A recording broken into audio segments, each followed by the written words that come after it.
Are finally here. The last month of 2024 has begun. So the question is, what will you make of this month? What are you going to make of it? How are you going to handle everyone watching live and those of you watching on replay? Please hit that like and subscribe button, because no matter how much fun this is watching on replay, it is that much more fun if you're live and participating with us, hanging out in the chat as we go. So I'm thankful for you guys being here. We are going to head downtown. We're going to see what sort of orders that we can have. I've got a nice block on earn by time for DoorDash to come through. So I'm going to just close off a bunch of unnecessary apps on my other phone, just so that's running at peak efficiency here. All right, we got 1, 2, 3, 4, 5, 6. Awesome. Well, we are out here. We are ready to go, rocking and rolling here on a Sunday.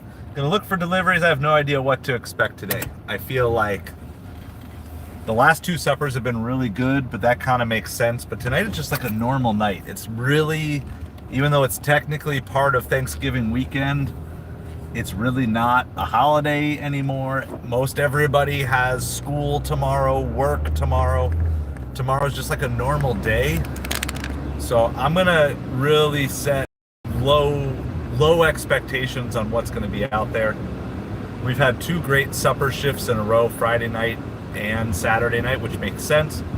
People not wanting to cook after the big Thanksgiving holiday. So for today, I don't know what we're going to expect, but we're going to go out there, see what orders we can do. Hopefully we'll find at least a couple of big ones between this afternoon and supper time. And we're going through. We're coming off of our first ever charity dash off yesterday. We raised over $250 for a variety of charities yesterday in 3.5 hours of gig delivery work. So it was really fun, really exciting, fun to reach out and do something for other people. But today, back to the grind, and I got to make money to feed my own family today. So we're not doing anything extra for charity today, but definitely appreciate everybody who participated in the dash off yesterday. Again, small channel, first time ever doing that, and we were able to raise over $250 for charity in our first ever dash off. I know some of those are going to be toys going for kids, and so looking forward. Hopefully we'll get to see some pictures of what people were able to buy and give away for charity. We are going to be talking football this Sunday. I'm a Miami Dolphins fan. The Dolphins do not play, but I've got my eye on a couple of games that possibly matter a little bit here to the Dolphins, teams that are ahead of the Dolphins in this wild card race. Of course, the Dolphins are in major trouble. They probably need to win their last 5 games, and they need help. So being that I can't root for them today, I can root for the teams that we need to help the Dolphins today. We've been hanging right around this 1,400 subscriber goal. Did the Dolphins play in their last game? Actually, when you look at it, it wasn't as bad as most people make it out to be. Because most people are super highly emotional sports fans, the Dolphins lost that game on 2 plays. The Dolphins fumbled, muffed a punt that led to the easiest 7 points that the Packers could ever score. And then they also had 1st and goal from the 1 and failed to punch it in 4 plays. And if you take those 2 touchdowns off the board, well, then you're talking about basically an even game, because the Dolphins only lost by 13. Hello, Alicia. How are you doing today? It is just like a normal Sunday, right? It's Thanksgiving weekend, but it's like a normal Sunday. It was kind of weird going to church because it wasn't Thanksgiving themed. It was all Christmas themed. And so that was cool and fun, but also kind of weird, because like this weird transition happens where it's like it was Thanksgiving and now it's like Christmas, everything. And it's especially weird because it is December 1st. Thanksgiving was so late this year. Well, I mean, here's the reality. The Packers are a very solid football team, Ryan. Packers are one of the top 4 teams in the NFC. The Dolphins are a middle average team in the AFC. So, you know, the reality is the Packers should have scored a whole lot more on the Dolphins in the first half than they did. That game, there should have been zero chance for the Dolphins to even been close in that game. And I would substitute that, honestly, just like as the neutral fan. I don't understand how the Packers weren't up by like 28 at halftime, because the Dolphins played absolutely lousy in the first half. And the fact that they didn't get blown out of that game, I don't know. It was really weird. But the Dolphins also played better than the scoreboard showed in the second half, and that had to do with some play calling things. So I feel like I've got a pretty good beat on it. I mean, in the sense of weren't the Packers 10-point favorites? So I mean, they covered the spread, but only by 3. What are you doing? It's a green light. You drive. Come on, people. So we got to drive here. We got. I don't know if we have orders to deliver or not, but we got to find out if we got orders to deliver. So yeah, I don't know. That's the way I see it. I actually would think. I mean, I don't know too much about the Packers specifically, but I think they had a chance to have an easy win that they let slide through their fingers. And I mean, maybe if you want to call the Tyreek touchdown a fluke because it was batted to him, that cancels out the fluke. If you want to call the muff punt kind of a fluke, maybe those two cancel out each other. But honestly, for my Dolphins, I think they actually played better. And I think had they played a good first half and a lousy second half, I think the narrative would have been different from Dolphins fans. It would have been like, hey, we played them really well, we just came up short at the end. But I think because they played so poorly in the first half, a lot of Dolphins fans were just like, whatever. Dolphins fans, as well as like all sports fans, are just highly reactionary about things. And so there's a reason why most sports fans would make horrible front office executives. One thing fans are better at than front office executives is being like brutally honest with their team. But I think fans in general are much poorer at diagnosing the solution. Fans are better at diagnosing the problem, but they're worse at diagnosing the solution, because all you heard from Giants fans for the longest time was Daniel Jones is our biggest problem. Get rid of Daniel Jones. Like, no. They got rid of Daniel Jones and they lost worse the next week than they had lost like most of the rest of the season. So is Daniel Jones the problem? Yes, but the solution is not get rid of Daniel Jones. The solution is get a better front office. And I would say 9 times out of 10, whatever problems you see with your player personnel, the issue is much more with your front office who brought them in there in the first place than it is with the players. So I continue to beat the drum. If you don't like Tua and you're consistent with the fact that you don't like Tua, the issue is still not Tua. Tua is still better than half the quarterbacks in the NFL. There are plenty of teams that would trade their quarterback for Tua straight up in a heartbeat. There are plenty of teams. I mean, there's probably 10 teams that would do it in a heartbeat. But if your issue is with Tua, it's not really with Tua, because Tua is who he was. The only thing that Tua has added significantly as a negative since he's been brought to the team is this head injury risk, which, injury prone, maybe you can say that's a thing, but the head injury risk was just, and that's obviously limiting his game, because he just can't scramble. You can see he's scared to scramble because he knows the next hit could be his last, and that's certainly an issue. But again, I would still say to you, if your issue is with Tua, your issue is with the front office that drafted Tua. And I can tell you one thing every Dolphins fan is united on is our ownership and our front office is horrible. And the problem is, even if you replace players, if you're replacing them by the same front office, then you are most likely going to end up with the same problems, because you haven't fixed the issue, which is who's bringing the players in the first place. That's just kind of my take on it.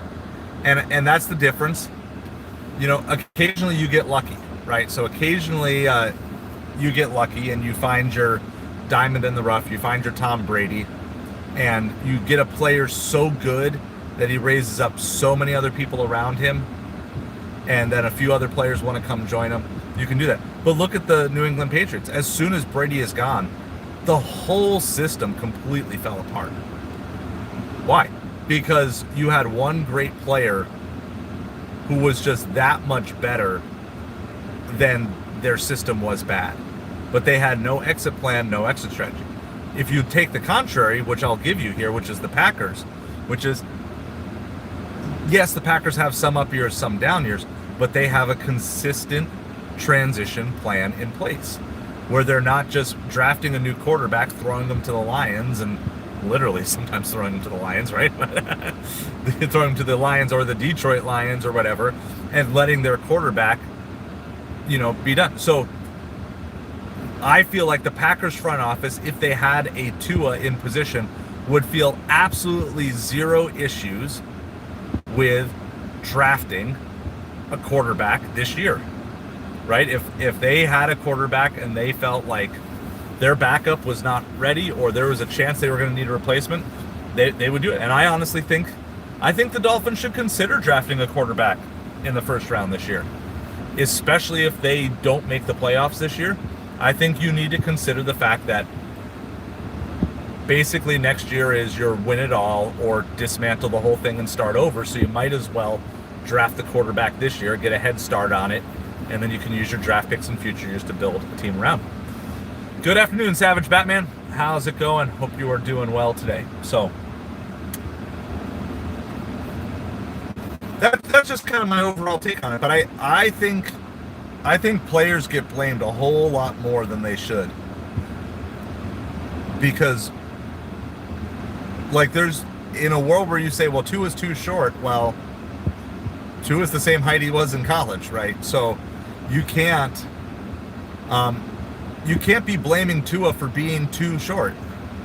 That has zero to do with him as a player. That has everything to do with your front office thinking, we have a plan. We have a plan to make Tua a successful quarterback. And if they were so arrogant and misplaced in their belief to do that, then that's still not Tua's fault. It's not Tua's fault for being too short. It's not Tua's fault for being afraid to scramble because he has a head thing. So, waiting for the Cowboys to tank. Who do you want? So if the Cowboys got the number one pick, Savage, do you know who you would want with that pick? I think for the ticket sales, the Shador and Dion combo for the Cowboys would be a show for sure.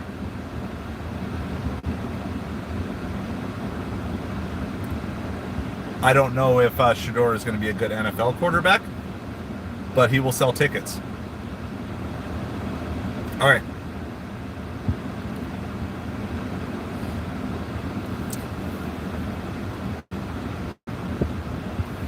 I don't know. The way I look at it, though, yeah, for most of,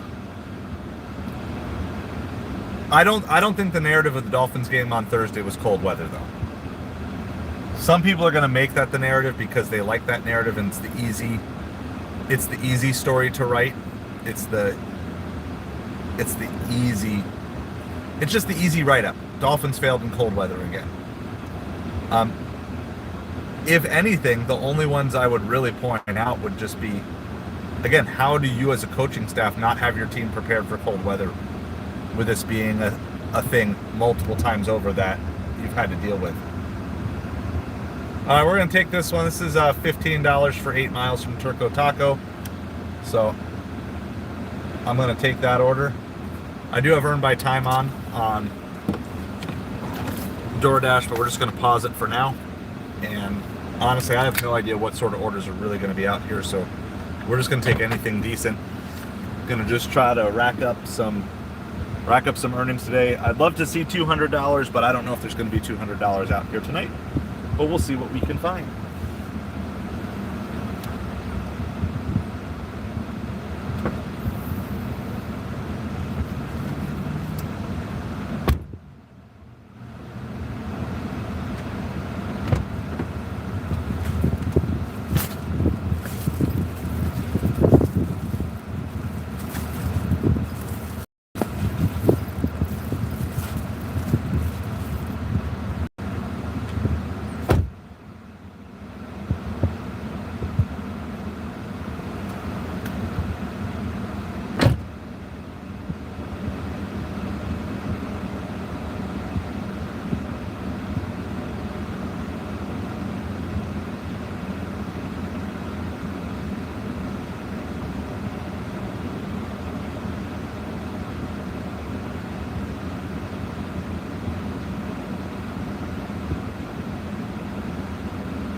All right, we're starting the day.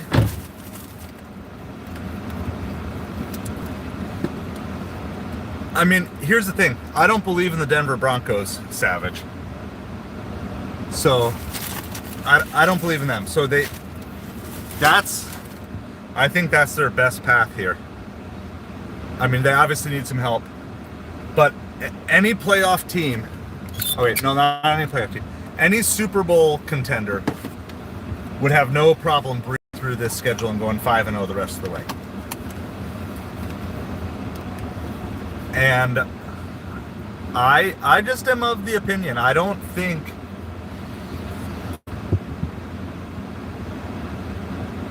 the current Dolphins team is not the Dolphins team of earlier in the season. And I don't think McDaniels has lost the team yet. And I honestly don't think McDaniels is really on the hot seat unless the team tanks down the road. And I think the players really like him. Yeah, no, I agree. So I agree. I would, and again, it really comes down to quarterback this time of year. Who am I going to trust more in a playoff run, Justin Herbert or Bo Nix? Like,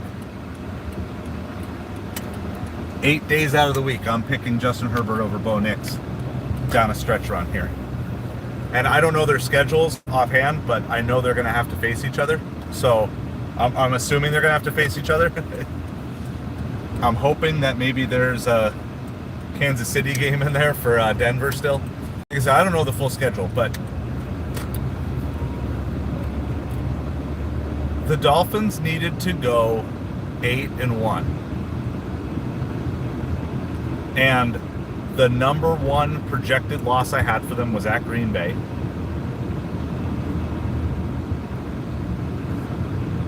And I honestly believe the fact that the Dolphins even had a shot at that game after how poorly they played, that actually shows me something good. So I think the play calling needs to be better and the tackling needs to be better. The Dolphins have to fix those two things, because it doesn't matter how many points you're putting up if you can't just, it's basic tackling. And it was highly frustrating seeing just, it wasn't broken tackles, it wasn't crazy athletic moves by the Packers, it was just straight up missed tackles.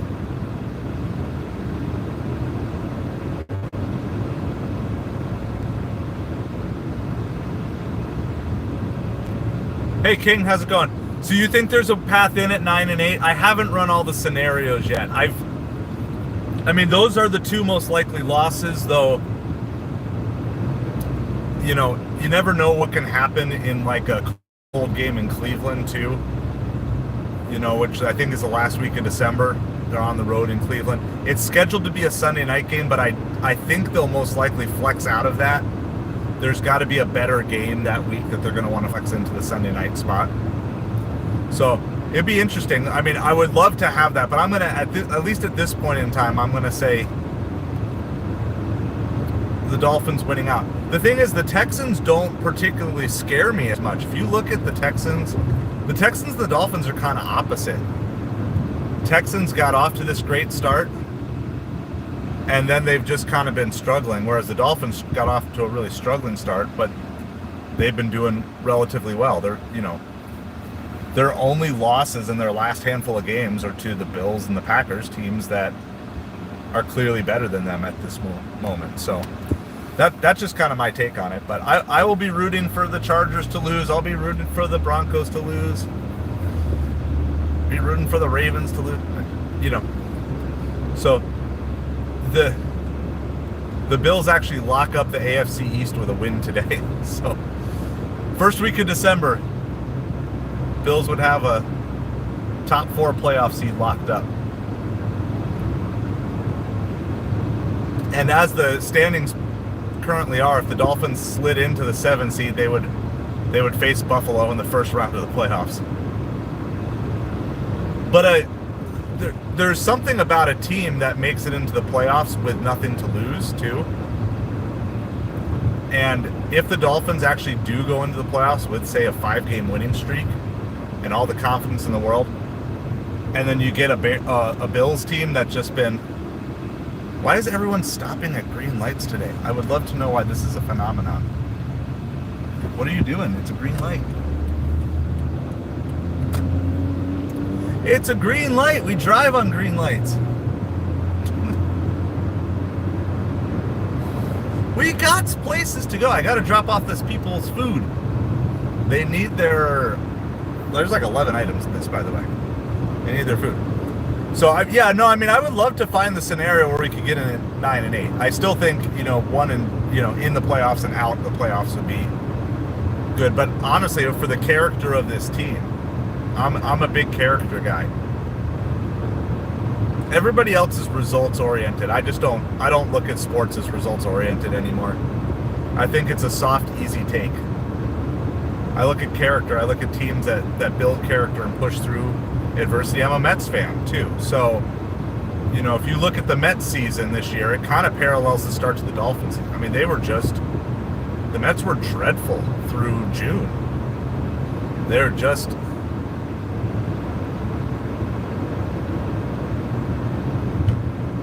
That Denver schedule is rough.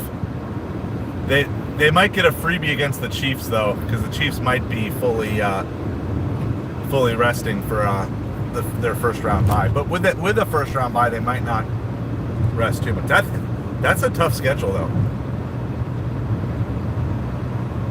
The Dolphins have the easiest schedule in the NFL for the rest of the way.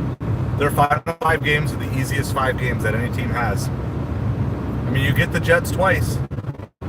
And I know that's easy on paper, but it's a rivalry game, and we see what rivalry games do yesterday.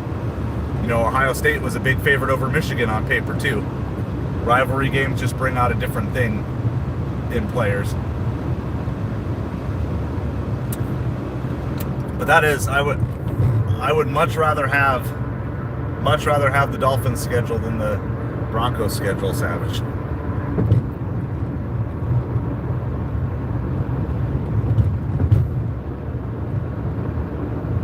Chargers schedule's a little soft at the end there, but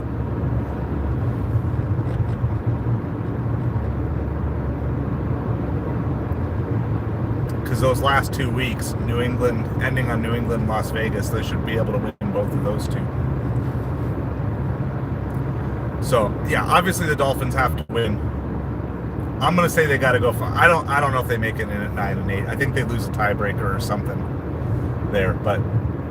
If the Dolphins go 5-0, I feel pretty good about their shot at making it in the playoffs. And then it's just free rolling. There's no expectations. And again, that's kind of like the Mets. They had a lousy first 2 months of the season. Then they turned it around. And really their second half of the season was one of the best in baseball, and they made it all the way to the National League Championship Series. So you get a team that struggles early but then comes together at the end. If that team can in the playoffs come in on a roll, sometimes they're just hard to stop.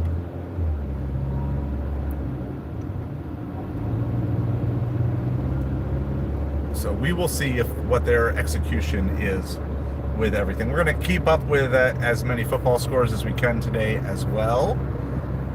We already have some early scoring on the board. In fact, quite a few scores. About half the early games already have points scored in them. And so I don't have all the details because obviously I'm driving here as we go. But Bengals have an early 7-0 lead on the Steelers. Patriots are up 3-0 on the Colts, which technically we don't want the Colts chasing the Dolphins down from behind either. So we'll be cheering for the Patriots here today. Chargers and Falcons are scoreless. Seahawks and Jets are scoreless. Texans and Jaguars are scoreless. Cardinals up 3-0 early on the Vikings. And Commanders are up 7-0 early on the Titans.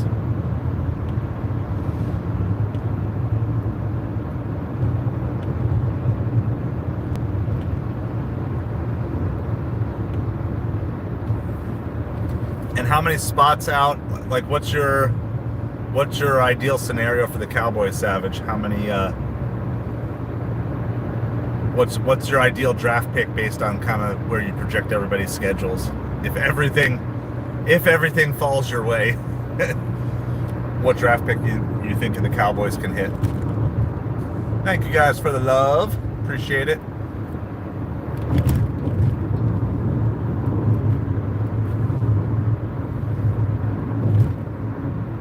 One and 4. I'll give you like top 5 draft pick then. Put you like put you at like 4 and 13? Something along those lines. So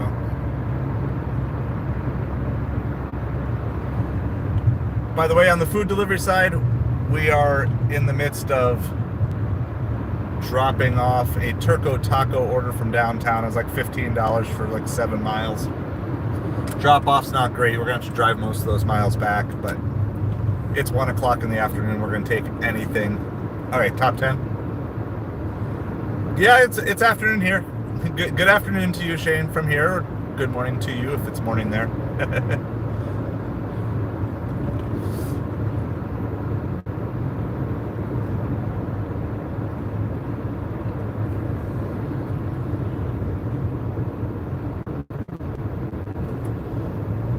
Wouldn't that be crazy? Okay, so play out the absolute chaos scenario where the Cowboys go 10 and 7.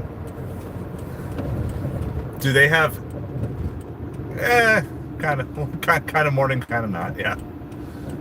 If they get to 10 and 7 with the teams they have to beat in front of them, do they actually have a shot? The thing is, like, the top 4 in the NFC are so strong, but everybody else after that is just like, they're just there.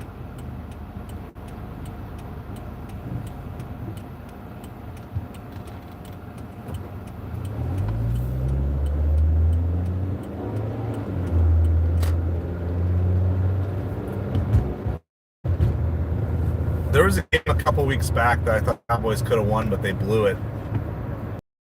You know, then you could have been looking at a run the table for 11-6.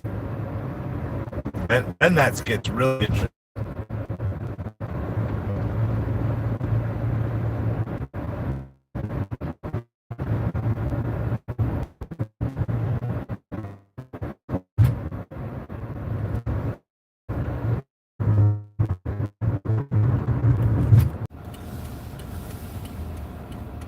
We'll do our best to kind of keep you updated. Vikings just tied the game at 3-3. Game is tied. Vikings Cardinals tied at 3. Everyone else is tied. Nothing early on.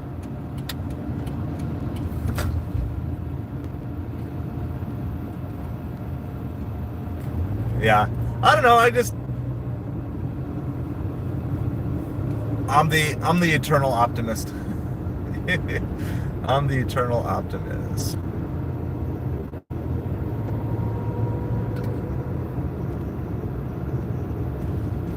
Good afternoon, exclamation point. Is there any gate code, question mark?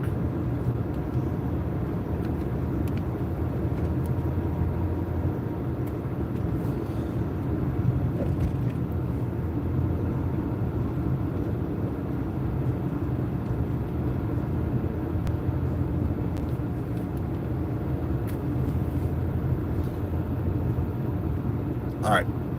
The short answer is yes, there is a gate code, but they have not provided it for us yet. So.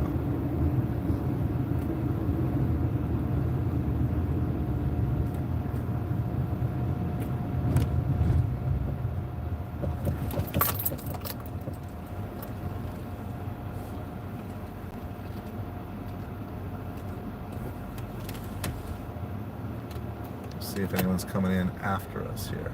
They're all just going through the gate.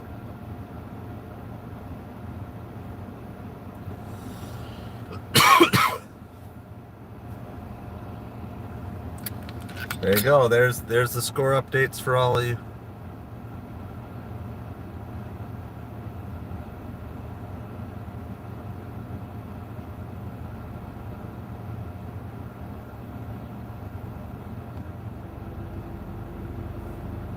Trip support, contact support. You can't just call them anymore. Now you got to actually park and do that. Something else. Just quickly to get it. Something else. And then you go real human, real human. If you go real human on that instant cart or on the DoorDash, it goes right away now.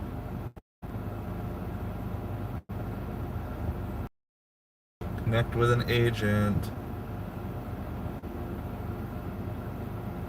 Someone coming in behind me or no? Alright, if they're coming in here, I gotta wait. I gotta wait through here. If they know what they're doing. Phone. Once again, we're just dealing with customers who don't leave simple things like gate codes and stuff.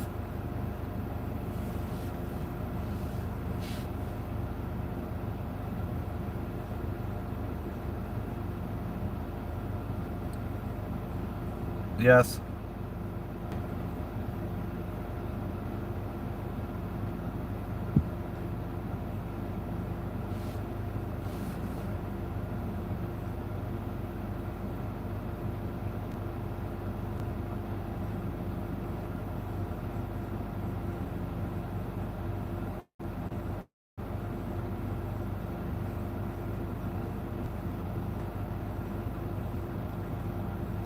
Hi, how are you? I'm doing well. I'm trying to drop off this order, but there is no gate code from the customer and they're not responding.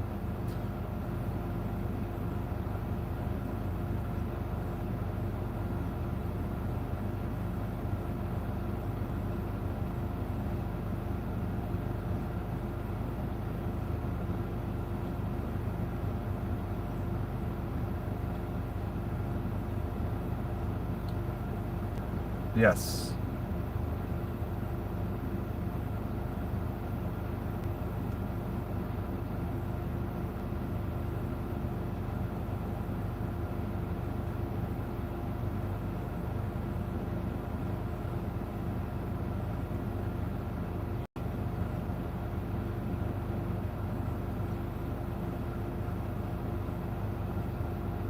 Yes.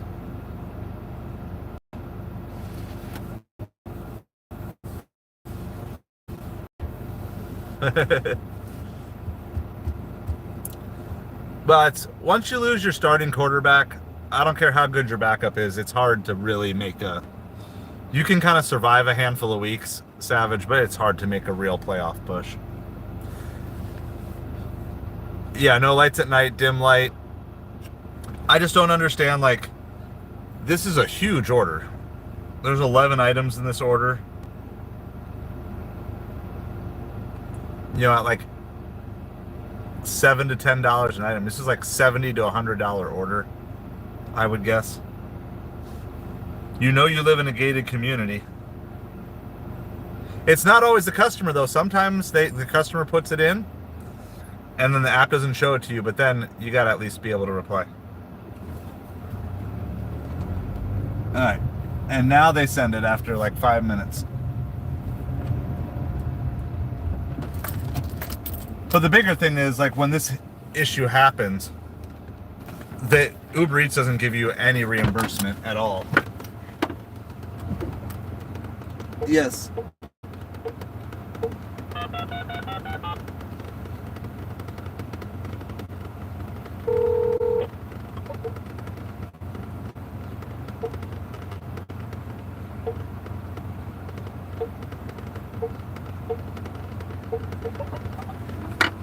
She sent the gate. She sent the gate code while you were on hold. So I have the gate code on me now.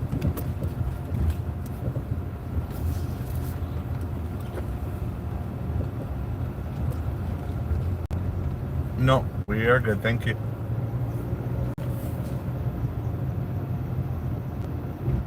Bye. The customer service rep didn't even notice that she actually texted me the gate code.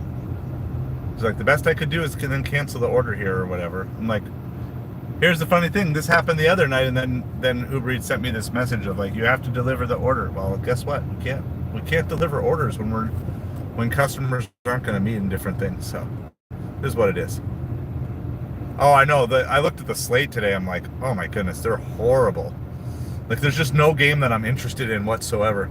Good afternoon, John. How's it going? We're dropping off this. Turco Taco order here. It's like a $15 for 7 Mile. But I mean, I looked through, I'm like, do I really, so I looked for like a couple games that I might slightly care about as a Dolphins fan. There's nothing exciting. No. Shane, these agents, they're just working a job. That's all they're doing. They're just working a job. They're basically just going to say exactly what they're told to say. I'm sure they have manuscripts for everything. Uber Eats doesn't leave any of that to chance. So, no, it is what it is, but that shows me Pittsburgh, but we'll see.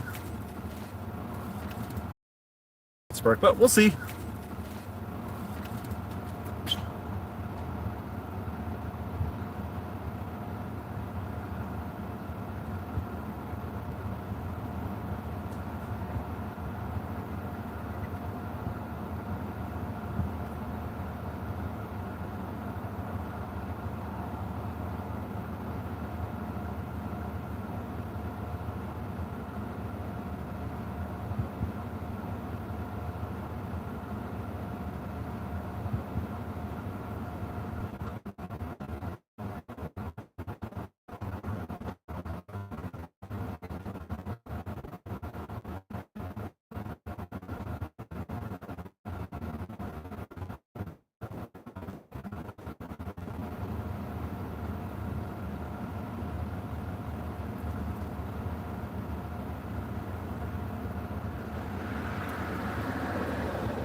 Can't get any pictures loaded up here.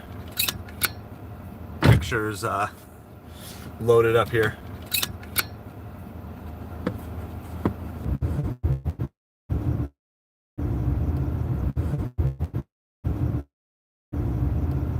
Of the NFC team, I think. Sorry, all the hair went south for the winter. How are you doing today? Thanks for hanging out with us. Appreciate you being here.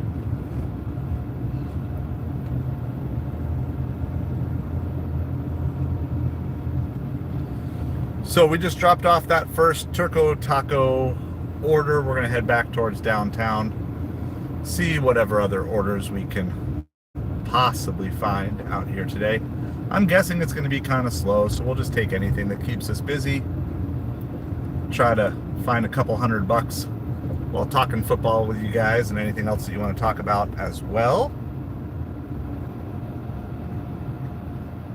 Yeah, I know.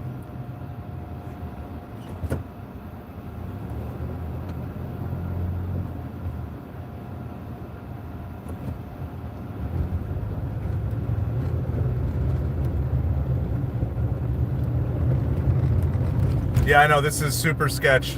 We're right on the edge. I'm going to head back downtown. It took me like 2 minutes to get the picture uploaded into Uber Eats because you have to do it at this place. So, my apologies for buffering.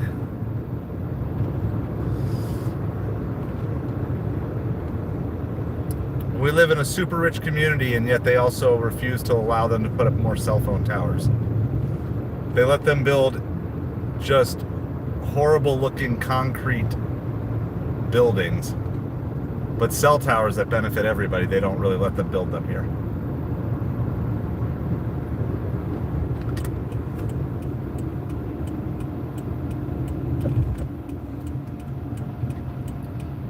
So we got to get away from here, head back towards downtown, and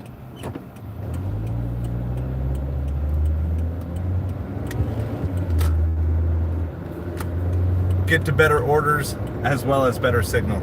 It's a twofer.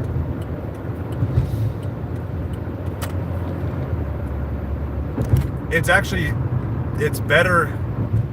The signal stayed stronger out here on Cricket than it did when I was using Verizon or T-Mobile. So that was tacos I just dropped off. It was like 11 items from a local taco joint. So we're just gonna head back downtown, maybe head near pizza, or maybe I'll just go back to that same taco place and doing that. Yeah, I mean, it looked good. I mean, there's chips, guac, queso, bunch of different meat tacos. Saw chicken al pastor, carne asada. So it's good. It's a fun little local taco joint, kind of like street taco style, and it's really good. So we've had it before. They've given me some extra tacos in previous times. So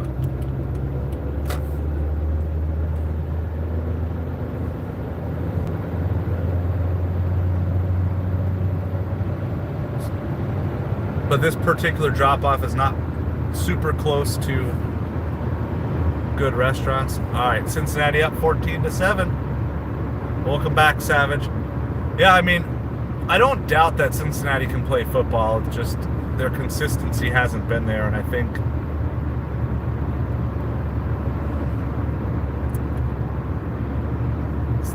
Pittsburgh's overall just playing better. So I'm a Dolphins fan, John. The Eagles are having a good season. So tell me this: what is the biggest weakness that's most likely to come back and bite the Eagles in the playoffs? Because I always like when teams can and fans can do honest self-evaluations. So what do you think is like the weakest thing? Yeah, but the question is Pittsburgh's offense any good as well? Good afternoon, Corey. How are you doing? Nick Sirianni. The defense.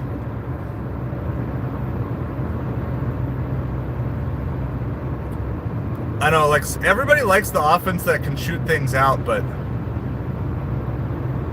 man, if you just hit a game where your offense isn't clicking and your defense can't hold up for you at all, like, sometimes that's all you need. You just need your defense to hold up in the first half so your offense can get everything rolling in the second half. And that was the Dolphins game on Thursday. If the Dolphins defense could have even played halfway decent in that first half, the offense needed a half to get in sync and get in rhythm, but by the time they did, it was just way too late. It was just too far behind. So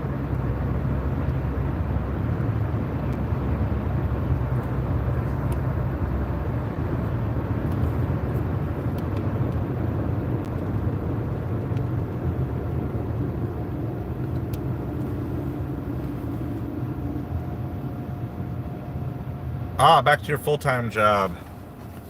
So the work week started now, right? It's weird because it's like, it's technically Thanksgiving weekend, but it's really just a normal Sunday.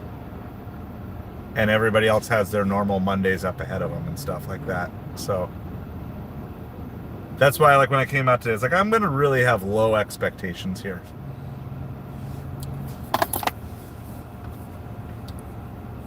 Because I think people have, lots of people at that company is probably already headed home. People want to be home for supper tonight. I could see there being a little boost for supper simply because if people are getting home and they don't want to cook, they just want to order in food. But even that, I would picture to be more fast food, not necessarily super nice dining tonight. Yeah, today's your Monday. Well, that's kind of what I was. I was thinking, I'm like, yeah, you know what? Like, it's just a normal Sunday today. It's not anything special, even though it has been Thanksgiving weekend. So I expect stuff to just kind of die off quick, orders to be kind of normal or maybe even less than normal today.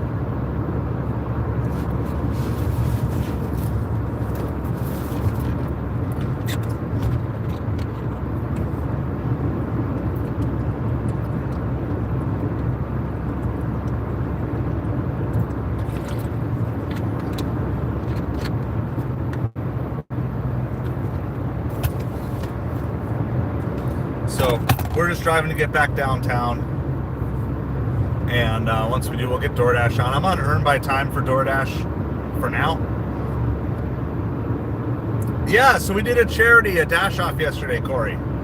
So it was like the first time I ever did like a charity dash off. It was myself. A couple of people participated, but there were 3 people specifically who were delivering for charity last night. Myself, Lisa, and Jason, also known as J Twist. So the 3 of us, and in like 3.5 hours, we did it during the Miami Hurricanes football game, Miami Hurricanes Syracuse Orange game. During the 3.5 hours, we raised over $250 for different charities. So I did Project, what was it? Toys for Tots, Angel Tree, and Hope City Church. So it all was really fun. We had a lot of fun with it. I would have won, except my I had a huge tip that came in like after the contest had concluded. It was a hidden tip, but we had declared that we were not going to wait for hidden tips for that hour. So I had like a $24 hidden tip. So Lisa ended up winning it with like $96 in 3.5 hours, and I was behind her at like 81. And then with that extra 23 or 24 that came in, my total earned in that time was 105. And then Jason was in like the low 70s. But for Jason, he was on Central Time Zone, so we were in the middle of his supper, whereas Lisa and I basically got to deliver through our main supper time. So we both had a slight advantage because he started at 2:30 in the afternoon, whereas we started at 3:30. So we learned a lot. We had a lot of fun. So the whole stream is up on the channel if you want to kind of watch some of it. It was definitely a little bit of chaos learning how to do it for the first time. Audrey was our scorekeeper, and we had lots of people chatting it up. All right, we've got Einstein Brothers Bagels for 8 miles. That's on. I didn't even know they'd be open at 1:40 in the afternoon. I would think they would like close by noon. Apparently not. They are open. So, yeah, it was good. I was just proud that we were able to put something together on short notice and raise a little charity money, and gives us the option of doing something like this again later.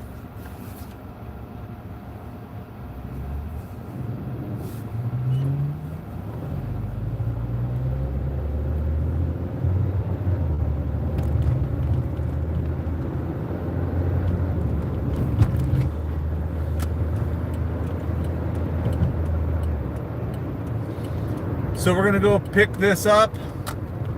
This is Einstein Brothers Bagels. It's like 3 items. We're mostly just looking to stay busy here, honestly, this afternoon. Not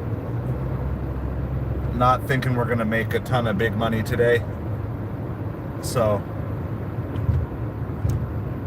we're gonna just do our best to stay busy, deliver what we can, and see if we can find a handful of big orders for supper. That's essentially what we're looking at here.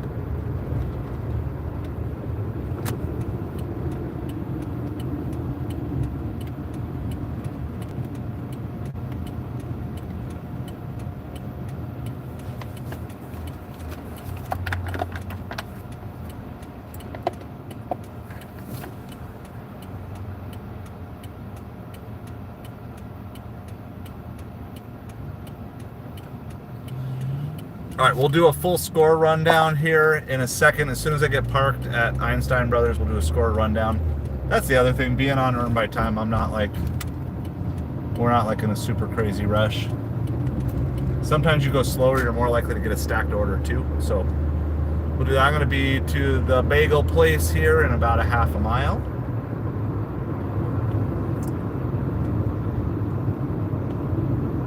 Then we'll do a full football rundown.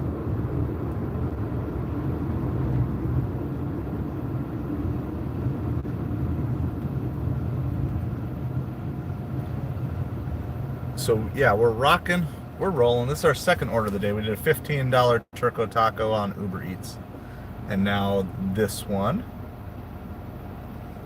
It was interesting too in the battle last night. Lisa got a true DoorDash catering order while she was on Earn by Time. Now there was no tip on it, which is probably why it got sent to Earn by Time. But then they cash tipped her $20 at the end, which is what put her total up. I also got 2 large orders on DoorDash yesterday on Earn by Time. One I got basically $30 with a $28 tip for going half a mile. The other one I got $20. I would guess it was like a $10 to $15 tip on that one. I didn't see the exact breakdown. $10 to $15 tip, and that went like 5 miles. So I feel a little more confident rolling with Earn by Time, knowing that at least I still have a shot of seeing large and catering orders even on Earn by Time. Of course, you won't know if there's a tip or not, but generally speaking, you've got a better chance of seeing a tip on those larger orders. Are they open? The sign says open. Can't even tell if there's any lights on in there. It is dark in there. All right, here's a full score rundown. Do that for you really quick. All the early games. Looks like every game has a score in it now. Last time we did a full update, there were a bunch of nothing games, but that's changed. Bengals are up on the Steelers 14-7. Patriots are up on the Colts 9-7. That tangentially matters for the Dolphins fans. Falcons beating the Chargers 7-6. That also is good for Dolphins fans as well. Jets are beating the Seahawks 14-0.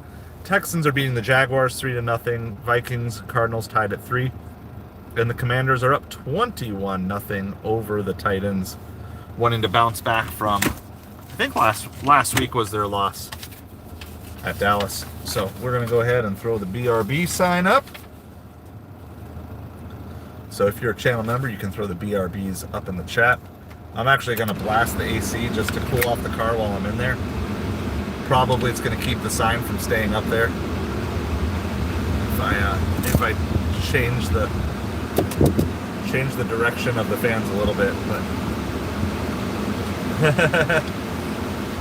you're rooting for Denver. I'm rooting for Denver to lose. How's it going, Jaeger? We're gonna pick up this Einstein Brothers sign. Does not want to stay up, but I'm gonna blow the air conditioning here for a few minutes just to get the car fully cooled off while I'm running in, and then I'll turn it down so you can hear me talk again.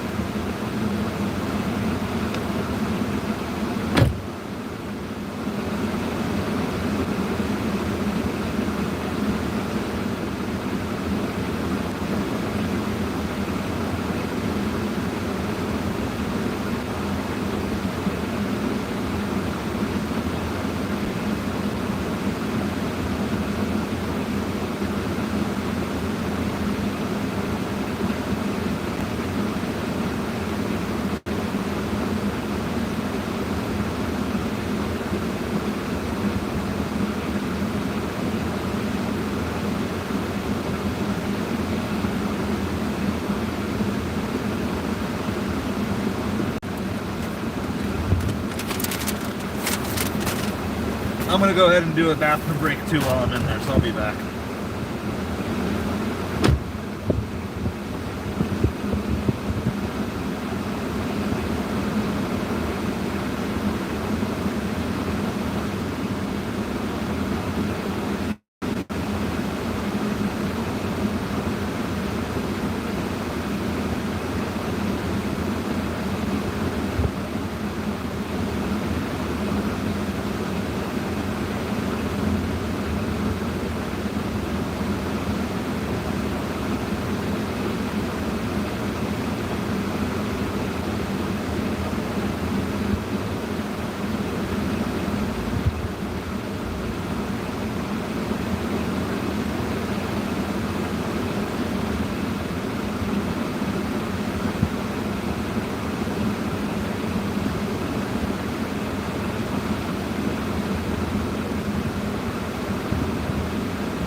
There you go. Yeah, the ASMR. See, that's what I need to do. Just need to record that sound for 30 seconds and then make a nighttime video out of that.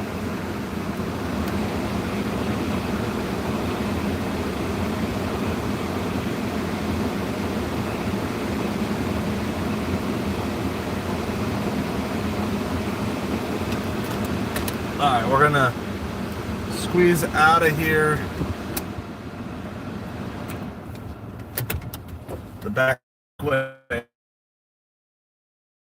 And then get headed to our drop off. We gotta go 6 miles, 5.5 miles, because I'm taking the back way out of here. We literally cut a half a mile off just by knowing how this like building works. You cut a half mile off my drive time.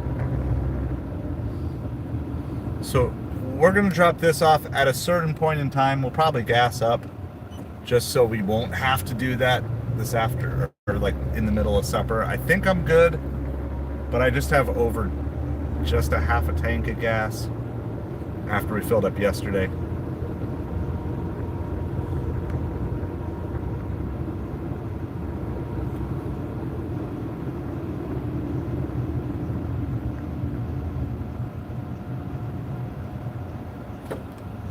So we are dropping off, it's 3 breakfast sandwiches. So it's looks like breakfast for 3 people, or brunch, or whatever. So apparently you can get breakfast sandwiches at Einstein Brothers up until 2 o'clock at least, which is not exactly what I would expect. We're gonna get on the main path. We are on Earn by Time for DoorDash.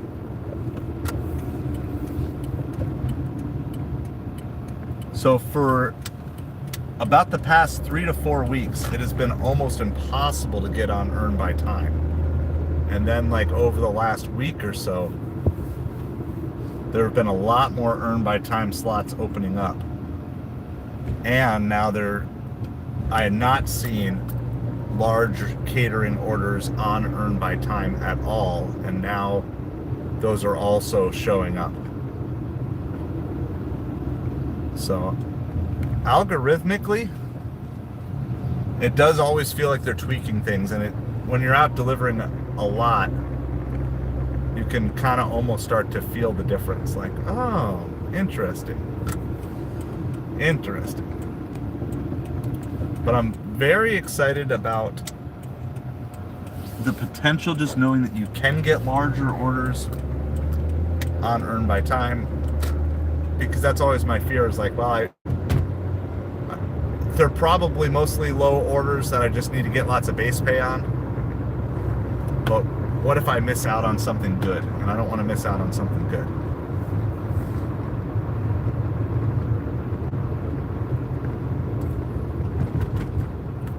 All right, so we're going to drop this off. Let me just see my basic steps. All right. Yeah, it's just going to a little gated community a few miles up ahead.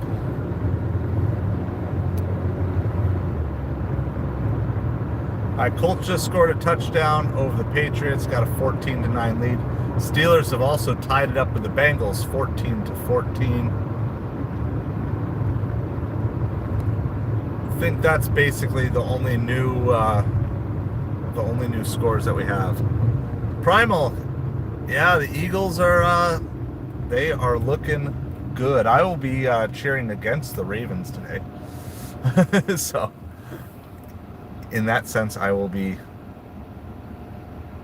cheering for the Eagles.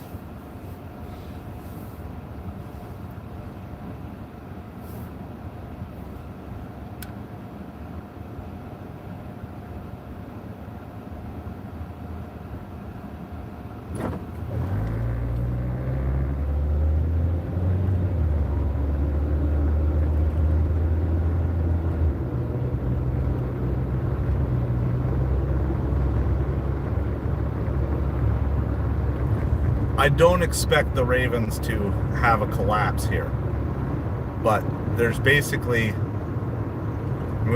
Dolphins also have to deal with the Colts being in their way too. But I feel like if the Dolphins go 5-0, I doubt the Colts go 5-0. So then do the Broncos have 2 losses in them? Do the Chargers have 3 losses in them? Yeah, do the Ravens have 3 losses? I don't know, but any games that can possibly help the Dolphin scenario right now is better for us. So even though I don't think realistically the Dolphins will catch the Ravens, I would rather the Ravens lose than the Ravens win.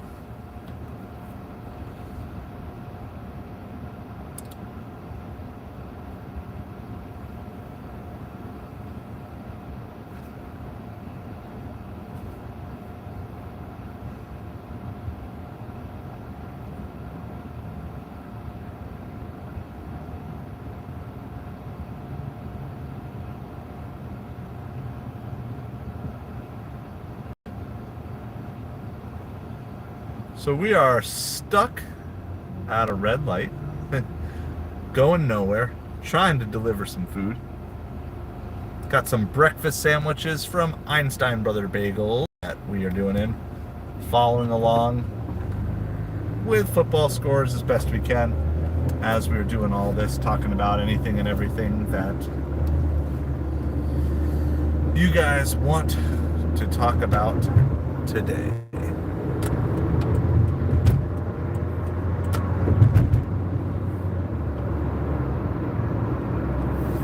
We gotta go about 3 more miles to this development.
So we've got about 3 miles to go for this drop off. We've got a bunch of games going on. Commanders are now up 28-0 on the Titans. How's it going, Tim? Hope you are doing well. I am doing well as well. We're on our second delivery of the day. At a $15 for 7 mile Turco Taco, and now we're doing this Einstein Brothers Bagels. Stardashians, how's it going? Happy Sunday to all of you. Happy December to all of you as well. We are here the last month of the year. Somehow my brain and body is stuck somewhere back in like September. Even though in reality it's now December, but alas. But the Seahawks just scored a touchdown. It's now 14-7 Jets over the Seahawks.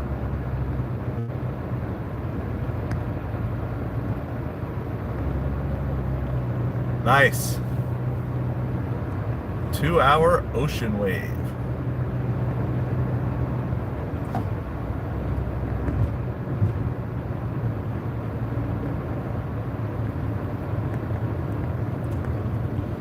Jets just scored a touchdown. Now 20-7 Jets over the Seahawks.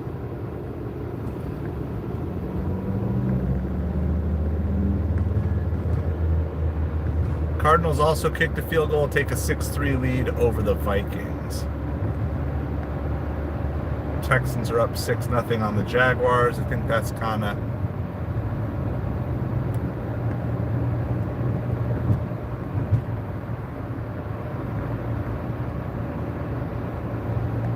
Was it kick return touchdown, Bram? The last thing I need as a Dolphins fan is for the Jets to get their rhythm here in the last month, because we play them twice. I do not want the Jets to get on an actual roll. I need the Jets to be the Jets. Problem is the Jets always play the Dolphins well. Doesn't matter the record. Doesn't matter Dolphins record or Jets record. Jets always play the Dolphins well.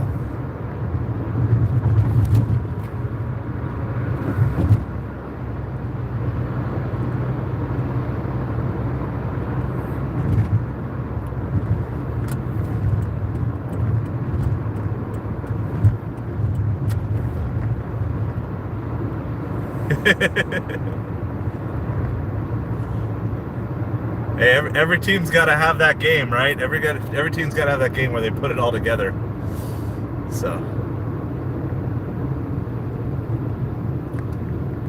So Tim, are you getting good organic views on your sleep videos that you're making?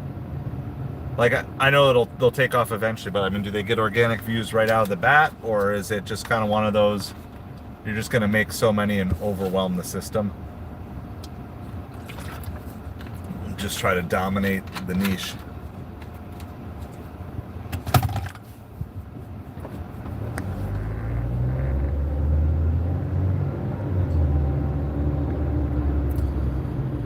We've got about 1 mile to go here for this delivery. Got to go into a gated community.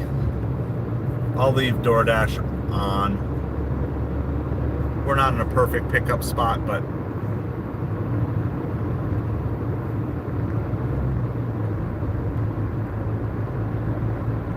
the thing is, your watch hours are going to go crazy once they hit. Like, once you figure it out and you get them, because people are listening to them 6 hours, 8 hours straight, or someone falls asleep listening to one video and then it just auto plays on your video.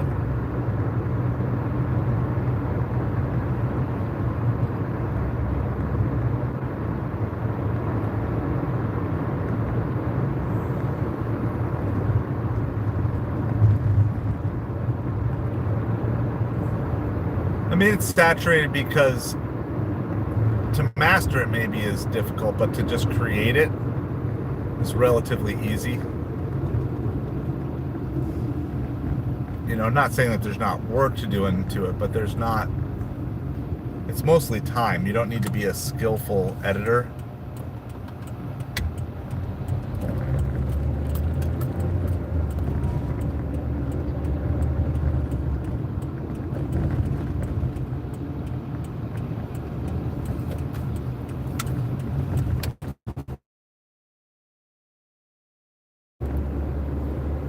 It'll be fun to see the progress, for sure.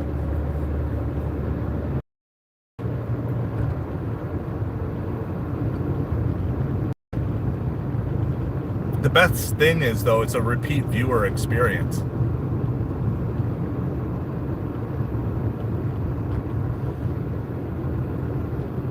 Oh, that apparently was the turn.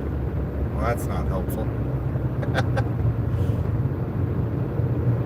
Like looking for the gate, and I'm like already past the gate. Now I gotta get turned around. That's okay, we're unearned by time. It's when DoorDash pays you to make mistakes.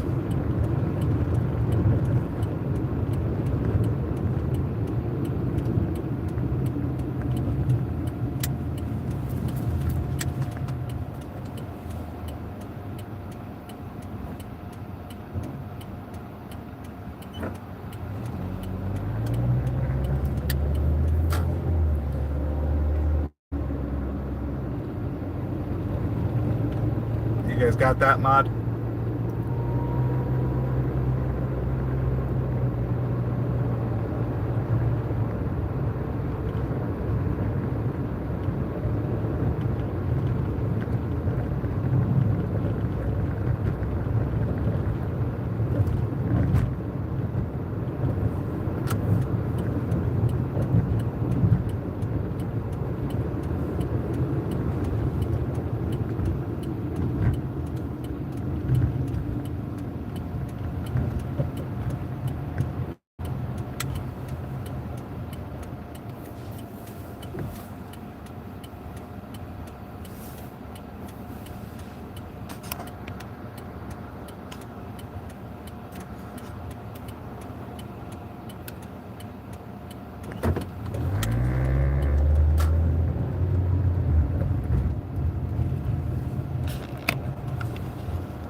Seahawks pick 6. Rodgers, what are you doing, Rodgers? He did not do the discount double check on that one. Bengals up 21-14. Took the lead over the Steelers.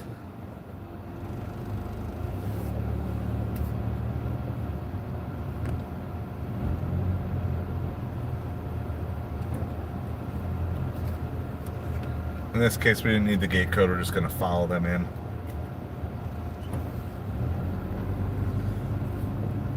All right. Let's figure it out. I don't know which building I need because it just shows it as a giant blob on here.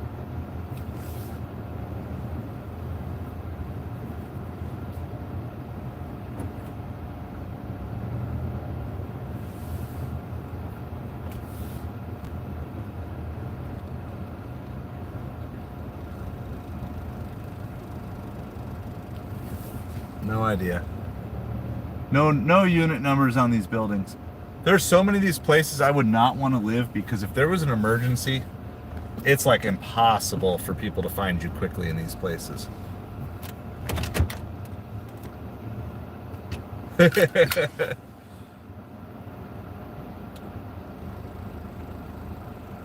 All right, we're gonna go see if we can find this here really quick.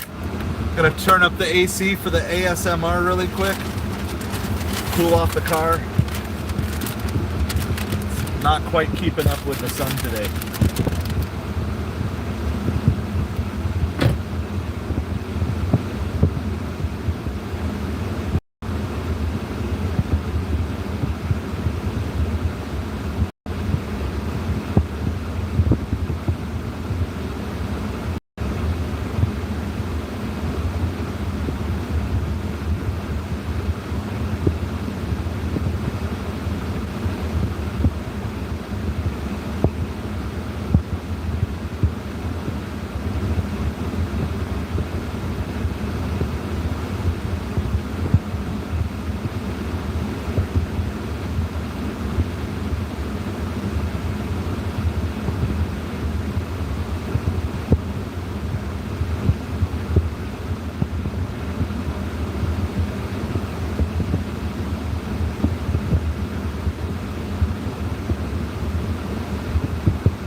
Oh my goodness. People would die in this place if they needed help quick, because you can't. There's like one sign on the corner of the building that's not even close to facing like any of the roads in here. So if you didn't see it on the way in, no idea. And like the GPS just directs you to the apartment complex. So, all right, we're gonna complete delivery. I have a bad feeling about this order, but that's why we're gonna maximize our. We're still by the building, so I'm gonna like maximize my pay here. As long as I'm right by the building, it'll look good. Well, welcome back, Savage. We're gonna complete delivery. I'm feeling like this is a no-tip order. Let's see. I don't know, it says 10:07 and then it went away. So I don't know if there was a no-tip, but that's still a low tip. We were on that delivery for a while. 16-14 Patriots. Yeah, you guys. We'll do a full score update here again in a few minutes. I'm gonna get back on the main drag.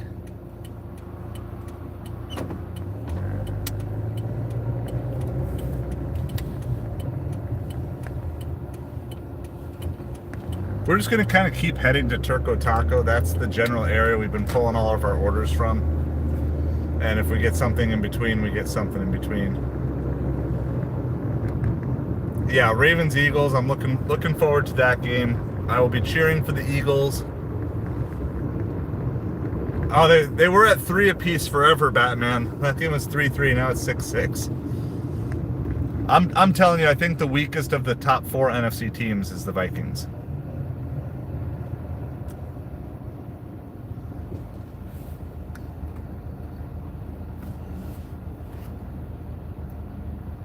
If you look at the quarterbacks, because at this point in time, you could probably get.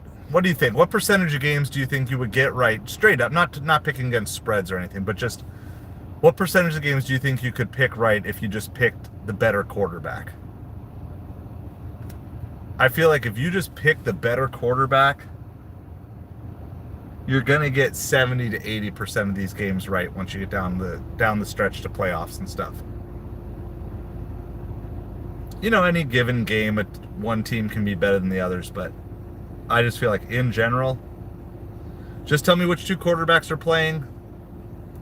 I could make a fairly educated guess as to who's got the best chance to win, and I don't think the Vikings stack up. I could be wrong. We could be dealing with something more than just a one-hit wonder here, but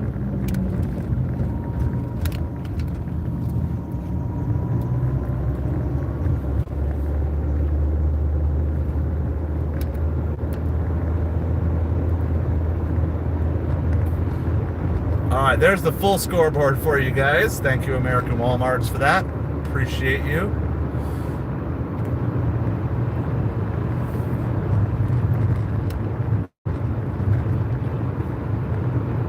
Tornado, how's it going? Does anyone believe in Sam Darnold? Do you believe in Sam Darnold as like he just turned a corner in his career? Like, to me, I'm not convinced yet.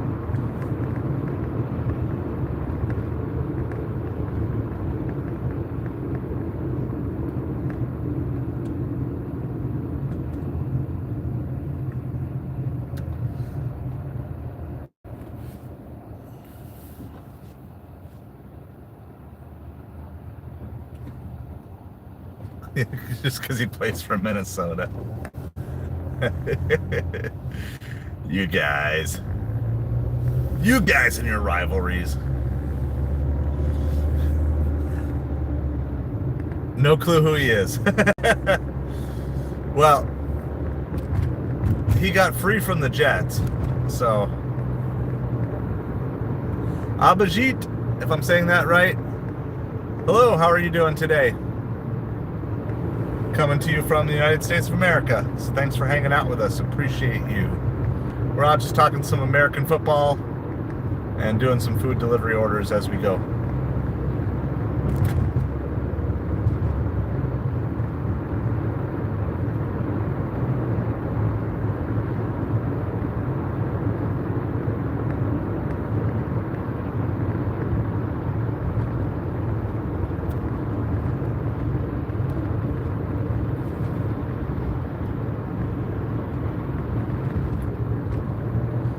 Chargers have a 9-7 lead over the Falcons. That's one game I'm keeping an eye on today. Patriots over the Colts is also good because Colts are basically the same record as the Dolphins. So Colts loss is good.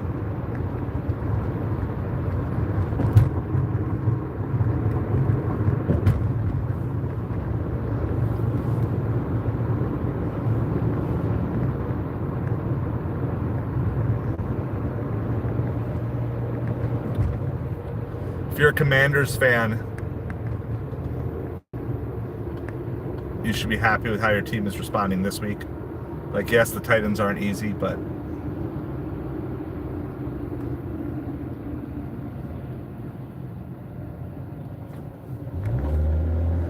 at least you come back strong, because you want to bounce back after that.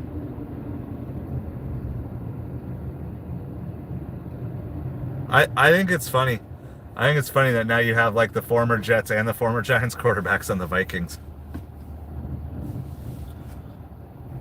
I would feel, right, so Daniel Jones as a backup quarterback, I would feel very good. You know, speaking as like a Dolphins fan, where we had to sign Tyler Huntley, which is really funny because they kept Skylar Thompson, but they didn't actually trust him to be the backup. So it's like, well, why did you even keep him in the first place? Yeah, but the thing is, like, everybody talks about sports in terms of like, this is the better team, this is the worst team. But there's so much sports psychology that I think the average fan just doesn't even consider. And when you talk about how the Commanders lost to the Cowboys last weekend, and the Commanders have been kind of fading through the second half of the season, it's that stuff can be like really bad in the locker room if you don't have the right leaders to help you through those situations. You know, it's the same time like when you have like teams that get caught looking ahead. You know, they've got like the big game the next week, and so they get caught looking ahead. I think that's what got Miami Hurricanes yesterday. They were looking ahead to the ACC championship game before they had it locked up, and they did that. They lost. You know, I mean, they were somewhat untested. They were definitely unproven, but that's the whole point, is like they're lacking the leadership in the clubhouse to say, look, you guys got to take this team in front of you seriously. Like, you can't, I don't know. I just think analytics runs sports right now, and I think you're going to see a backlash to it in the next 5 to 10 years. From Florida in the United States. Florida in the Abajit. Hopefully, yeah, felt good. I'm glad I said it right. I always do my best. I don't always get them right, but I do my best to try to get them right. And then the more names that you kind of learn from a variety of different cultures, eventually you can start to figure out some of it. So I'm glad I got that right today. So Jaguars players were fighting the Strouds.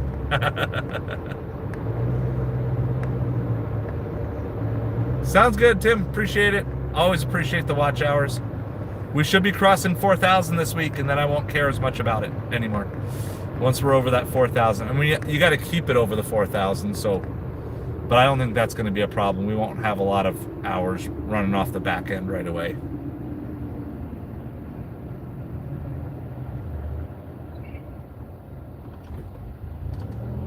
Oh man. Yeah, well, that'll do it. That'll do it. These guys know. Here's the thing. It's not just protecting your quarterback because you're an offensive lineman or whatever. It's also protecting your quarterback because you just can't win in this league without a quarterback. It's like every once in a while a team can do it for a while, but just time and time again, it's just proven that the best quarterbacks that are also paired with good teams end up being the teams that are consistently successful. I don't know. Does it amaze anyone that in the relative scheme of things, there's really only, of all the people who play football in high school, all the college quarterbacks, I mean, it's crazy to me how there's only, how many great quarterbacks, you can pick your number, right? Between 5, if you want to say every quarterback who makes it to the NFL as a starting quarterback is, I mean, they're one of the top 30 in the world or whatever. But I mean, that there's so few good quarterbacks, like, it is phenomenally amazing to me how crazy it is with how many people play football, that there's just that few quarterbacks that are truly great, and honestly that are even good. I always like to do this, but you know, if you went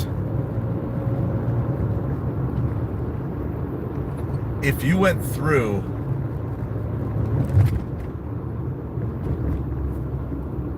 every NFL team, how many teams are truly happy with their quarterback at any given time? It's not a large amount. And yet, if you also like looked at a lot of those teams and say, well, who could you get that's better? The answer also is there's not a good amount. You know, this is always the big fan conundrum, because fans get frustrated with their quarterback for whatever reason. But it's like, who are you going to replace him with? Like, it's not like there's actually lots of good quarterback options out there. And you draft a guy, you're going to invest 3 to 5 years figuring out if he is or isn't the guy. Because rarely is the guy going to be it or him in year 1. And even if he is him in year 1, you don't know if he's going to be him in year 2 and 3. You know, I mean, like, that's the Stroud's issue right now. Is Stroud, is he the guy for the next 10 or 12 years? Or is CJ Stroud just going to be another one of those names that, like, oh yeah, he was a high draft pick and now he just plays and that's about it? Like, you can invest, you can do all the work, you can do all the research, and you're just going to be wrong most of the time on who's going to be a good quarterback. And, you know, you're probably, most years, you're lucky if there's more than 1 or 2 long-term starting quarterbacks coming out of college, with all the quarterbacks, you know, playing college. Like, I just think that's crazy to me. Like, you have all these quarterbacks that can go and they can just, like, they ball out in high school, they ball out in college, and, like, they won't even get a look in the NFL because people know, like, that's it. Well, yeah, for the storyline, you need the Strouds to win for the storyline. But I mean, it really is crazy. Like, it's so hard. And that's why when you see greatness, as much as you can hate greatness, but when you see the greatness of a sustained run, like a Brady or like a Mahomes, or if you go old school, like a Montana, when you see that sustained run of greatness that is, like, not just a great quarterback, but also a championship winning quarterback on a consistent basis, it's so crazy, because in those times you can add up all of these championships that were won by all of these quarterbacks, and it's like all those combined is more than, like, every other NFL team has won in that time. You know, if you just took, like, the Bradys and the Mahomes, you know, and all that, there's just so few. I know, isn't it but I mean, that's the thing. And I mean, you can argue up and down on who's, like, on the rise or who's not. So there's a principle called the Paredes. I believe it's called the Paredes principle. And it's essentially, so a lot of you guys maybe have heard, like, in an organization, you know, 20% of the people do 80% of the work. And but it's even crazier than that. It's like the square root. If you take the square root of the number of people in the organization, that'll do it. So if you take, in the case of, like, the NFL, there's, like, what we're at 32 teams, right? Right. And I mean, you could debate over who's included and who's not included. I think Jordan Love could be included in that eventually. You know, I mean, he's got a chance. Stroud has a chance. Stafford, I mean, maybe. Maybe some people are going to put Stafford in that, some not. I think Stafford can change the narrative though, right? Like I mean if the Lions win a championship, the but a lot of that, so much of the Lions has to do with getting the front office right, getting the draft right, getting the coaching staff right, you know. And I mean that's always the thing, like how much is it Stafford in it? But anyway, the point is if there's 32 teams, we're going around to 36. So you can basically expect that six of the quarterbacks in the NFL, 5 or 6 are going to basically have 80% of the awards, the accolades, the championships. And if you look at that, it's actually probably fairly true over the years. It's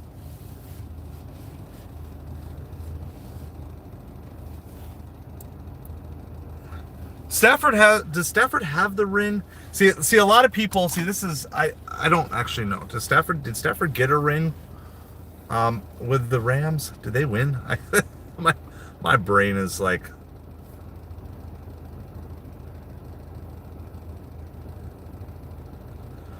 and some people will be like,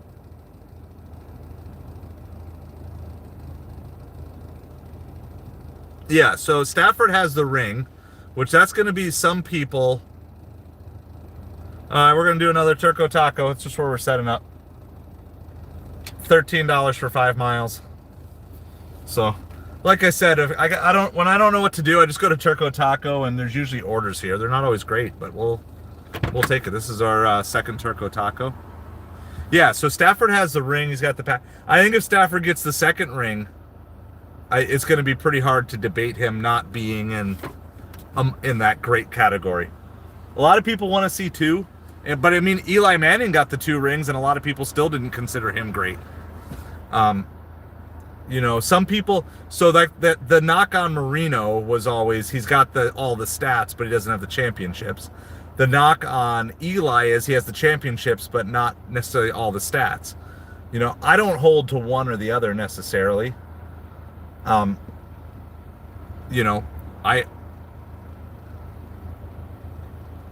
yeah, and I mean that's what the good. It's a good debate. I like the debate. I think if the Lions go to the Super Bowl this year, I put Stafford in the great for sure. I'm not familiar enough with his stats, but interesting. All right, so speaking of Jordan Love, I'm picking up for a Jordan right now, so I'm gonna go get this order. You guys can keep debating. I agree with you. I think Herbert has a chance to be elite, but I don't think he's there yet. Yeah, no, I mean I agree. I am so thankful as a Dolphins fan and as a Patriots hater. I'm so thankful for Eli Manning. Or else, I mean, what would that Brady would be at 9 Super Bowls if it weren't for Eli Manning.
So here's my hot take. I'm a little biased, so this might be more emotional.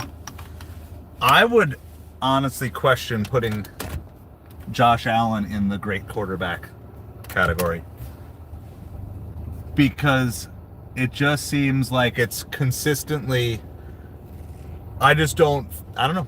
Like, yes, they beat the Dolphins a lot, but I think that has as much to do with Dolphins' weaknesses. It just seems like Josh Allen always finds a way to come up short in the big games. So I don't know his stats, but it's like, I still think he's probably on a Hall of Fame trajectory because of the overall winning percentage and stuff like that. But where do I put Tua? I would put Tua as, I would bet if I could have a list of all the current NFL quarterbacks, Tua would probably, I'd have between 14 to 16, like right around. I think Tua is an average NFL quarterback. I would say Tua is an average NFL quarterback. I think he is good enough. Well, I agree with that, but here's the thing. Like, I would say one of the reasons the Bills are great is because they're in the AFC East. I would argue that the fact that they have right now almost 6 guaranteed, 5 for sure, 5 guaranteed wins a year before the season even starts, because Miami is not going to compete with you in Buffalo, and right now the Jets and the Patriots should generally be a sweep, and then there's a pretty good chance that you're going to beat Miami. Like, I just wonder how much of it is the weakness of the AFC East. I kind of wondered, now this is not putting anything on Tom Brady's greatness, but if Tom Brady was in, say, the AFC North and had to deal with like kind of that hard-nosed, heavy defensive football over all those years, like, would that have taken more out of him over time? I think that's why Lamar Jackson really struggled to break through until recently. It's because, like, it doesn't matter how good you are. Like, when your defenses, you have to be spot on. And again, I say that's the realistic Dolphins fan. It's like, look, we're not providing any fight for these teams. In fact, there are multiple years that the Dolphins were the only team in the AFC East to even put up a fight against Brady. So the Dolphins' record against Brady was actually not too bad. The problem was they failed in so many other games. And the Dolphins would often do well against Brady in those, if they got early home games. So I just think until you start seeing Josh Allen, it's hard. It's hard to really know, because you almost have to be like, okay, what is the record of these quarterbacks?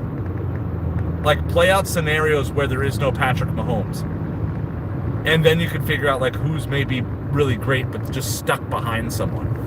And I think that's a difficult position. It's like, it doesn't matter if you're the second best quarterback in the AFC. If you can't get your team past Patrick Mahomes, it just doesn't matter. So, like, I can see there being eras where if there was no Patrick Mahomes, who do you think would have helped won all those Super Bowls? Do you think that would have been Lamar Jackson? Do you think that would have been Josh Allen? And you can kind of project, but you don't really know. Yeah, like the Dolphins against Brady at home, like that worked for us, and it's like, all right, well,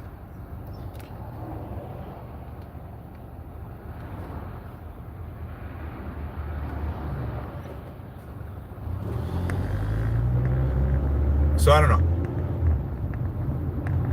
Yeah, you don't. So you would.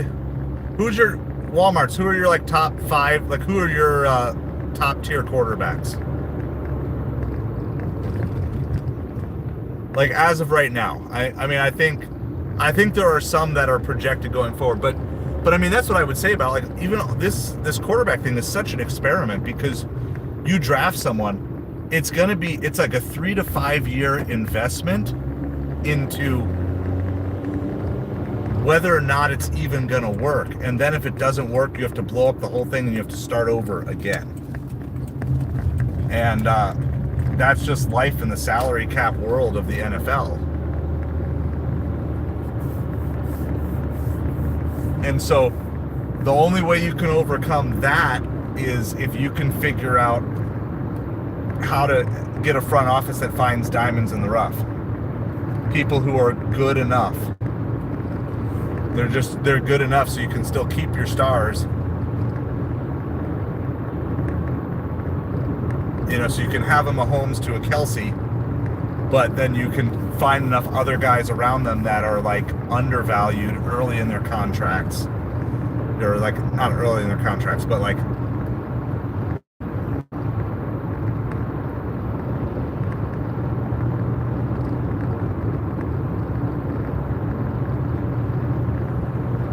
yeah, but so the one thing with that Walmart's is that's not always the case, right? It wasn't always the case that the Dolphins were bad in cold weather.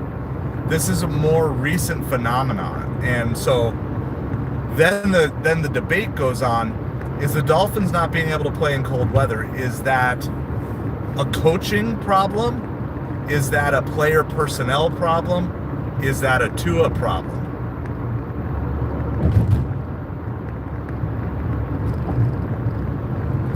So, because Dan Marino, obviously Marino was significantly better than Tua, but they did not always provide the best weapons for Marino. Marino overcame really bad player personnel decisions because Marino for many years was paired with Shula as the good coach quarterback combo.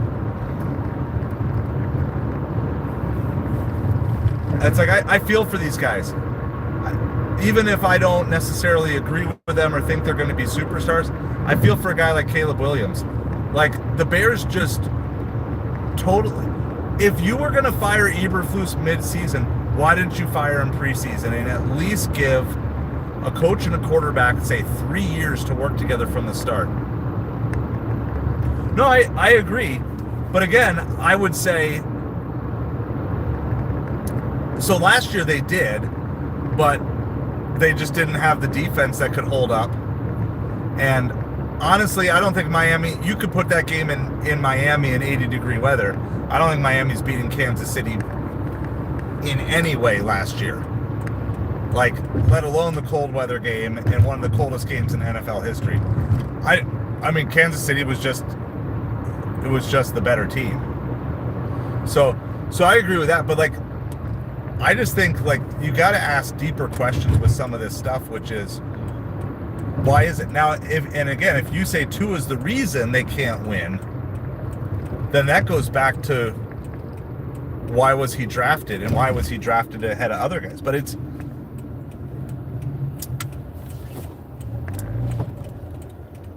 I don't know, the way I see it, I think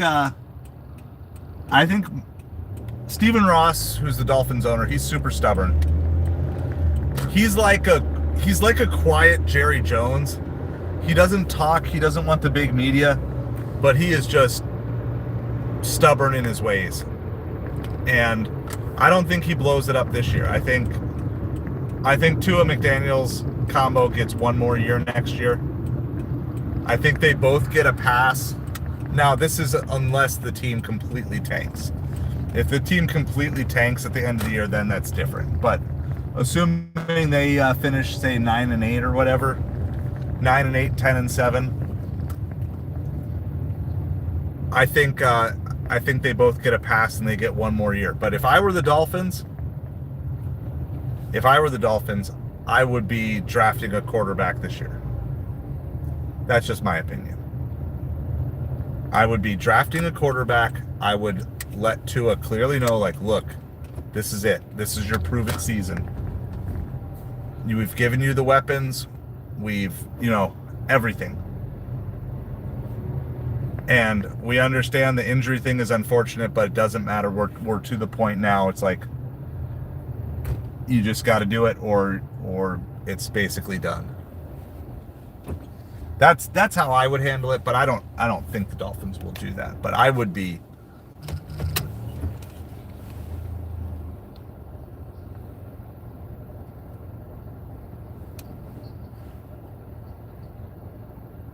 Welcome back, John. Arizona, Minnesota bad. Last I knew it was 6-6. Last I knew it was 6-6. All right, we're going to go drop this off really quick. This is our second Turco taco order.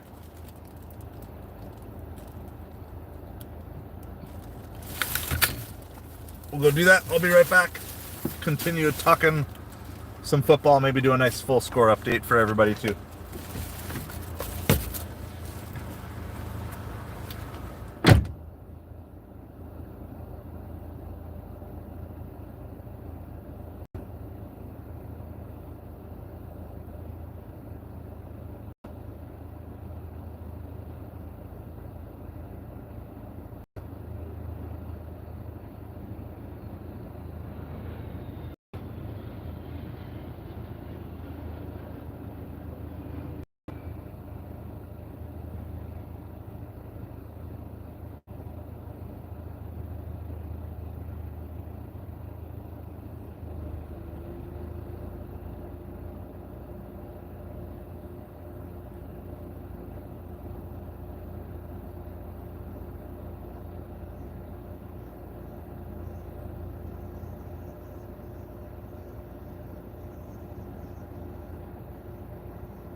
Gotta run those stairs.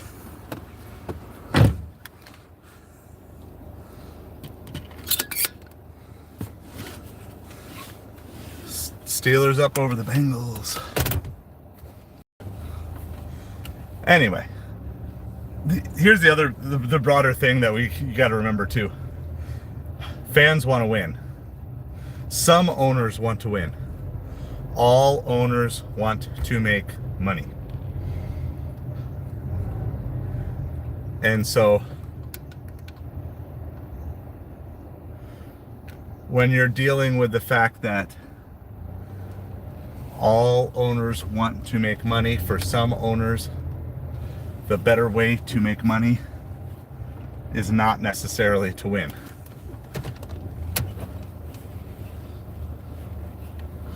So that becomes an interesting part in this whole thing.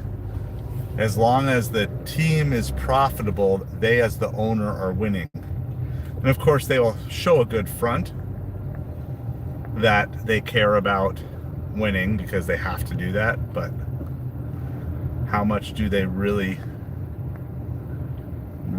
care about winning as long as everything is profitable? And for a lot of them, it's just simply an investment.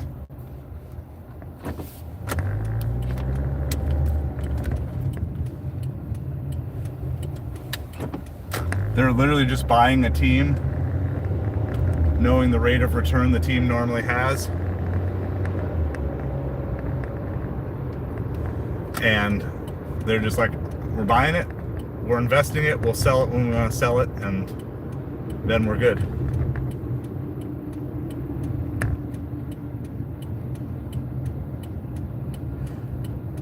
I don't actually know all the NFL Network theme songs, Walmarts. Sorry.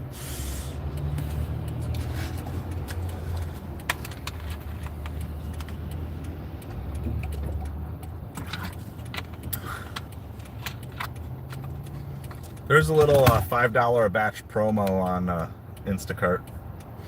I don't know if we'll catch anything good, but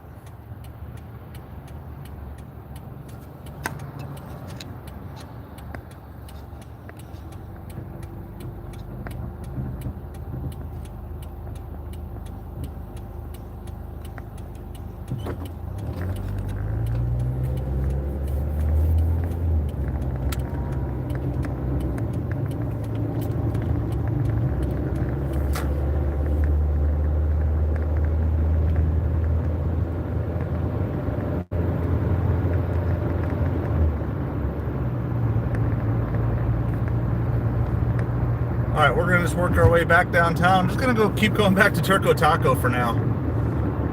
All of our good orders, well, all of our orders today have just come from there. Turco Taco in that area, the Einstein brothers around. We're just trying to do our best to make a little bit of money. Once we get downtown, we'll turn DoorDash back on. I'm on earn by time there, but I don't want to be taking orders way out where I am right now.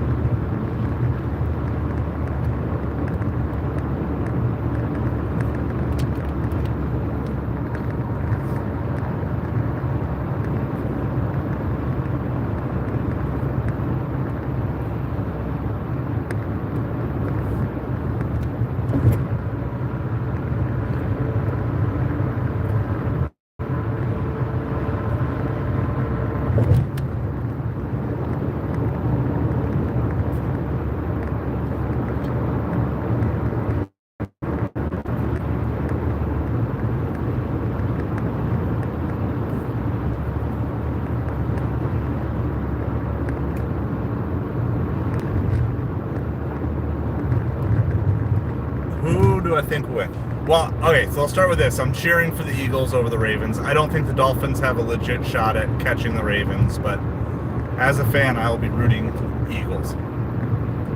As a whole, I would guess that the Eagles are probably the stronger team. That's what I would guess. Casey, how's it going? We're doing all right.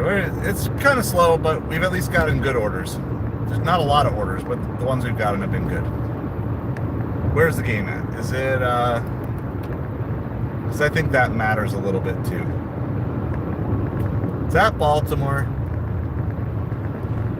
They actually have, Baltimore's the favorite. That kind of surprises me. I'll be contrarian. I'll pick... I would say I don't bet, but if I were betting, I would pick the Eagles to cover the spread. Baltimore's favored by 3. So basically, doesn't that usually mean it's basically a toss-up, and they get 3 points for their home field advantage? If I remember what I knew about betting, I think that's what it was.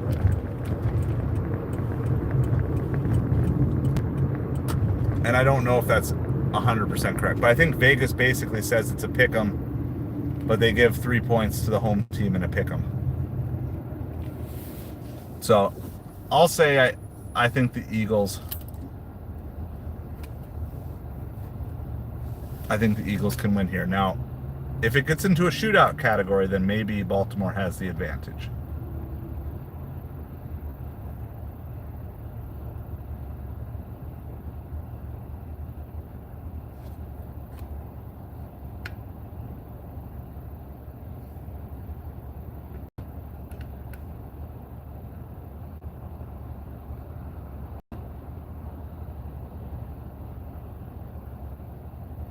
Our first Turco Taco of the day, we were quoted 15.09. We got 15.64.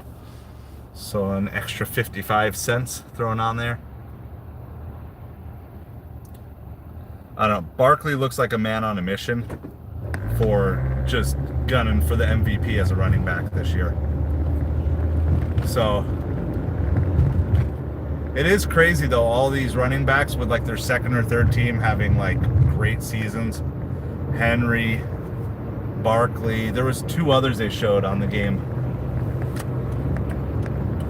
Oh, who's with the Packers now? Jacobs, right? He's got a good season going too. Like all these guys that none of these teams wanted to pay because like the narrative was, well, you just need a good quarterback, don't pay for running backs. Now you got all these running backs who are a part of like really good teams. There was 4 of them they showed on the game, and I don't remember the third, but it was Barkley and Jacobs and Henry were 3 of them, and there's one more.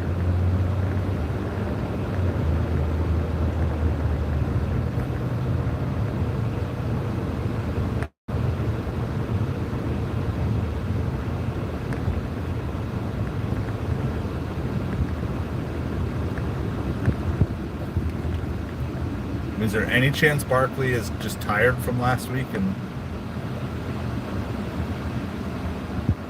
300 total yards or whatever that was?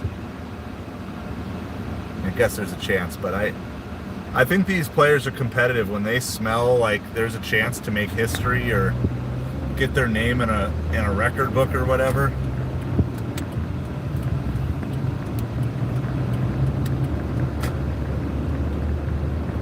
They just tend to go for it, so.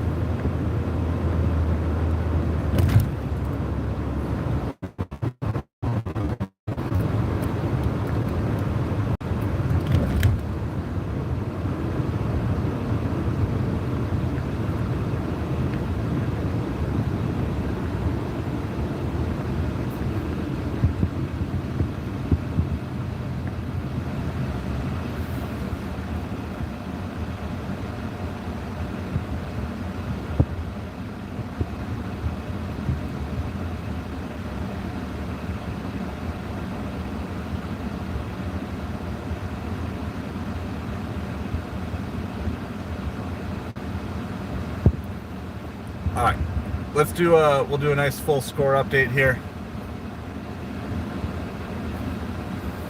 We are now, all these games look like they're basically in the third quarter now. Some of them deep into the third quarter, some of them just coming out of halftime. So that's where things are at the moment.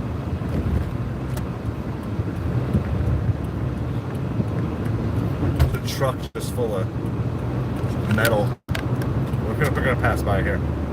Like they just collected every bit of metal recycling they could. Got their hustle on. That's like all scrap metal, the truck and the trailer.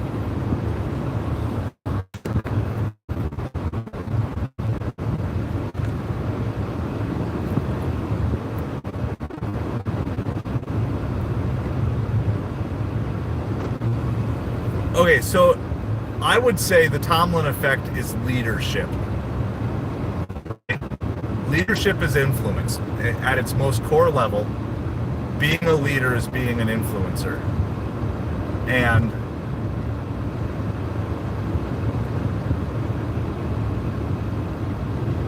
what you see with good leadership, if you assume, remove the quarterbacks from the situation,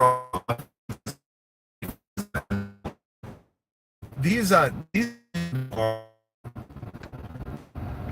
only differentiated by relatively small differences, right? You know, people are always like, back in the day, they're like, oh, if Alabama played whoever the worst team was in football, like they would destroy them. Like, no, they would not. No, they would not.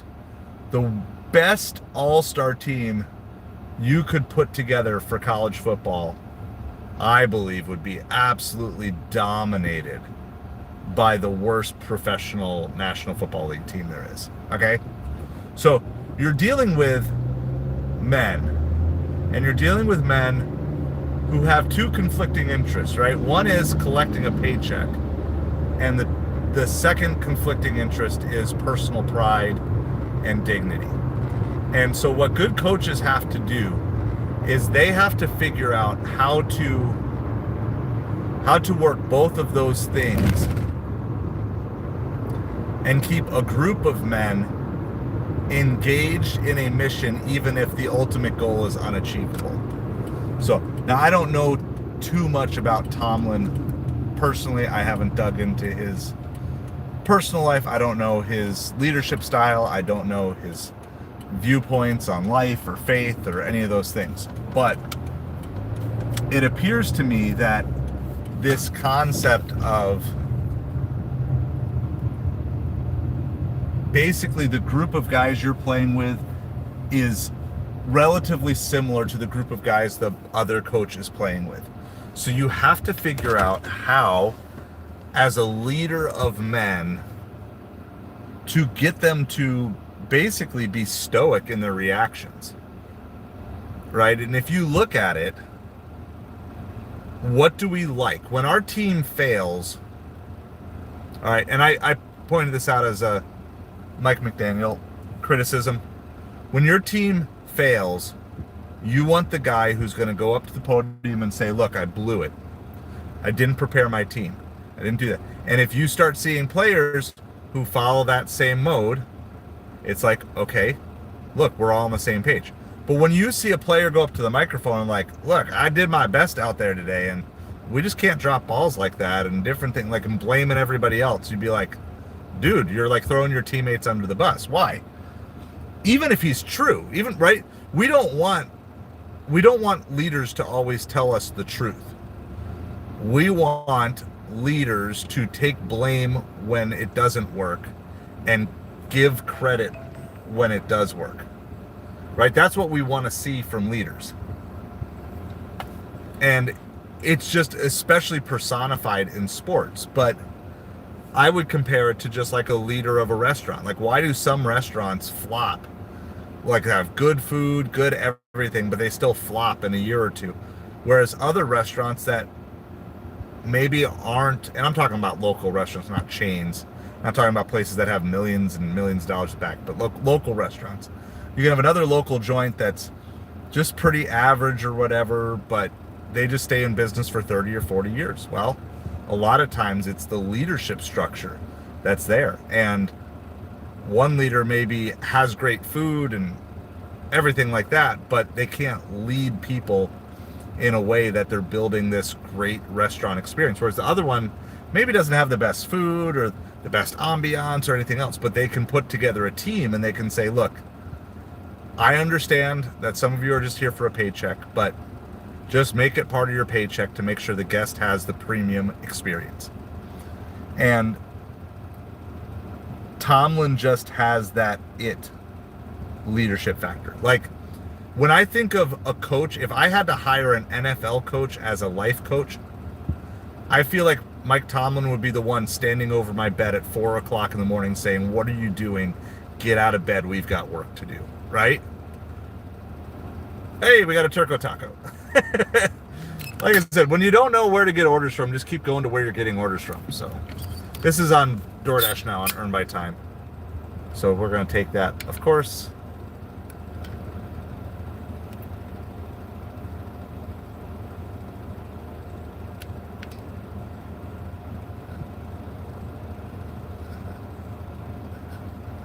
If it'll let us take it, because we never know. All right, yeah, we got it. All right, this one's 4 items this time. So, I mean, I think that's a good question. So let me leave you guys with that question. Like, if you could pick any NFL coach to be your, like, kick your butt into gear life coach,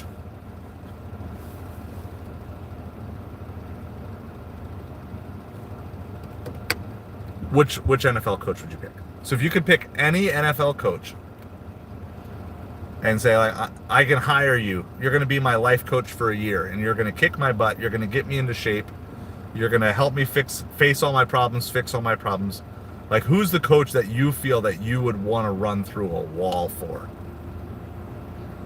And when you do that, like, you really kind of look through and it's like, yeah, Mike Tomlin's the guy, right? Like, that's exactly it. Like, who do you think of? Like, are you thinking of Mike McDaniel? Like, I mean, he maybe is a player's coach, but, like, am I running through a wall? Like, no. But, like, Mike Tomlin is, like, the coach that I think I would run through a wall for. Like that's the name that comes to mind. But if I go back in time, there's other coaches I can think of, right? Like I'm running through a wall for Don Shula. I'm probably running through a wall for Jimmy Johnson. Like there's coaches that I'm running through a wall for. Um, Walsh, right? The old 49ers head coach. Vince Lombardi. You're running through that wall for him. Yeah, and that's exactly it. So if you just say, okay, who's the best life coach in the NFL? And then say, well, does he get the results of his players? I think that's exactly it. I think Mike Tomlin knows how to win those 3 or 4 games a year that other coaches don't know, which means in the good seasons, they're a 13-win team when other coaches might only get them to 9 or 10. And in the bad seasons, they're a 9-win team when other coaches might only get them to 5 or 6. So I think that would be my theory. That would be my theory is he is respected. And then, of course, the more he does it, then the more people believe in him, and then the more people want to go see him, and then it just builds. Like it consistently builds that way. And so it's like, yeah, that's my theory. I don't know if that's like everything. I'm sure there's more from the coaching side that I don't know about, but just as a leader of men, I think that's what it is. I'm gonna go pick up this order here really quick. This one's a lot smaller than the other ones we've done, but we'll take it. We're staying busy.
All right, we're at pickup number 3.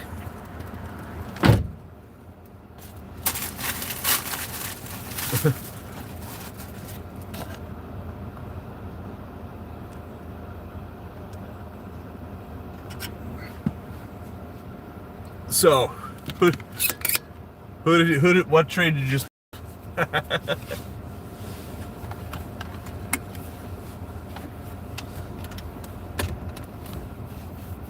Go Tua and Tyreek back to send both of them to Kansas City and get Mahomes.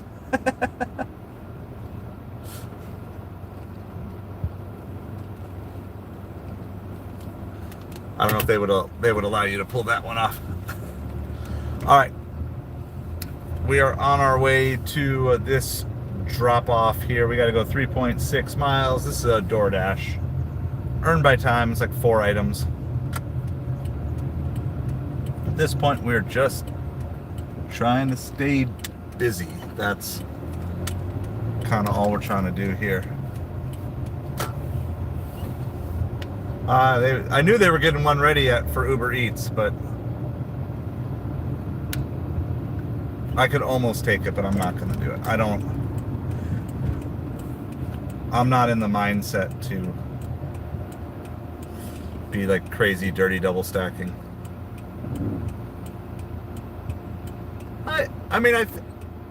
That actually sounds, I don't know if that would work in real life, but that does sound not hard. I bet you it values Achan's upside a lot. So who's your quarterback though? Because you got to get a better quarterback. Then if you're really going for it, you got to get one of your top 5, whoever that might happen to be.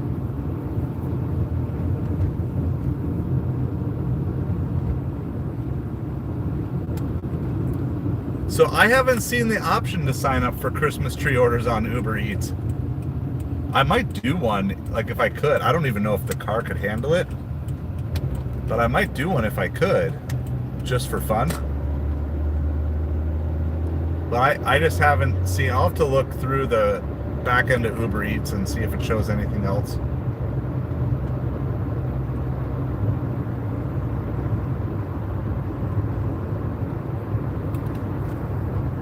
Anyway, I could have taken that Turco Taco from Uber Eats as well. It's going same general direction, but I'm just not feeling like I want to do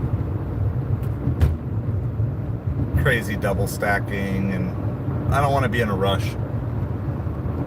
There's some days that I'm out here and it's like, look, let's maximize every last dollar, and there's other days like, you know what, I just want to drive, pick up food, deliver it, and it's kind of almost more. It's almost more about just doing a mindless task than it is about maximizing dollars, but still making money while I do the mindless task, if that makes any sense. All right, so we're going to do full scoreboard update here. Steelers are up on the Bengals 27-21.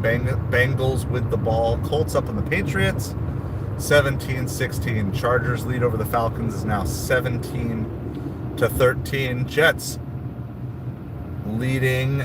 Are we in the late in the third quarter there? 21-16. Texans over the Jaguars 13-6. Cardinals over the Vikings 19-6.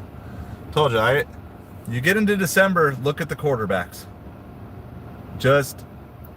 I just figured if you look at the quarterbacks, I posed this question before.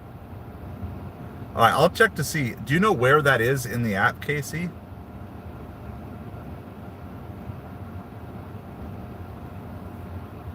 Because I'll do some checking.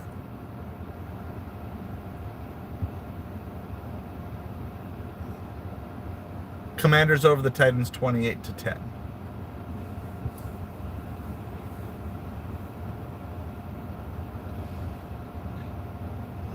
It would be interesting to see someone. I'm looking for where to sign up for Christmas tree deliveries. I feel like there could be good tips there, right? Because people ordering Christmas trees, first of all, they should generally be in a good Christmas spirit. I just don't know if the vibe could actually handle it. It'd have to go on top, I think. It depends on like what size tree that I'm delivering. If it's like a 6-foot tree, I think I'm good. If we're talking like a 12-footer though, it's not gonna happen.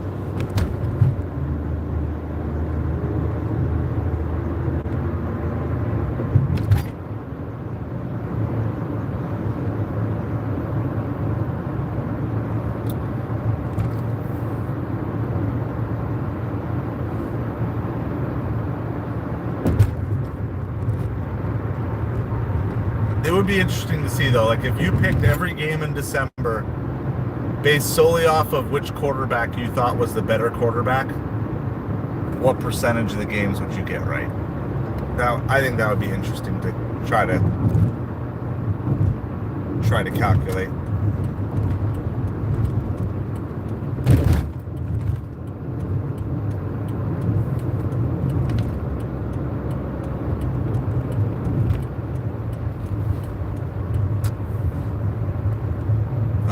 All right, I'll do some checking. I thought I had heard it was like regional too, so.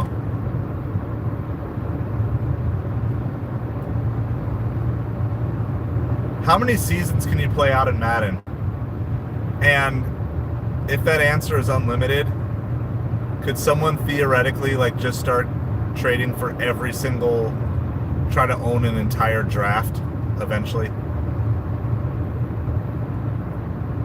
Like, just keep trading back in the draft every year and trading to like future years until you literally own the entire draft in like 2130 or something like that.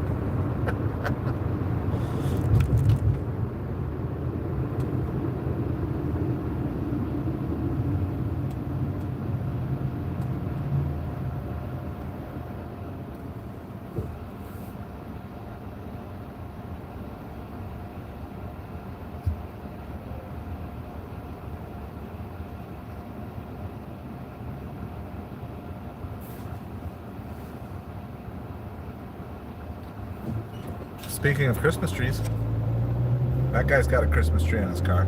See, so like, I think I could take that size. He's probably rolling like a 6-foot Christmas tree. I think I could get that big of a Christmas tree on my roof and not much bigger.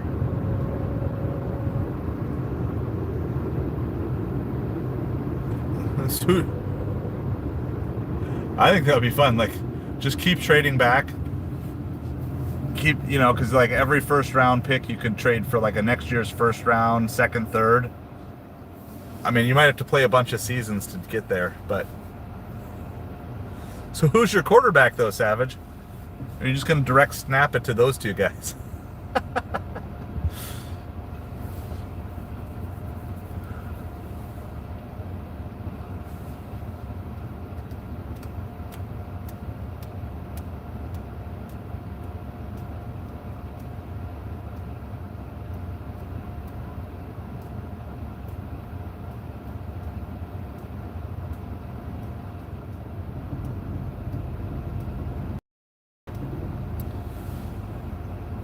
Don't have a quarterback.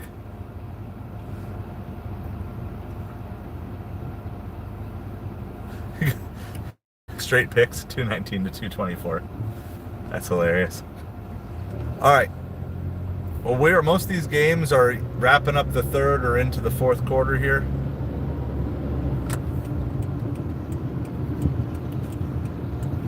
This particular drop-off is actually really close to my house.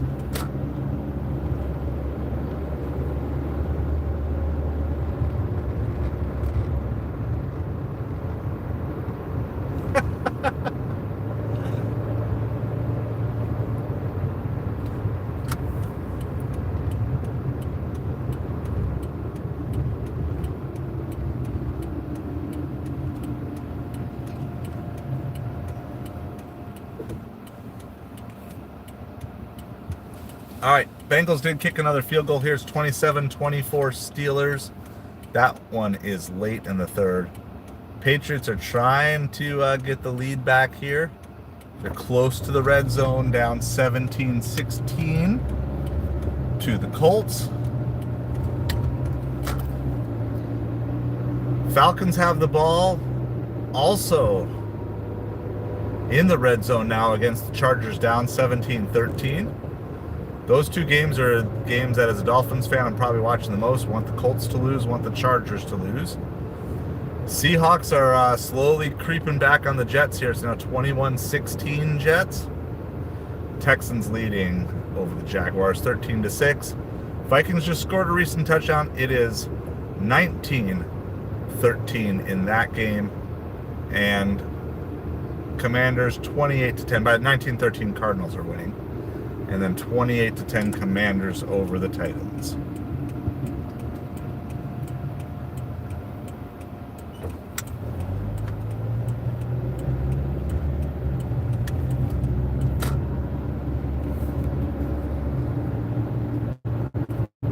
I literally just drove past my house. We're 0.3 miles away from this drop off here. So it's someone who lives in the same neighborhood as us. Let's see if my neighbors are good tippers. We're on earn by time, so we don't know what this one is actually paying out here.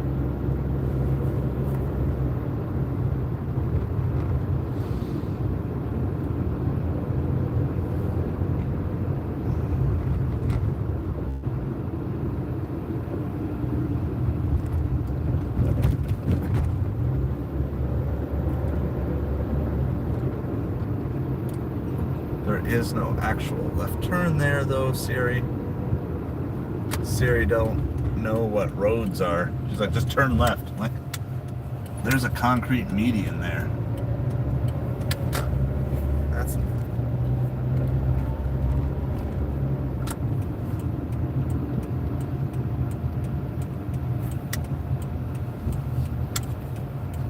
two. Is that the right one?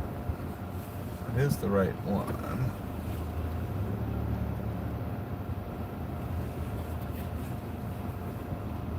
Alright, I gotta get turned around. I'm not even facing the right flow of traffic here.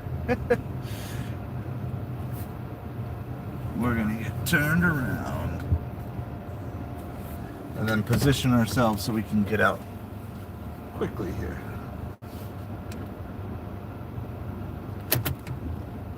What unit? Segundo piso. Do we know what that is? Segundo piso? That's the apartment number. That's not really going to help us. Segundo, is that second? Is piso floor? I'm assuming it's apartment 2. Let me see. Ah, go for it.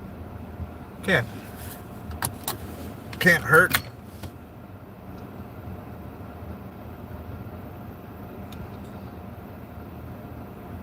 Let's see, I can match the fire extinguisher. Does anyone know Spanish? I'm gonna have to like Google translate this. I think segundo is second.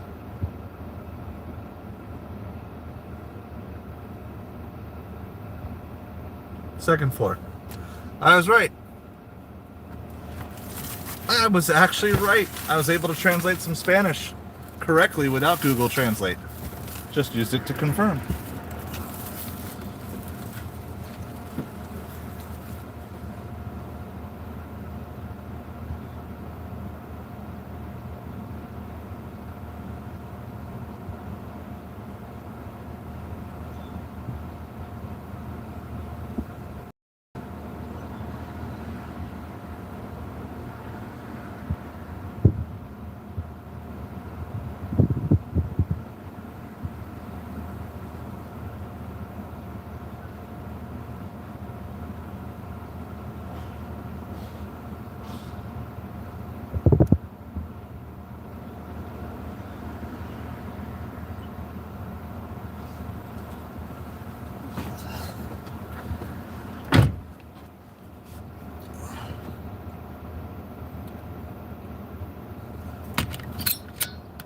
Get everything uploaded here really quick.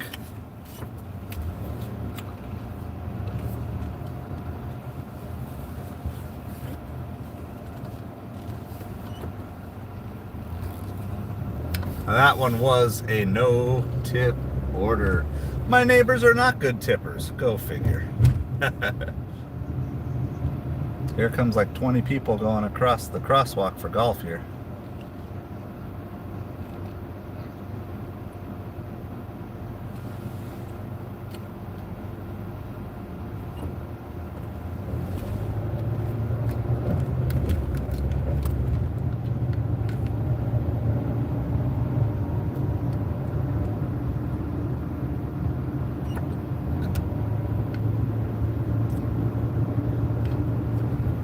After all the orders we took last night and what we've taken today, we're still stuck at 71%. We have not been able to move up one bit. So at this point, we still have no margin for supper tonight, sadly.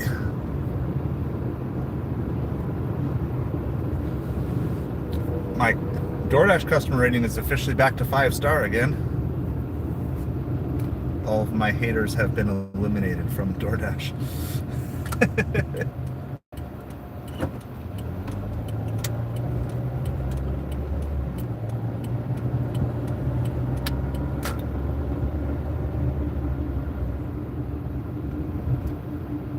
Yeah, I mean, I got $5 on it, so it wasn't horrible, and there's no orders coming in anywhere else, so I'm not gonna really complain. For a while, I was like calling to have customers blocked, but I'm not actually sure that helps your metrics. Like, if you're regularly asking to have customers blocked, I kind of wonder if they're not gonna like that. They're just going to be like, yeah, no, that's not a thing.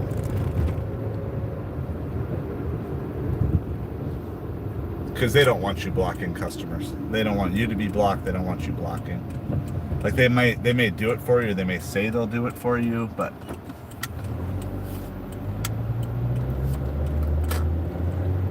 they never seem super excited to do it for you.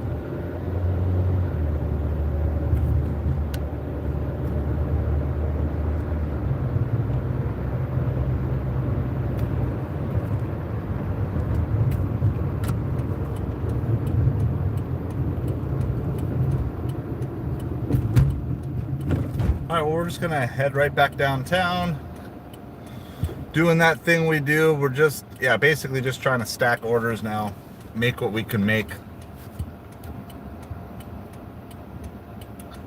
All right, Steelers 34-24 over the Bengals. Patriots 24-17 on the Colts. Chargers have a 17-13 lead on the Falcons. Jets 21, Seahawks 16. Texans 13, Jaguars 6. Nope, we got an order. It is from Sonic. Well, that works. We can turn around. It's just 2 drinks. That's also not a good sign.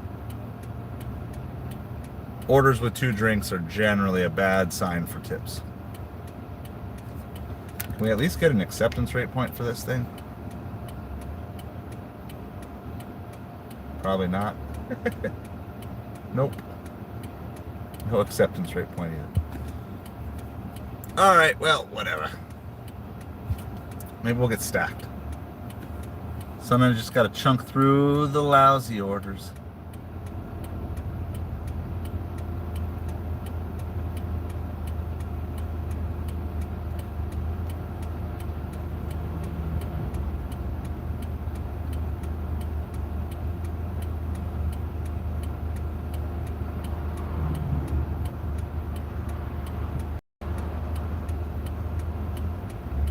So we gotta make a U-turn.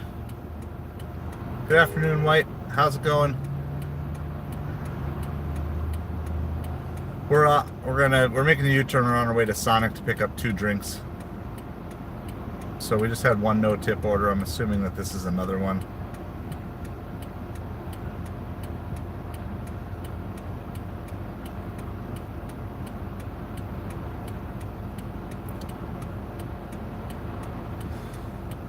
But yeah, we're just out here. We've got a lot of these football games are heading into the 4th quarter, so we'll kind of keep going on all of that. Keep the scores updated as they come in here to the end. And then we'll reset for the second games, 4 p.m. games. Between 4 and 4:30, I guess. They don't all start at exactly the same time.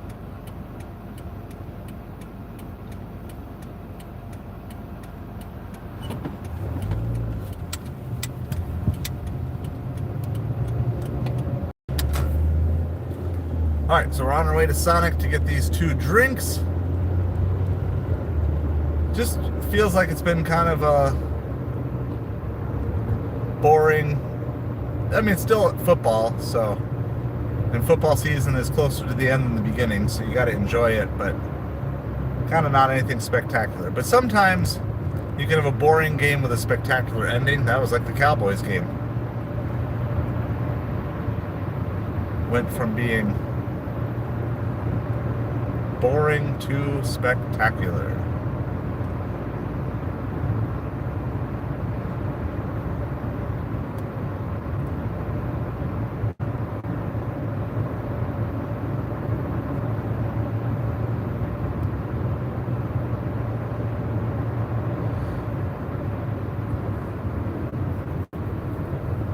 We'll see if there's any change to pick up from the ground too. Add it to my pile of change that I have in here. Sometimes when you go through these drive-thrus, and so normally you don't get to go through drive-thrus during the day. It's usually at night. But Sonic, I always go through the drive-thru. Hopefully we only have to make it through about an hour more of bad slow orders, and then we can have just a nice rush for supper, and then we'll see. And tentatively planning on going live for tonight's game, but if orders dry up, I might just go live from home. That was fun on Thursday night. It might be kind of fun to do on Sunday night again, but we'll see how it goes. I mean, making money with food delivery comes first.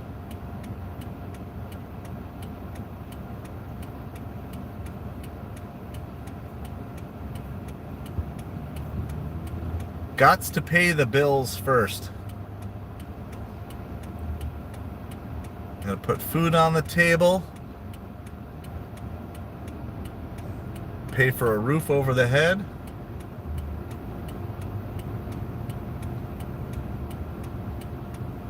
And then only when those earning opportunities are over can I just go like full on. But I know my market, usually we're dead by 9 o'clock on Sunday, so we might just do this and then switch over and do a... But I don't even know if I'm going to have time to get a thumbnail ready, so we'll see.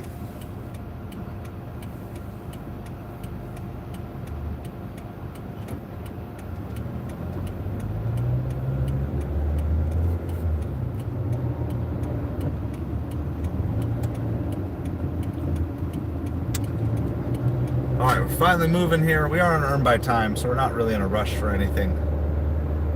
But unfortunately now this is probably a couple of rough orders in a row.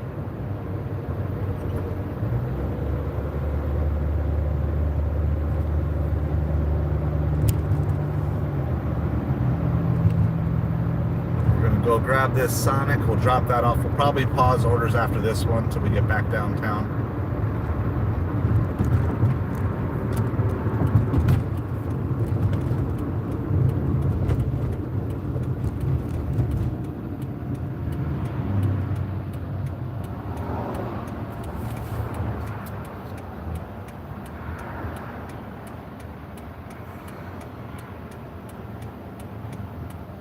We can be arrived here.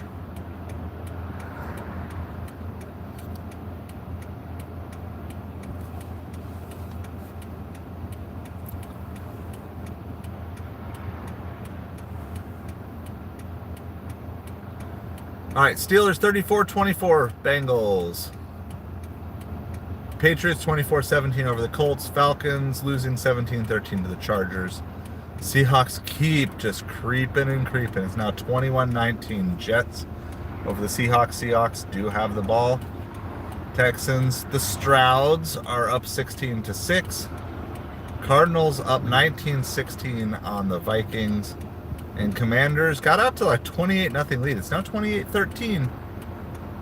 So, but Commanders are threatening to score down all the way at the Titans' 4-yard line.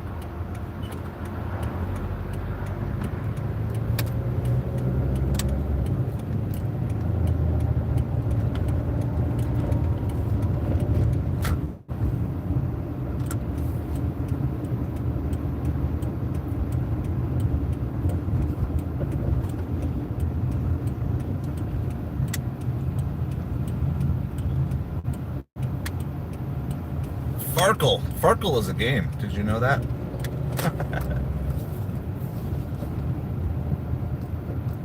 I haven't played it for a while, but it's a game. Alright, I'm going to go through the drive-thru here.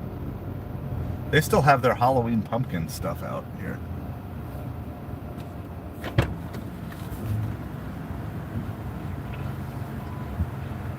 Hi, I got a DoorDash for Samuel. DoorDash for Samuel? Yes, go up to the window. Alright, thank you. Alright, well, there's nobody in line, so that's good. Sunday night game is Eagles-Ravens, Jaeger. That's the good game. Probably the game of the week here.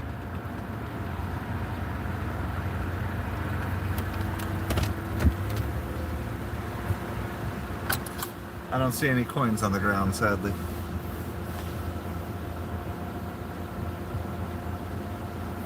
I was hoping we'd get our tip from here.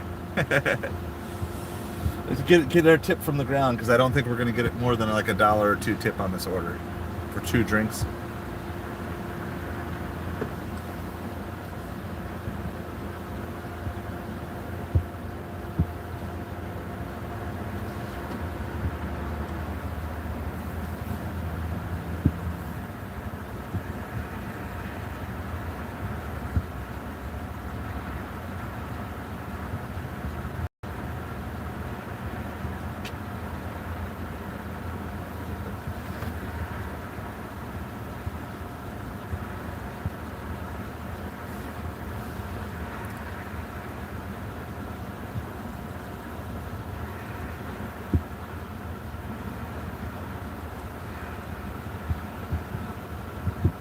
Ah, Farkle. Got it. I just always put in the tip category. Like, if the ground is tipping me for doing good service that other customers are not tipping me for. Route 44 Cherry Limeade sounds amazing right now. As the slushy. I get it as the slushy. If you get it as just the drink, then you just end up with a lot of ice at the end. But if you get it as a slushy, gives you brain freeze. That's pretty amazing. Hello. For Samuel? Oh, yeah. Yeah.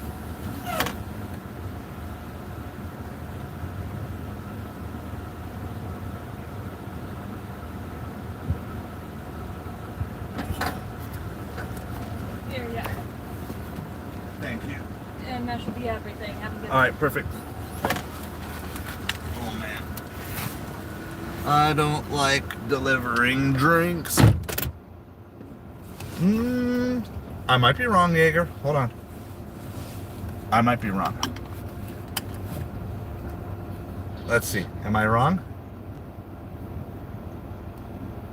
You were right. It is, sorry, it's 49ers Bills, Jaeger. You were right. I was wrong. My apologies. I do not know if I actually trust this, but all right. Take a receipt photo. I don't have my little tote that I normally put drinks in. It's in the trunk. I think I'm going to figure out where I'm going first.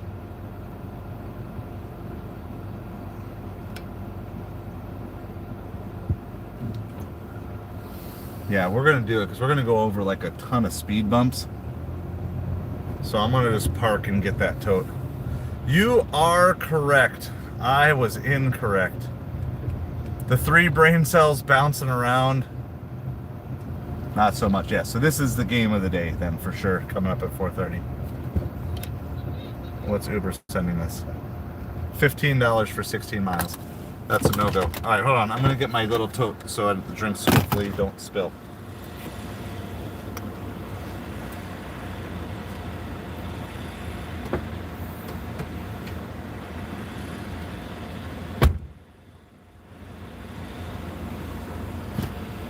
So this is the tote.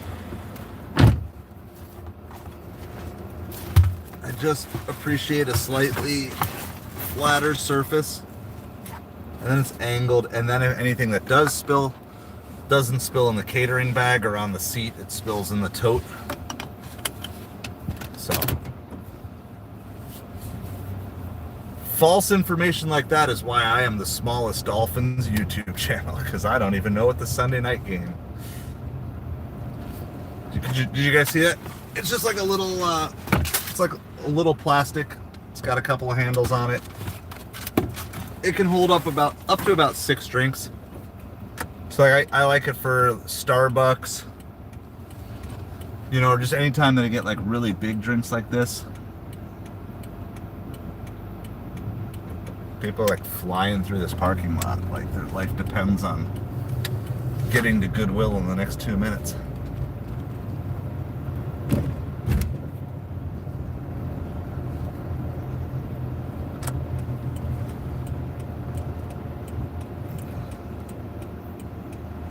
That's all I got, man.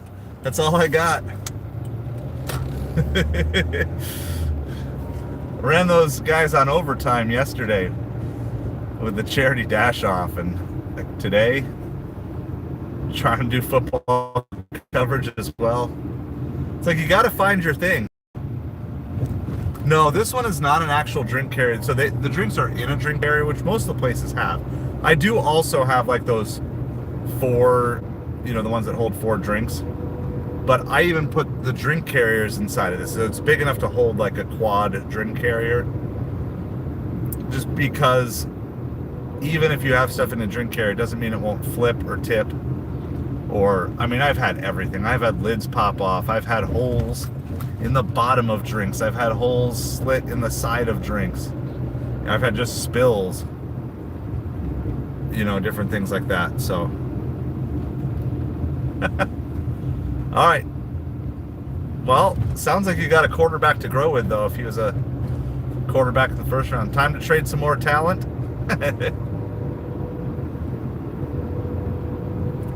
How many years? What's your how many years to get the Dolphins to the Super Bowl plan? Savage.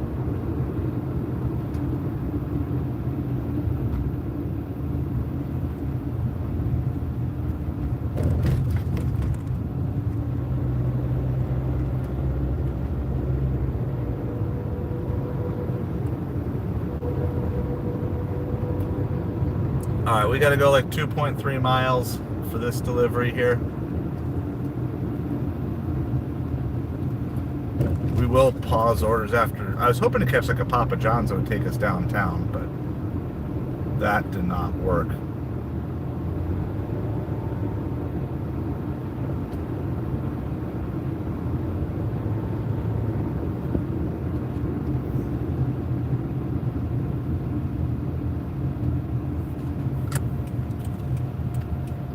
He just needs some seasoning. Maybe he needed to sit for a season.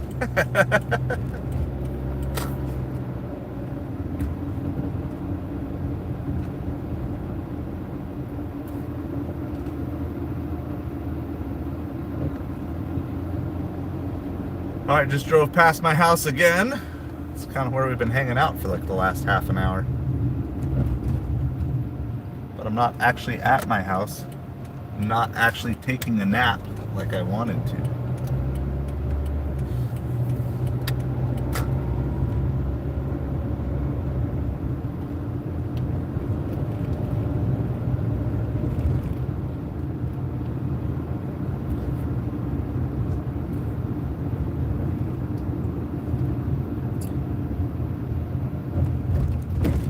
I think this is our last speed bump for a little bit.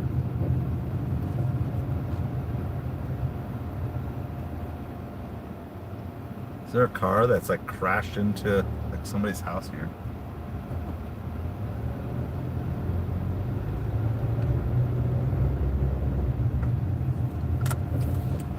I don't know if they're parked there on purpose or by accident. Not sure. Let's see. What do we got? 1.5 miles. Do we have any gate code on this place?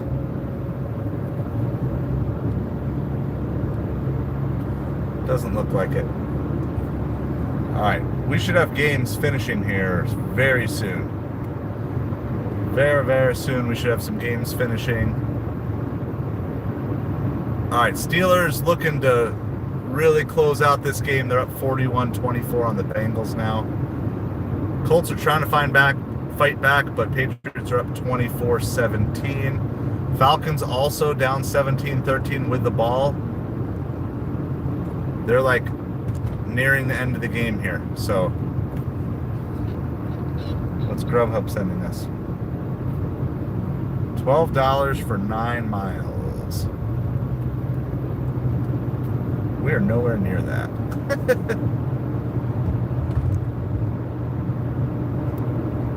We are nowhere near that. All right, we got a turn in about 1 mile here.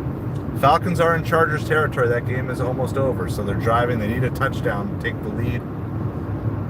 Jets still up by 2 on the Seahawks. Texans have opened up a little more of a lead here on the Jaguars, 22-6. Cardinals up 19-16 on the Vikings. Commanders now with 35 to the Titans 13. So no games officially in the books yet. Some of them are over. A couple of them are still battles here. So I would love to see the Falcons somehow manage to score a touchdown here. They're in trouble though. It is 4th and 12 on the Chargers 35 with 47 seconds to go. So this is it. And you guys might be ahead of me because I'm just pulling through the ESPN app here. So it's very possible you guys are ahead of me.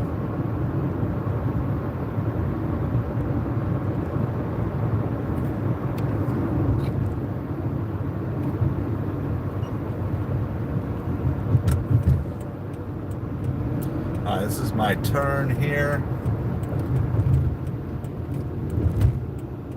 And yeah, that is unsuccessful.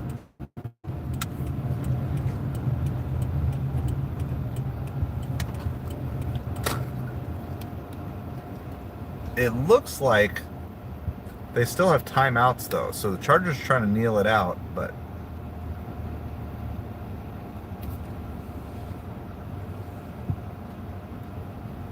well, use County Barn. Well, it would be very helpful if you would tell me that I can't actually enter at an entrance.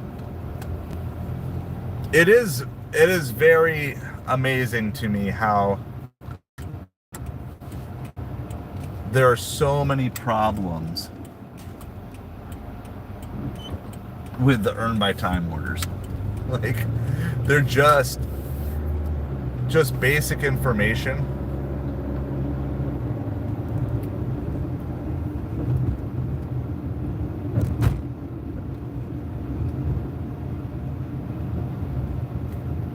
Like, now he's sending me a message. Well, that's fine, but that's a little too late. Like, I already went to the other entrance, so.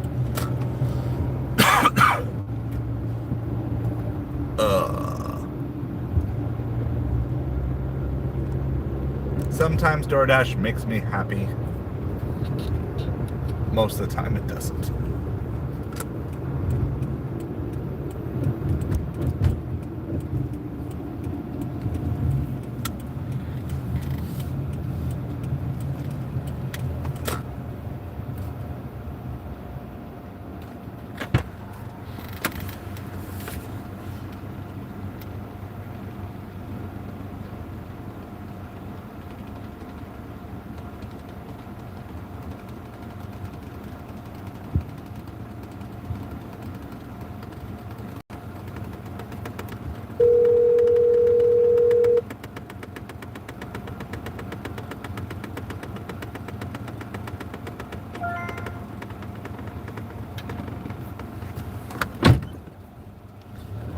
We are in Ojo Noel. I look tired. Well, yesterday was kind of crazy. We had fun. We had fun with our first ever charity DoorDash competition. I lost, but yeah, it was a long day. It was definitely different. It was different co-streaming with Lisa, talking and everything else going with it. So that's good. I feel good today. I mean, I'm still tired. I've been tired since Thanksgiving. And I think it's just like I've been eating so much carby food. And yeah, that's not a good recipe for me, as much as I like eating it. So definitely want to get back to some health and fitness focus here, because I know Christmas is going to be another one. Going to get hit with some stuff, so I want to be ready. I want to be in good shape. So we might have to do a mini pre-Christmas cleanse or something. Hey, guess what? Apartment buildings that don't have numbers on them. Gotta love it.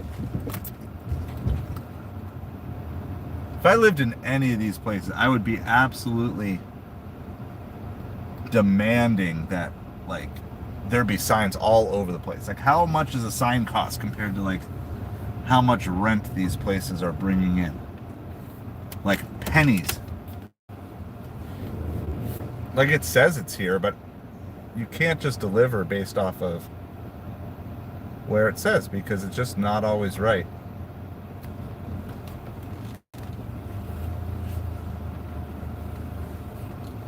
Then I have to hand it to them, which helps a little bit, so you can't accidentally leave it at the wrong spot. But I also don't want to be like stopping and dropping it off at random people's doors. Just like no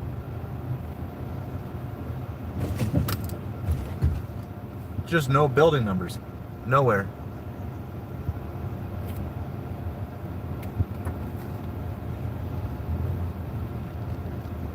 Or it's like on the end. There it is. That's like hidden in a bush. All right. Well, we're unearned by time, so. Audra Noel, we sometimes make poor decisions. I'm not going to lie about that. In the name of tradition. All right. Just to cool off the car a little bit. I'm sure by tonight it'll be just the opposite, but we'll be back.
right.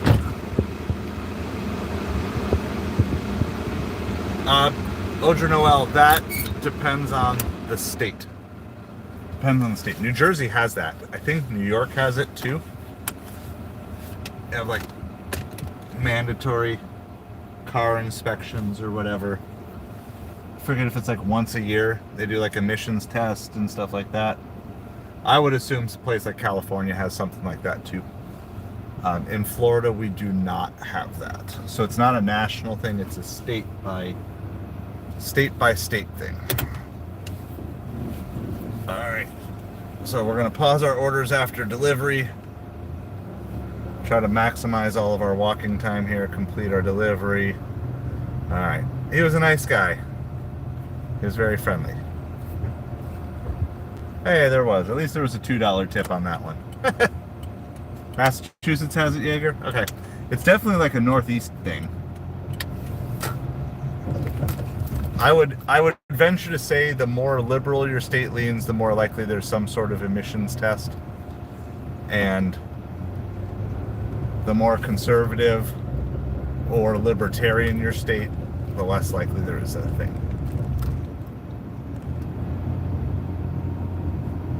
But I don't know if that's for sure, but the Northeast tends to be a little more liberal. All right, let's see. Grubhub sending us something. $17 for 12 miles. It brings us north. Okay. This is probably dumb. But I think I'm going to take this. I'm going to take this. It's $17 for 12 miles on Grubhub. But it is the drop-off. It's a Papa John's I rarely go to. And the drop-off is close to where we want to set up for supper. Relatively speaking, and it's $3.50, so we could be to where we want to be.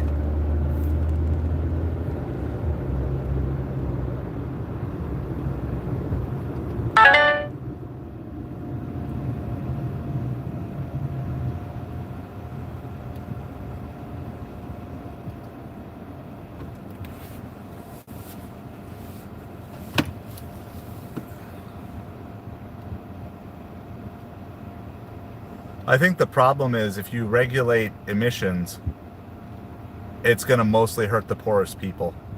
That's the biggest problem, right? So the poorest people drive the oldest cars that are most likely to fail emissions tests.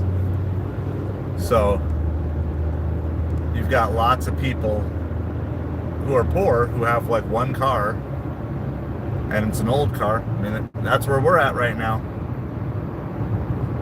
I'm not saying this wouldn't pass the emissions test, I just have no idea. But it's going to disproportionately hurt poor people. Because then you're going to say, well, you have to fix this, you have to fix this, and now you're taking people who already can't afford a good car, and then you're going to force them to pay money to get something fixed so they can drive their car, so they can get to work, so they can pay their bills and all those other things. So I think that's like a significant issue with emissions tests, that it would just be a disproportionate tax on poor people. That's just kind of my general take on it. I used to live in New Jersey, so I remember having to take the car for an annual inspection or whatever. I would much prefer there to be annual driver's license inspections over annual car inspections. We got games coming to an end here, or just ended. We'll get you caught up here on all these scores. Bengals keep battling back, so credit to them, but I don't know, Steelers have the ball up by 10 with 6:30 in the fourth quarter. The Colts have taken the lead on the Patriots, which that's actually not good for the Dolphins. The Chargers have already won, which is also not good for the Dolphins.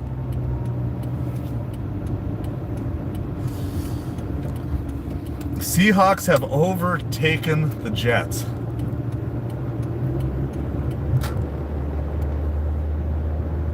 was the score on this one early? I forget what it was. The Jets were up, though. The Jets were up 14-0 and 21-7. It is now 26-21 Seahawks over the Jets.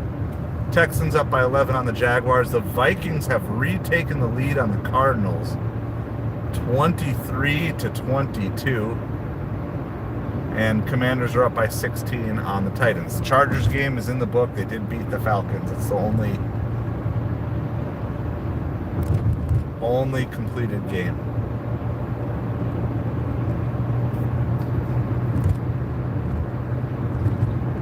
$4 for 20 miles on Uber Eats. We're going to turn that down.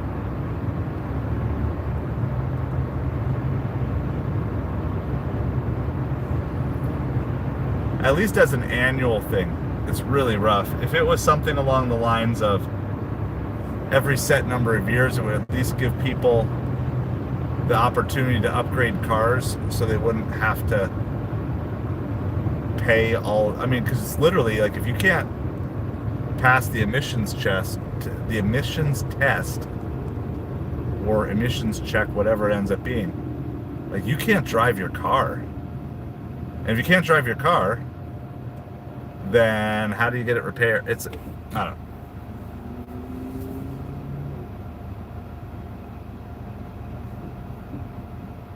But I mean, I understand that to a certain extent, but I will say 95% of all accidents in America are probably caused by driver error, not mechanical error. Which is why I'd say I would much rather have to go through a driver's test every year. I would feel a lot safer on the roads. And I feel like moving violation penalties, I feel like penalties should be significantly higher, especially for multi-time offenders.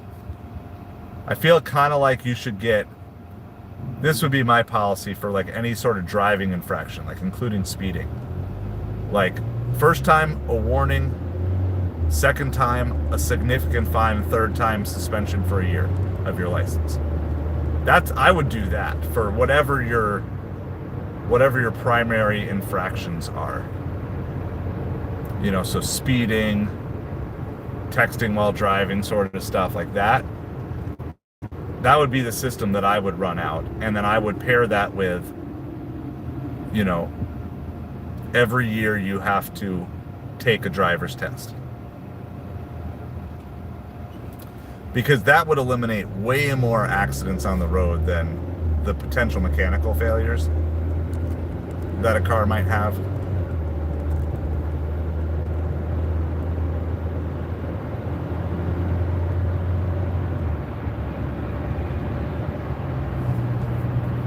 Now, if the state wanted to somehow sponsor it, that it was, by the way, we're going to sketchy internet zone again for this Papa John's. Just a heads up. If it would be something like a grant, like we want to make sure cars are safe, so we'll inspect it and then we'll also give you a voucher that pays for the required repairs or something like that, then I feel a little bit better about it. I still don't like it because then that's still coming out from taxpayer stuff, but I would feel a little bit better about it not being just a burden on the poor. So, but I still don't like that concept of it. And you would eliminate significantly more accidents with mandatory driver's tests and much harsher ticketing than you would with mandatory car inspections and emissions tests and stuff like that. That's just my opinion. As someone who drives a lot for a living, and I mean, I can point out probably, if I was a police officer, I could pull over 50 people a day, no problem, for just basic traffic infractions, like people not going when it's green, people going through lights when they're red, excessive speeding. I'm not just talking about like 5 miles over. I'm talking 20 miles over, 30 miles over the limit. There would be a lot more, you know, distracted driving stuff, drunk driving. Like, I would just have, now, I mean, certain things I think should have a penalty right away. Like, I don't think you should get grace for, if you get pulled over for drunk driving. Like, that's different, but Vikings end up coming back there. Oh man, those Cardinals. I'm telling you though, the Vikings look a lot, from what I'm seeing, the Vikings look a lot like the Miami Hurricanes to me. They just kind of squeak out some wins. They're probably not as good as their record looks, and they struggle to put away good teams.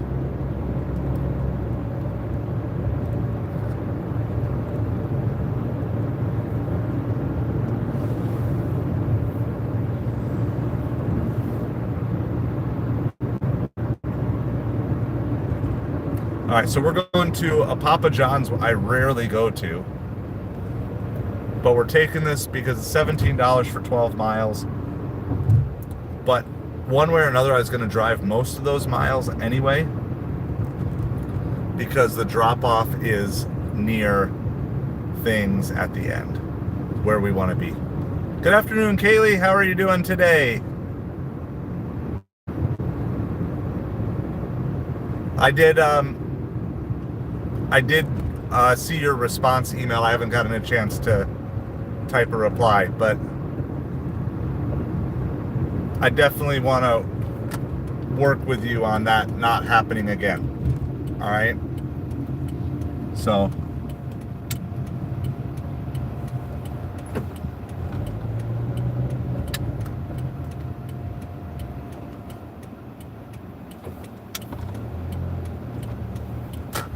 this is a Papa John's. This is in my town, but it's in our low tipping zone, so I don't normally hang out over here. And so I do not normally come over here. However, apparently we were close enough for Grubhub to send us an order from here, so we're going to take it. And it's 17 for 12. Wolf Drifter, good afternoon. How are you doing as well? I'm going to I don't even know what's in this order yet, but this is not as high of a Grubhub order as I ever see, so. 3 items, what do we got? Pizza, wings, and a brownie. That sounds good to me. It's been a while. It sounds good. Also, Kaylee, you're also a moderator too, so I trust your judgment to just say like, hey, knock it off. So I'm gonna do some reaching out though too, because I don't want that. I don't want anyone to be in that position as to what you're feeling. So, all right, I'm gonna go grab this pizza really quick. We're gonna get this. We're gonna head towards the Crust Pizza and all the places we like to be, kind of for supper time. So.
Well, now I know why I never go to this Grubhub. That was like the weirdest interaction ever. So they're like, you have to take a picture of the order before you can leave with the order. I'm like, who do I send it to? It's like, they're like, we cannot put it in your pizza bag. You can't put it in the pizza bag in here. It's, that was weird. And they're like, you have to mark it as picked up before I pick it up. And well, anyway, like I said, I don't normally come here because you're just dealing with people who see the world a little differently than normal. Like, you have to take a picture. Why? Why do I can delete the picture as soon as I go. They're like, in case they mark it as not being, they're like, you take the picture. Why do I need to take a picture of an order that I'm picking up and not upload it to anyone? Like,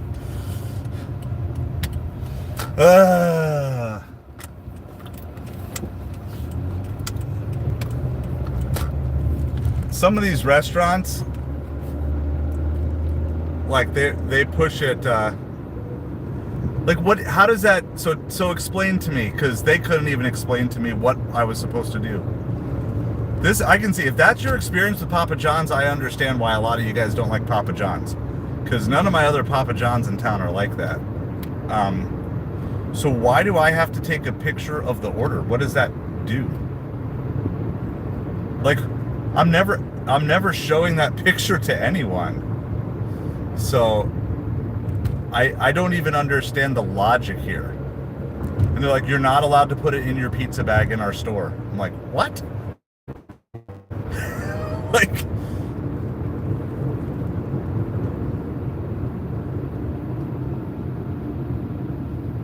yeah, well, the driver's licenses, that's nuts too.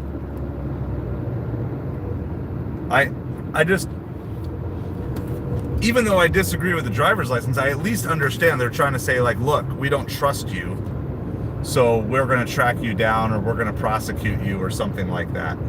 So I don't agree with that, but I at least understand the logic between it. But what's the logic? It would make more sense if they're like, we're going to take a picture of you with the order, but I have no idea, like, what that's supposed to be accomplishing.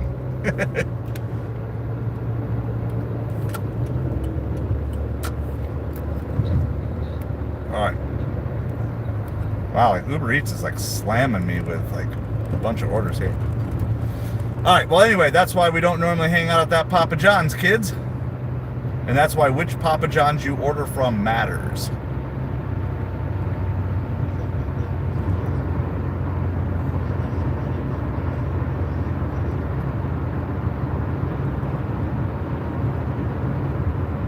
It also didn't help that they spoke very broken English. And I'm like, I don't, like, driver must take picture of order. Like, well, yeah, that's what we do when we leave it. I don't know. It was weird.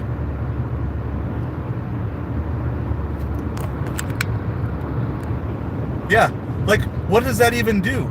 And they literally have a thing, and like, I was like, I don't understand. And he took the pizzas away. It's like, and I told him, I was like, I don't mark the order as picked up until I actually have it in my possession.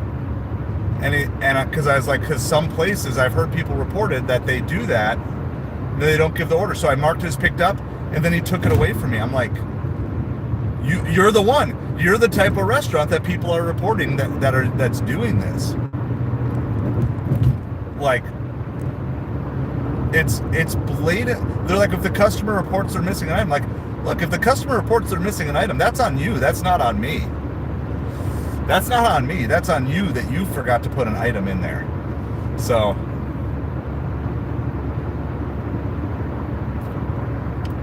I don't know. Like, yeah. And I get it. There's lots of bad drivers that steal orders and stuff. But you know what these restaurants need to do? Is start cracking down on the individual drivers. You have it in your system. You know who the driver is. Start blocking drivers that are bad instead of punishing every other driver with stupid. What am I supposed to do with this picture? Who am I gonna send this picture of the order to?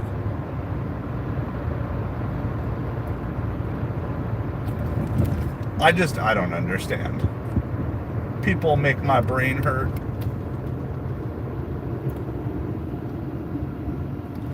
Like, bro, you got your own drivers. Send it with one of your own drivers if you want. Hello, Audrey. How's it going? I'm just lamenting another weird restaurant policy. All right, so with that, I take back all of my incredulous comments like, how could you not like Papa John's? Because I would never pick up from that Papa John's again. The way they didn't treat it, there was no welcoming. It was like, yeah. Whereas every other Papa John's come in, you get a nice welcome. It's probably a different owner or whatever, but I'm going to talk to my Papa John's people at my good restaurants and just find out like what in the world is going on there.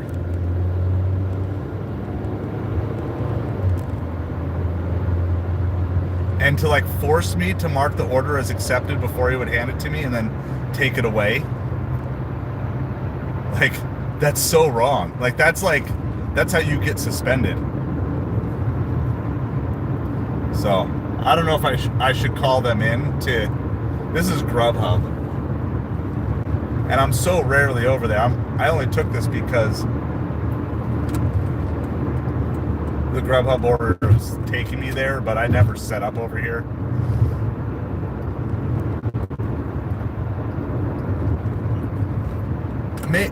But like, I still don't understand. What does me taking a picture? If they want to take a picture of me with the order, I'll smile for them. Like, that makes sense. What is the scenario that I'm ever going to use that picture? Right? Like, it doesn't even make, I'm trying to wrap my brain around how that would make logical sense. Like, how does me taking a picture of the order on the counter, me not being allowed to put your food in a hot bag, like, how does any of that make, how does that make any sense? How are you doing, Audrey? Happy December to you. We made it to the final month of the year. Barely. But we made it.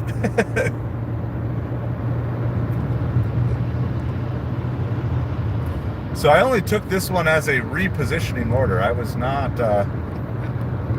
it's like I'll just throw Grubhub a bone here. $17 for 12 miles. Nothing great. Nothing crazy, but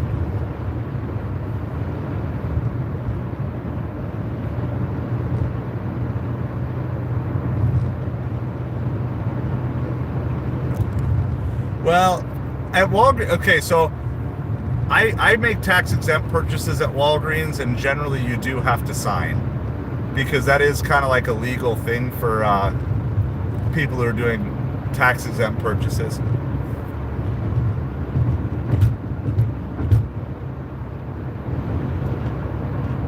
Right, but that's what I'm saying, is like, they didn't want me to take a picture in the app. They wanted me to take a picture with my phone. And they made me mark it as picked up before they would put the food down for me to take the picture. And then if you refuse to take the picture, then they take the food away. And like, they barely speak English, so they did not really do a good job of explaining it. They had like this small little sign that's like, what? So now I have a picture of this pizza on my phone. Who would I ever show it to? They don't have the picture. Right? If they want, I'm just trying to run logically through all the possibilities. If they wanted to have proof that I took the order, take a picture of me with the order, they keep the picture, they write the order number, so then they know. That makes sense. Okay? If they wanted proof that they had the complete order, again, they take a picture of the order and they keep it on their phone, showing like, yes, this is it. But what benefit is there whatsoever to me And they said my pizza bag couldn't be on the counter. I couldn't put the pizza in the bag in the store. It's like, you can do that in your car. Like, don't you want the freshest pizza possible delivered to your customer? Well, I asked, like, do you have a place that you want me to sign? It's like, you don't even know my name. Like what are you gonna do with any of this stuff? Like, I don't know.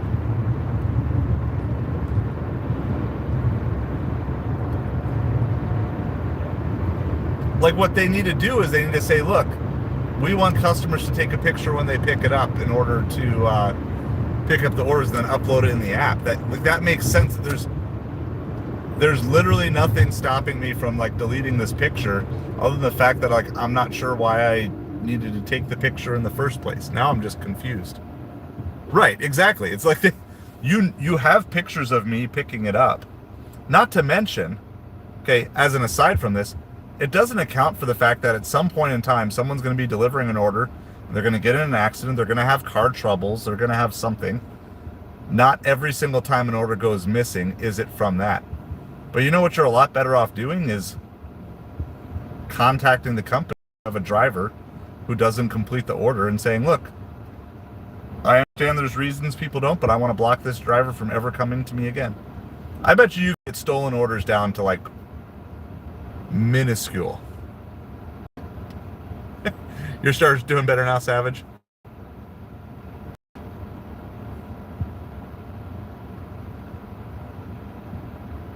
Oh, that's interesting on a pin pad. Yeah. Well, that's weird because I've never had to do that.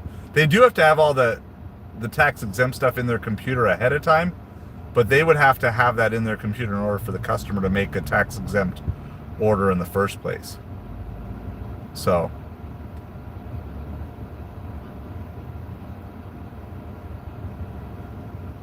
I don't know. Weird restaurants come up with weird rules because it's just easier to make a weird rule than it is to actually do the hard work of calling these companies and say, look, I had an issue with this driver multiple times now of stealing an order. Please block them from ever getting me again. To me, that just seems like a much simpler way of handling all this. All right, well, whatever. Like I said, I never go to that Papa John's, and now I know why. All the earlier games are in the books. The Bengals did make a valiant effort to come back here. They lost by 6. Chargers won. Seahawks did beat the Jets. Jaguars came back too. Only lost by 3. Vikings won. Commanders won. That's basically it. Those are all our early games. There's 2 games started. Saints over the Rams 3-0, and Bucks and Panthers getting started. The big game of the afternoon is Eagles and Ravens. That game will be starting in a little bit.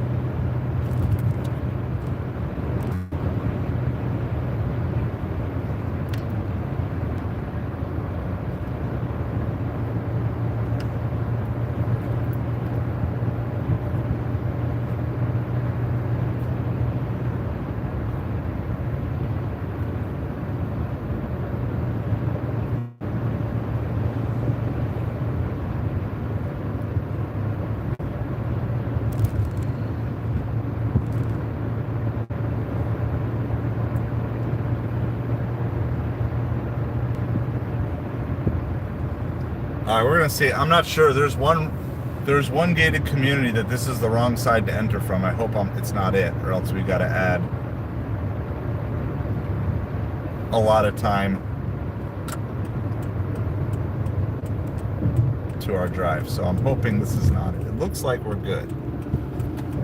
I always forget there's one. I need to, like, write it down somewhere because it's not along this strip, but.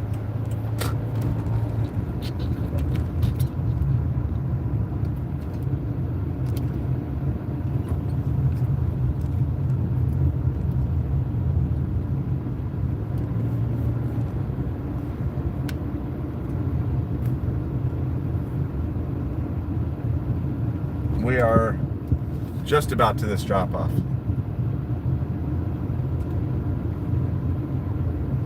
It was, and I guess the whole thing was like the terseness with how everything was handled. Like, I'm this inconvenience to them.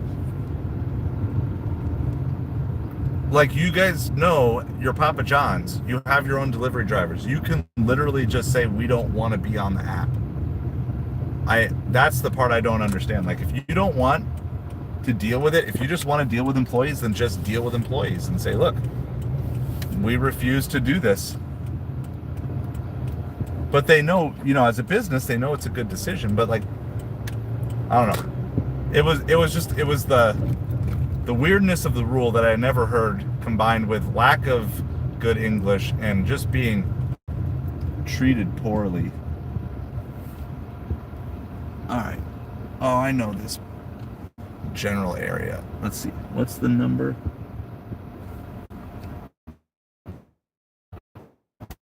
So we're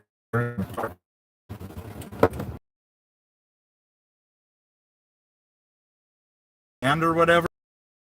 Made me mark it and then he took it away from me. Like, that's a jerk move.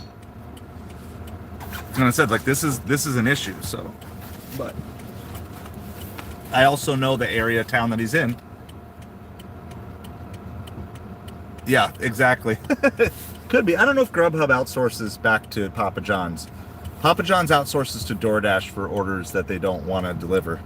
This is a good tipping order. I don't know why they delivered or ordered from that Papa John's. Anyway, I'll be right back.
Ugh.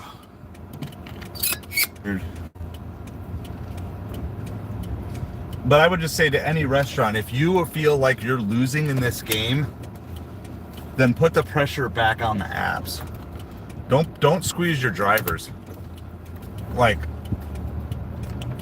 they wouldn't treat an employee that way. And we're helping you out. And if we're not helping you out, then get off the platform. That's my take on it. I was just like, if instead you could like sit down and actually explain, instead of like pointing to a sign that's not even like proper grammatically correct English, like you must take a picture of the order. Like, okay, well, I always do that.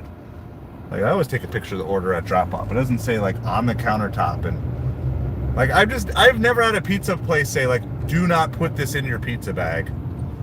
It was just like, this is the broader thing. So let's because apparently I'm tired and I'm grumpy. So let's take life lessons out of this. Here are the life lessons.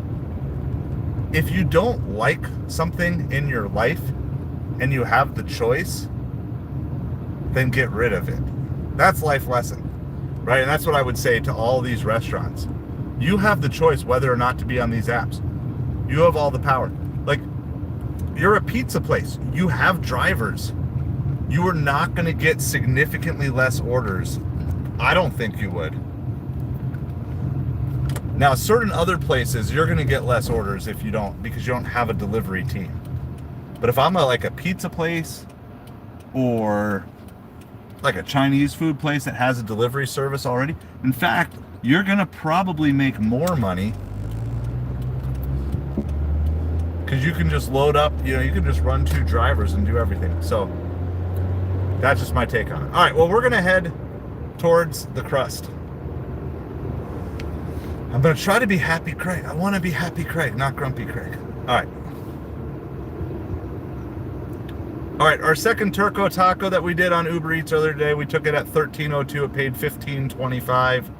So we got an extra $2.23. So we've gotten about $3 total in hidden tips. Our Uber total is at $31. These are all rounded numbers. Just a heads up. Our Grubhub orders are at 17, so that's 48. And I believe we're at 23 on DoorDash. So that's like 71. And when do we start? Like a little bit before 1 o'clock. But we'll call it 1 o'clock for simplicity's sake. So we're almost $75 in 3.5 hours. That's really not too bad, especially considering we have a no tip, a $2 tip, an absolutely crazy psycho Papa John's mixed in with all that.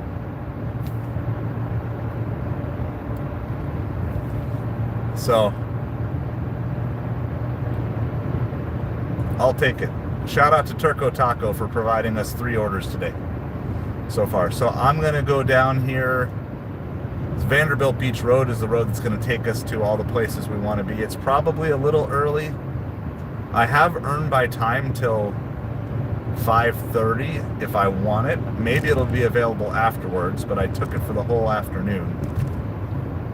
My issue is I'm at 71% acceptance rate, so I don't know what my best plan of action is here. I think probably stay on earn by time till I start seeing good Uber Eats orders come in, see if we can snag 1 or 2. Maybe we can get ourselves like a large catering order on earn by time. Maybe we can get our acceptance rate up to 73%. I don't know, it's been hard. It's been hard finding DoorDash orders today.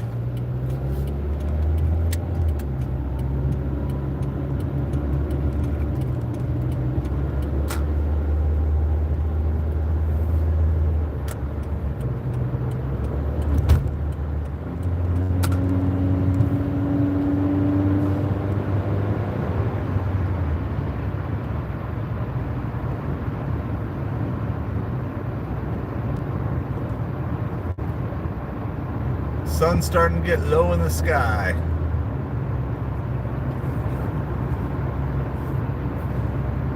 I mean, I'll just, one last thing on that Papa John's. As drivers, I wouldn't take crap from restaurants like that. I'd have a pretty strict one and done, or if you want to give them one grace time, 2 and done, and I would just say forget it. It's just not worth it. There's too many other good places. There's just too many other good restaurants that are gonna treat you fine and respect you as a person and not look at you as an annoyance to make any of that worth it. So, like I said, that's not an area I normally pick up or deliver from. I only did it because it was a repositioning order from where we were to where we wanted to be. And it basically paid the miles I was going to have to drive to get to where I wanted to be. So instead of being stuck where I didn't want to be, I got to go where I wanted to be. But yeah, that would just be on a... It's okay. It's okay to have block lists for restaurants too. I would not advise anybody take crap from restaurants. You already have to take a bunch of it from all these apps in the first place. So, But yeah, it makes sense. I mean, so if there's like a group of Papa John's restaurants that are doing things one way, and then I just have a network of the other Papa John's, there's there's 2 in my town, but there's at least 3 of them, and the employees all work. They don't all work at the same one. They switch.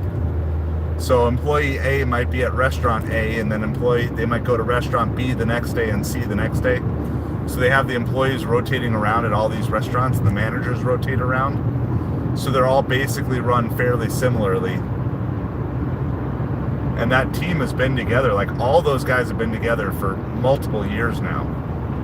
Occasionally you see someone new pop up, but the vast majority of the time, like I walk in and I see one of the same 6 or 8 people that I see all the time. All right, well, I'm going to turn on. I'm turning DoorDash Earn by Time back on because I still have it. It might be a dangerously bad decision, but $19 for 19 miles on PF Chang's.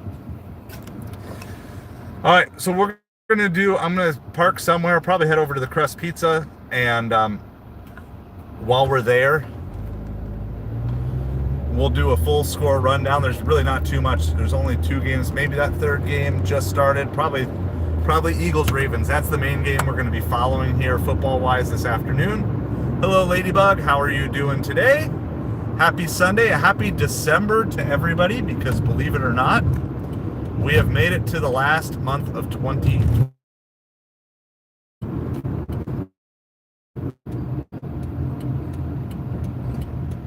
All right.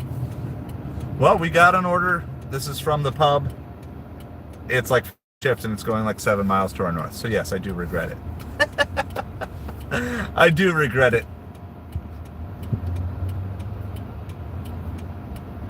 Tis life, though. And we're still at 71% acceptance rate.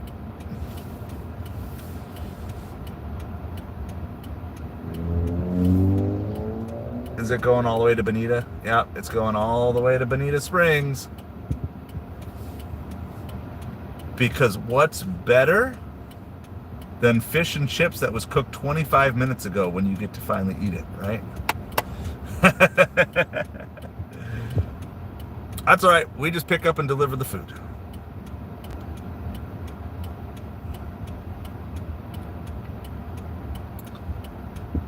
Fish and chips.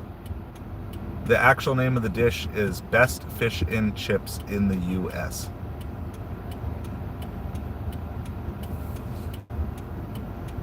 So we're at a stoplight. We're just going to make a U-turn and then turn left into that Mercado area. I'm going to park behind the place where there's just no signal in that restaurant. So I'm just going to go in and grab it as quick as possible. Hopefully, since it's not too busy, it'll be ready quickly.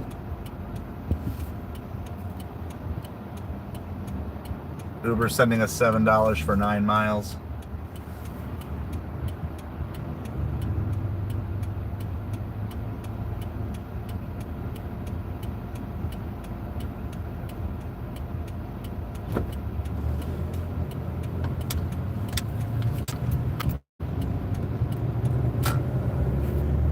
All right, there's our U-turn, then we make a left turn.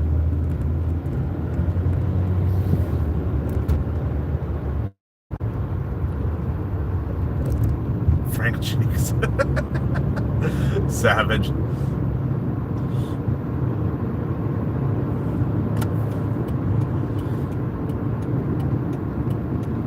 $5 for 10 miles on Uber Eats.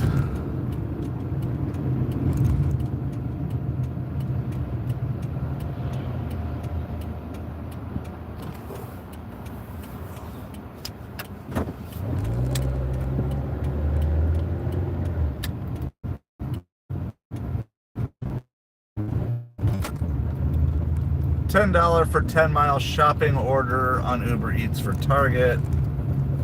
Not going even close to the same direction as us. Well, I'm going to try to find a quick parking spot here. But if there is none, there's like a little roundabout, and I'm just going to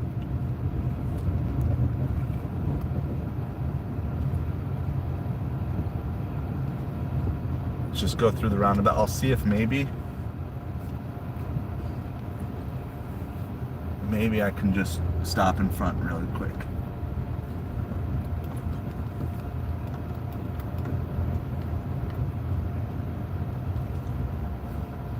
So there's no valet out here, actually. The sign is out here, but there is no valet out here. There's also no cars out here, so I'm gonna just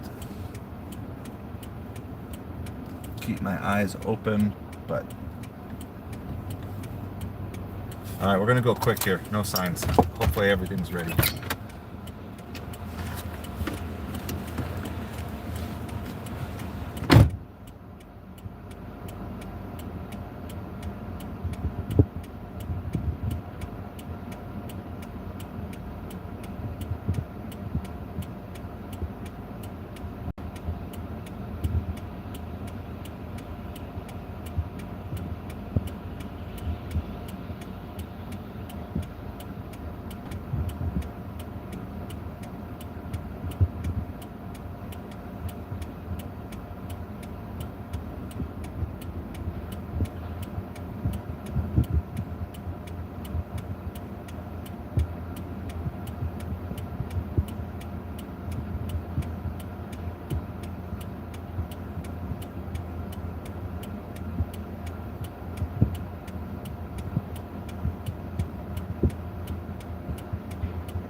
All right, it was ready.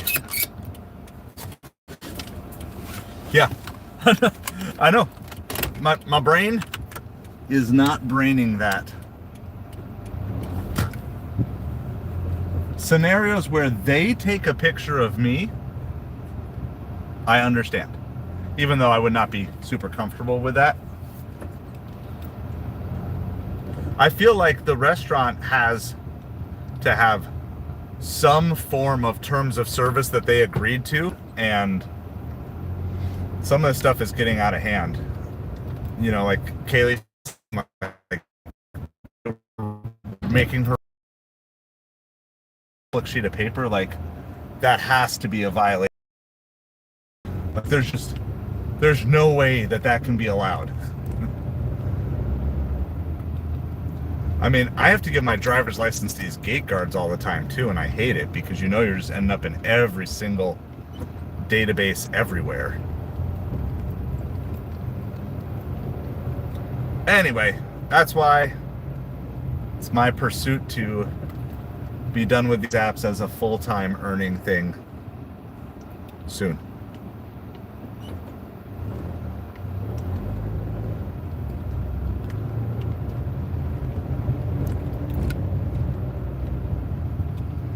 It smells like fish in my car now. It smells like fish in my car. It smells good, but I can guarantee you your crispy battered fish is not going to be crispy by the time I get it to you, even with it in my hot bag.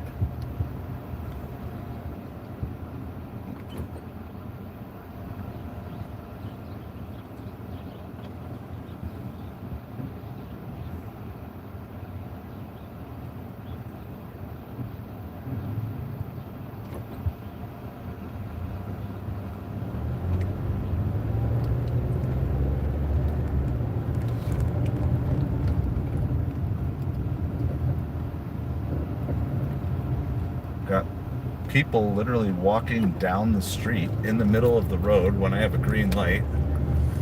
Ugh. I need a break from peopling. Can I not people for a while? Alright, we gotta drive 5 miles to our north. We're on earn by time, so that's the good news.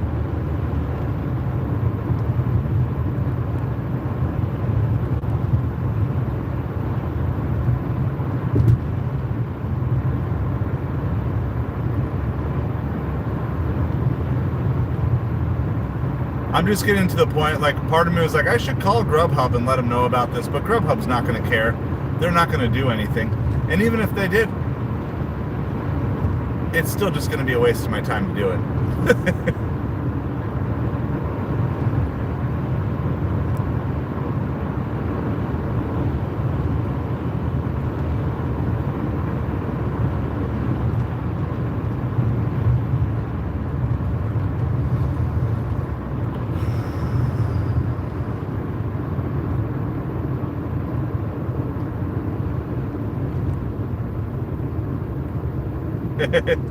Well, yeah, I mean, it'd be interesting to I mean, technically you're not signing for the tax exempt anyway. They need a signature because they have to submit the documentation to the state that it truly was a sales tax exempt, but that signature should have already been acquired during the purchase process.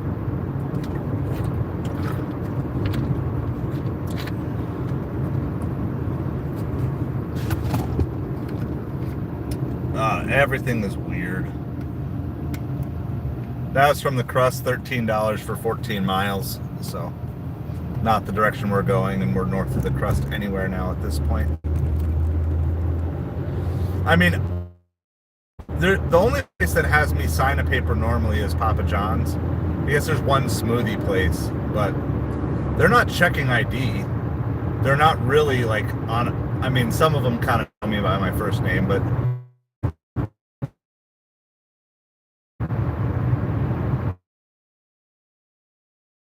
it's just to scare off people.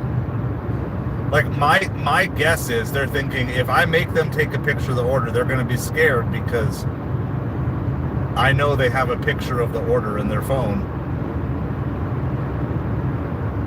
And then they're thinking like, then the driver's going to be like, oh no, now I've got this evidence that I actually paid pizza.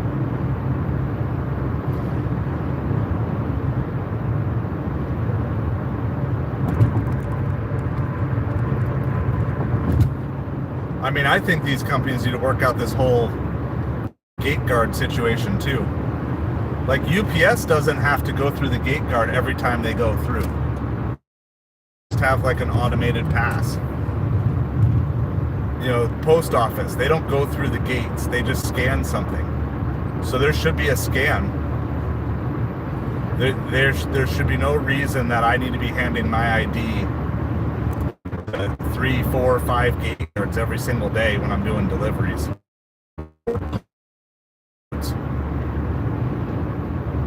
Like, it should all just be, they should be negotiating with these companies, because most of these are owned by a small percentage of companies, and they just need to say, look, if you want to have DoorDash come to your community, you must provide us this. If not, all orders from customers will be used to negotiate and provide this barcode, this pass to our drivers. Like you rates available to them. Like UPS managed to negotiate it.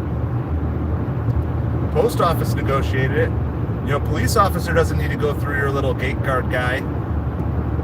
So you could definitely leverage it to say, look, no, our drivers need to get in and out as quick as possible.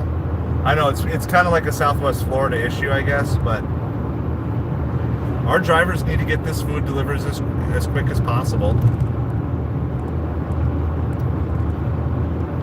I mean, how many orders? I almost had to have one refunded today because of a gate code. It's just a poor financial decision. These companies, but again, remember, all these companies, they are just waiting for the day that they can replace all of us with robots, drones, and driverless cars. So we are just a nuisance to all of them. We're a necessary nuisance to basically all of these companies till they can replace us.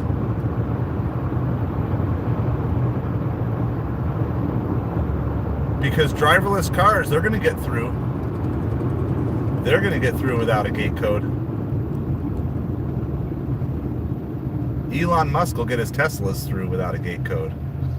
or whatever automated thing. So, all right, let's do some football updates. I saw that there was an early score in that Ravens-Eagles game as well. So we got 3 games going on right now. Ravens are up 3-0. Saints are up 3-0. Buccaneers are up 7-3. You've got the robot at Taco Bell, Wolf. I've seen some videos of it. And you're supposed to go up and just say, like, I want 100,000 burritos. And then they'll override it. How's it going, Plain Sharks? Been a while. Hope you're doing well. $9 for 28 miles on Uber Eats from Office Depot. Yeah, we're not going to be doing that. We are dropping off this order from the pub. It's fish and chips. Probably soggy fish and soggy chips by the time I get it to them. Because really, if you want fish and chips, you should probably just eat it at the restaurant fresh. But nonetheless, we're doing it. We're out here dropping off orders.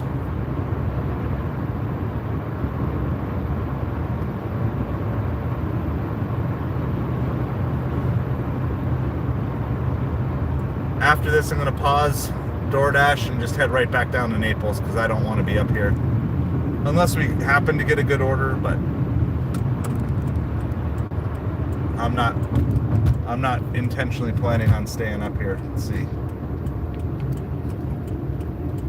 $13 for 20 miles on Grubhub.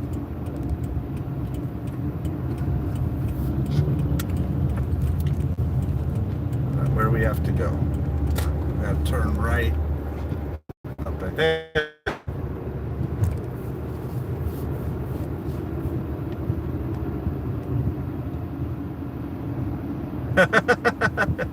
They tied the two together.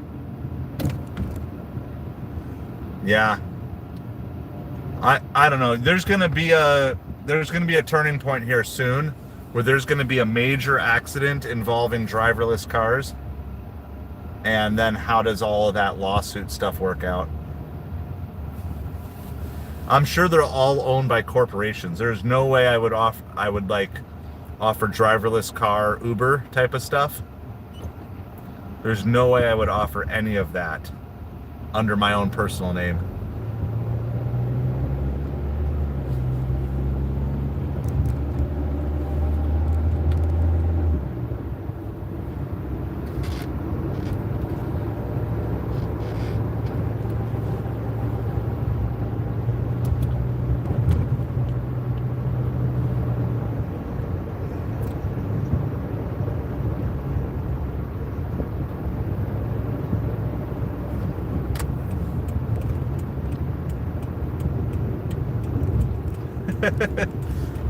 When do the Ravens have their bye? It's kind of hard to believe not every team has already had their bye yet. But all right, I got a gate guard here. It looks like.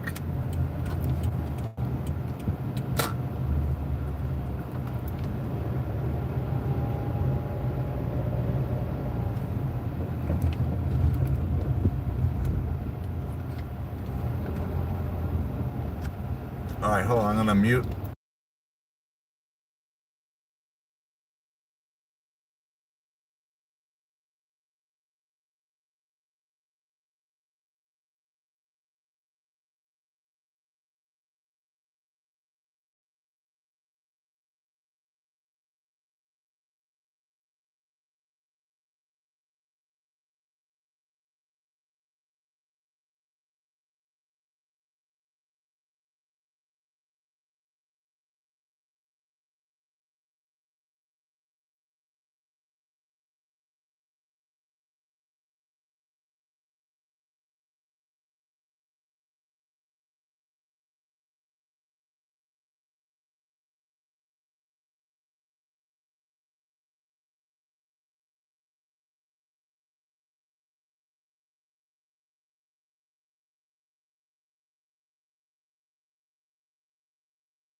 Oh, sorry. Thank you, guys. That was 3 of you. That was the most ever who have told me the fastest ever. Anyway, that went. That actual drop off went to the gate guard himself. So, and then it wouldn't let me pause orders after delivery, so it sent me a horrible Wendy's order going like 18 miles, which I declined. So now I'm at 70%, and I am paused finally. But I'm gonna have to go. I'm gonna go back down to Naples, and then I'm gonna schedule out a bunch of DoorDashes here in case we lose Top Dasher, because you can lose Top Dasher mid-dash. So I don't plan on doing that, but all it takes is one order, one horrible order they send to your phone, or one order your phone freezes or whatever, and then you can be down at the 69%. So I've done nothing but I've probably taken like 15 orders in a row on DoorDash and stuck at 71, and declined one and went down to 70. So yeah, we're stuck here. It was my fault for not making sure that I wasn't paused after delivery, because that's why I don't like delivering up here anyway, because it's just never enough. It's never far enough north for DoorDash. It doesn't matter how far north you go, they always just keep sending you further north. So we're gonna get back down to Naples. I'll leave on Grubhub and Uber Eats. I'm gonna schedule out like 6 days worth of dashes, so that way, if for whatever reason I lose Top Dasher here, I'm not locked out.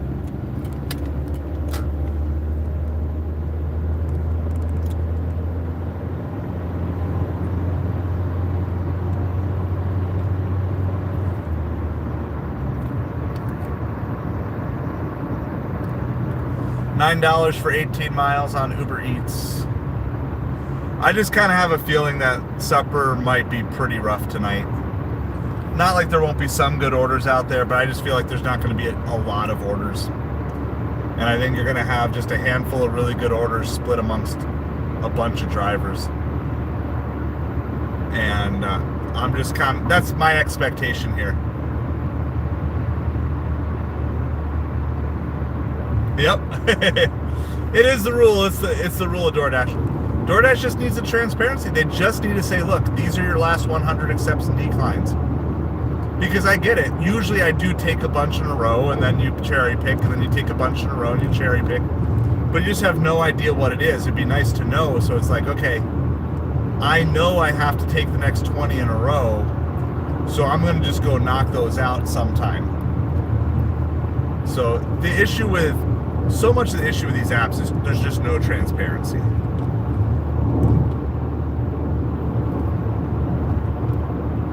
It still smells like fish in my car. And now it's going to smell like fish in the guardhouse.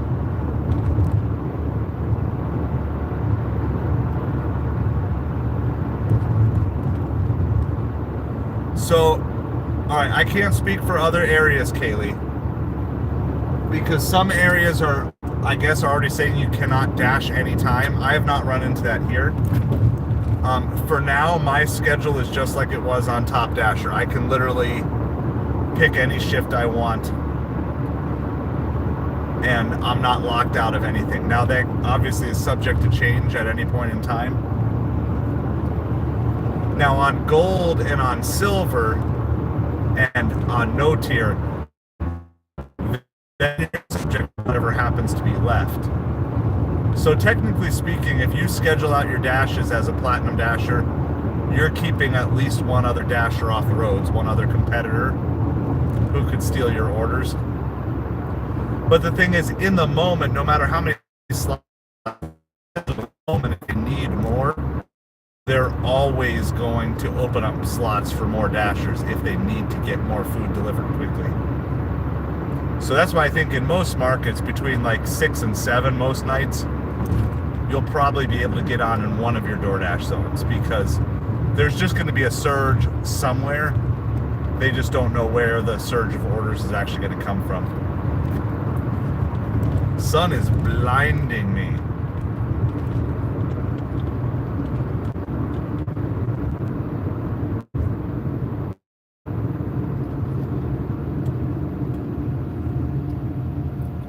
Well, I just think acceptance rate shouldn't be a thing. I would rather them just make it so you have to accept a ton of orders by making the numbers you have to complete higher for the tiers.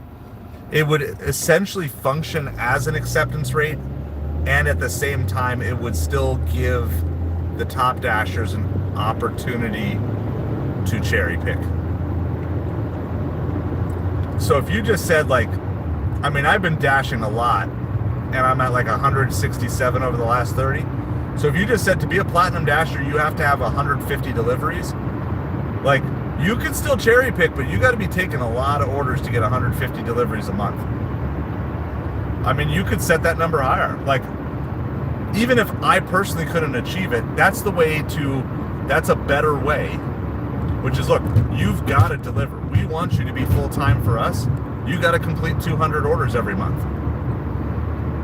You know, I mean, you could even do the math. They know what an average delivery takes. Let's say an average delivery takes 20 minutes. So 3 deliveries is 1 hour. And we want you working full-time for us. That's 40 hours. That's 120. And we want you working, you know, 120 hours a week or 40 hours a week. You could just put that number at 480. Platinum. Change of signal in the north end of town. I got to switch over to T-Mobile. If you force your top dashers to complete a certain number of orders a month without an rate, it would actually encourage your top dashers to dash more. $16 for 43 miles. PF Chang's. That's going to Cape Coral, which is north of Fort Myers, which is north of Estero, which is north of Bonita Springs. Yeah, I mean, it doesn't really matter to me what the number is, but that's a fairer number. 200, 250, 300. Like, if they're saying we want you to do this exclusively, then just make it so I have to do it exclusively, but then still give me the freedom to not bail you out of your junk orders. Because if you make me take 480 orders a month, 120 orders a week, that means I probably have to put in 40 hours a week for DoorDash. But in those 40 hours, I'm going to still have the right to pick the best orders. So you could get rid of acceptance rate and put a higher completed number of orders in there, and you would accomplish a couple things. One, you would not discourage your platinum dashers from dashing. In fact, it would encourage them to dash more. They would accept more marginal orders just to get the overall, but they would never be subject. And I think it saves you money, because then you can pretty much get rid of earn by time. You just don't even have to do that. You don't even have to do earn by time anymore. Plains Sharks is giving us a full scores rundown here, so we appreciate that. So you said Ravens are dominating, Jaeger? Last I knew it was 3-0. How dominating is it? Well, it's dominating, but only 9-0. See, you gotta figure out. All right, we're almost back to where we started here. That first order of the 2. So what we're going to do is we're going to go park at the Crust. I still think pizza is a decent play tonight. And then I'm going to go schedule out a ton of DoorDashes. Make sure I still can schedule out a ton of DoorDashes. And you can go 6 days out, Kaylee, still scheduling. So I can schedule through next Saturday, I believe. I'll give the current scores roundup here really quick. This Plains Sharks is given finals and stuff like that.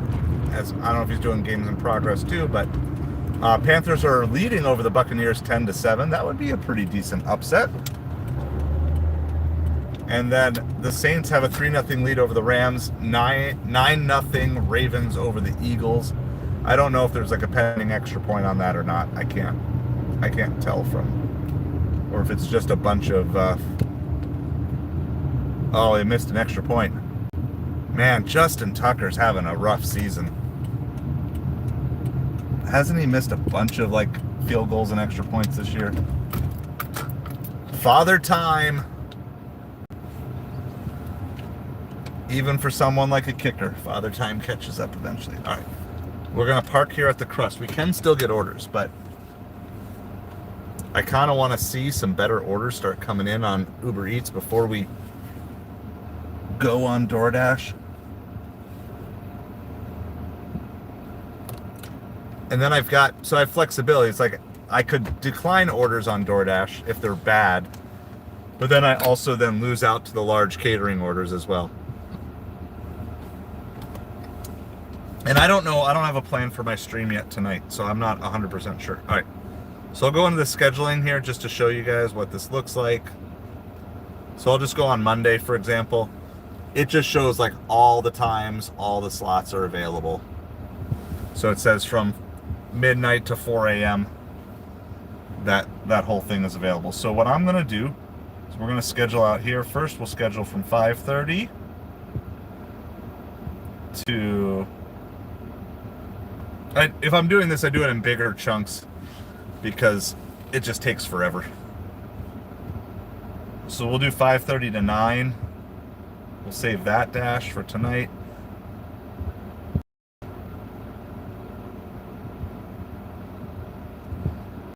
The other thing is, it's it keeps allowing me to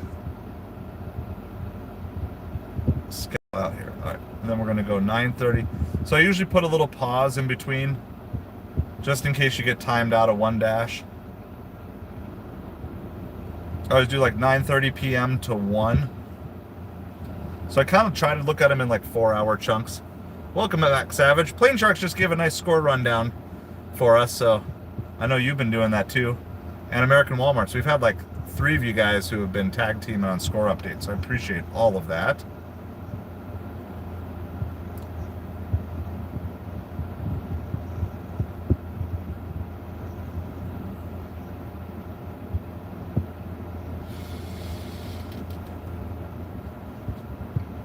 All right, tomorrow I'm just gonna do, I don't think I'm actually delivering during the day tomorrow. I was planning on going out, but unless I get a catering order, I don't think that's gonna happen. I will be going out for supper and or Monday Night Football.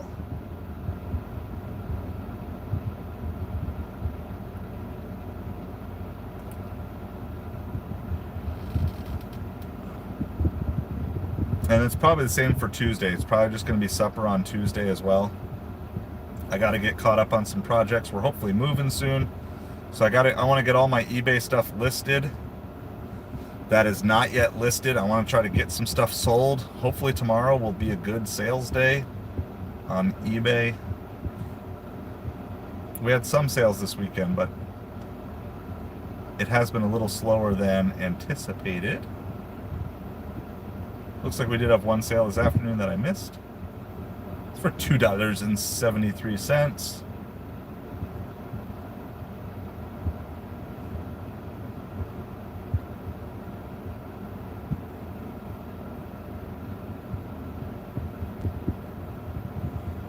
All right. So what I'm doing here, so the problem is, it's like I have to be up either way with the kids, but if I have to drive all the way to school and do all that, and our Costco drops have just been horrible. I feel like Instacart's just been ruined in my market. Everybody knows you can tip less and you're going to get the same service. So the markets are doing what markets do. And why would any customer give a $50 tip when they're going to get the same service for a $5 tip? I mean, from an economic standpoint, it makes sense. So, and I can feel it. So like when I do, plus I want to make, there's a bunch of YouTube videos I want to make, and I don't know how much, how long it's going to take to get internet in the new place. So I kind of want to like make a bunch of videos and get them out. So I know we've had requests for like eBay videos, so I want to get those out. So what I'm doing right now is I'm for sure scheduling out all the suppers for the week ahead. That way I'm not locked out of supper even if I manage to lose Platinum Dasher here. I never want to go below 71% because of this scenario, but that offer was going to absolutely ruin my supper time going 18 miles out into the boonies. Like whatever I'm going to end up making tonight, I guarantee you it would be less if I had taken that order. And it was just for Wendy's, so. And it's so weird, like scheduling all these things for like December 4th, December 5th. I mean, I barely did any Instacart the last 2 weeks leading up to Thanksgiving. Last year, I think I did like over 1,000 the week before Thanksgiving on Instacart. There just were no orders. There's just, and so this week is not going to be better than Thanksgiving. And so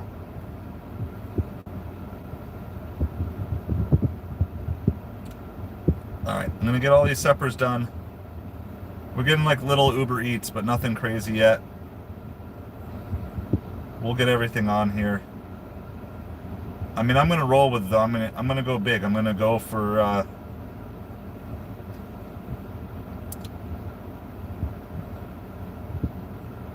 I'm going to go for the big platinum orders here. So, but they know they don't have to send them to me. So that's a problem. All right, and then I'm going to schedule the full Friday here. It's really sad because I would love for Instacart to be my primary app.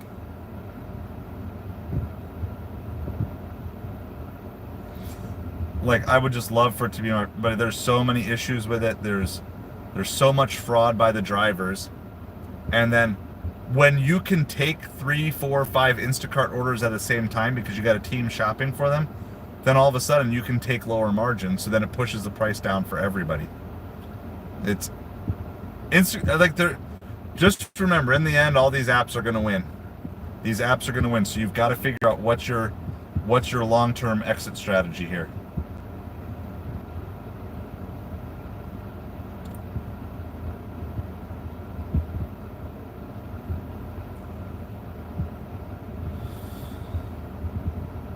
I mean, you can keep app hopping. That's a thing.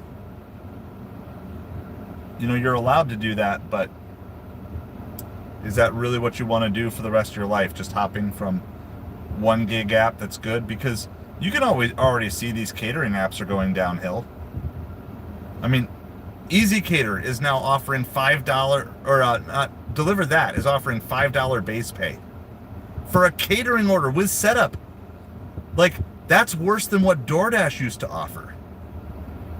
Like, that's crazy to me that that's already their base pay.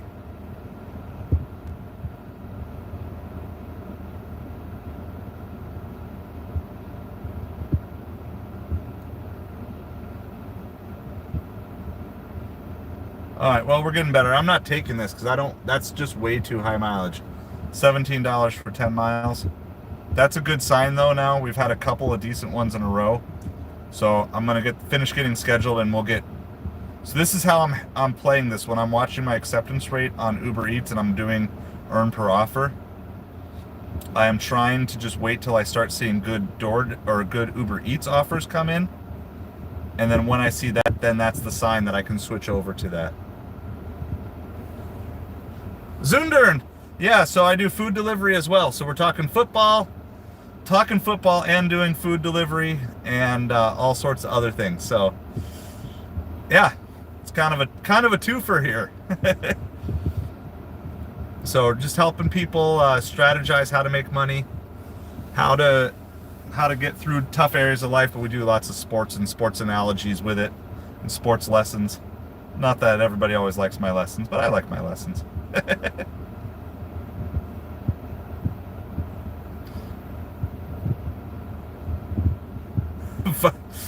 You eated McDonald's 5 days ago, and it was fantastic. I don't know the last time I had McDonald's and thought it was fantastic. Back in the 80s.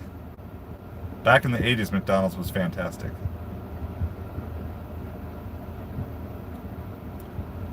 Alright, I'm almost done scheduling out all these DoorDashes, but I'll have all my main slots covered. There are other tricks too in terms of like doing dash along the way if there's nothing available to you, but this is just a little safety in case. At least I have the freedom to breathe and I don't have to feel compelled. Oh yeah. Yeah, we've got a Costco membership. I'm a family of 5. And so yeah, we shop Costco almost once a week. I would shop there more often if I had more money too. And then of course sometimes I shop Instacart orders there too as well. Alright, here we go. This 1:30, this is the last one. So I got all my dashes scheduled all the way through next Saturday. Got all my supper and late night shifts. I didn't schedule all the daytime ones, but I scheduled daytime Friday, Saturday. Alright, so we're going to return to dash. We're going to end dash. So that was $30.03.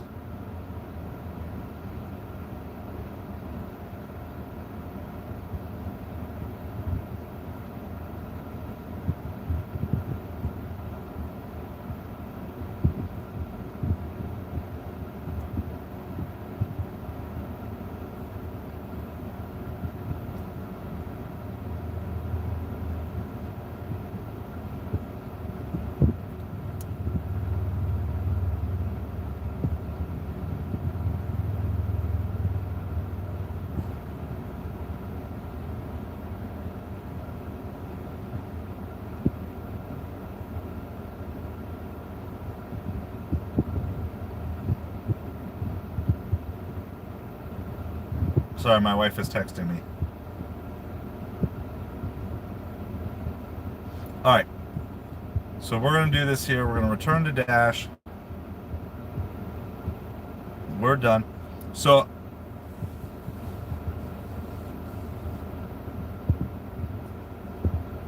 yeah, Costco's good stuff.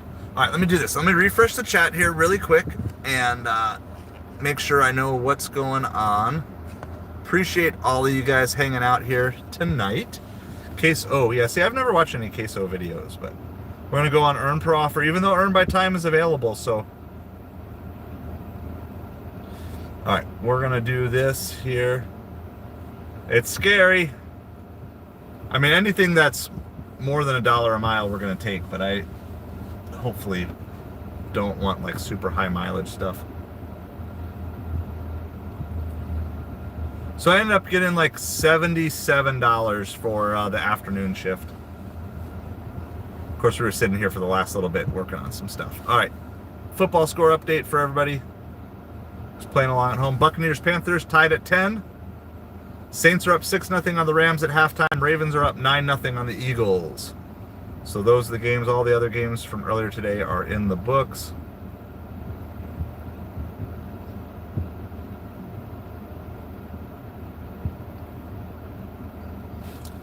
All right, well, we got one.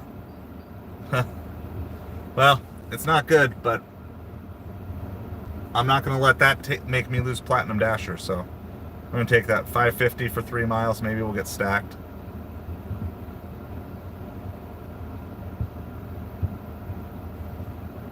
Yeah, that would have sent us below, so at least it's close. I don't have to turn off anything or decline any other orders. So, low mileage. When you're like up against the edge here, you at least want low mileage orders. That way you can keep stacking orders. So yeah, we got those 3 football games going on. I'm not watching the game. Obviously, Yeager said it looks like the Ravens are dominating, but if you're dominating and the scoreboard doesn't show it, it sometimes leads to dangerous situations later in the game. So from a scoreboard perspective, 9-0 is not the crazy big lead.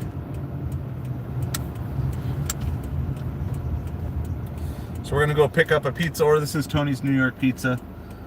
We have 2 pizza places over here that we get orders from regularly. This is one.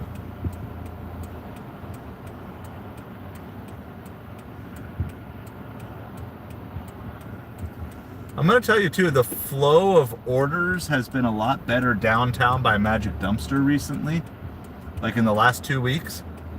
And as much as I like the crust, it just seems like there's just not as many orders coming through over this way.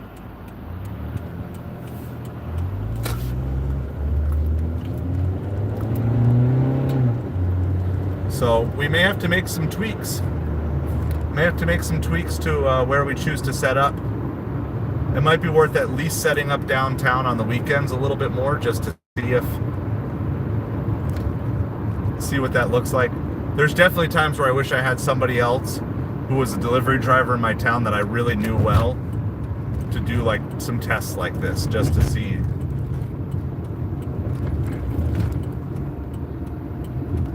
Uber $5 for 7 miles. We're gonna pass on that. Gotcha.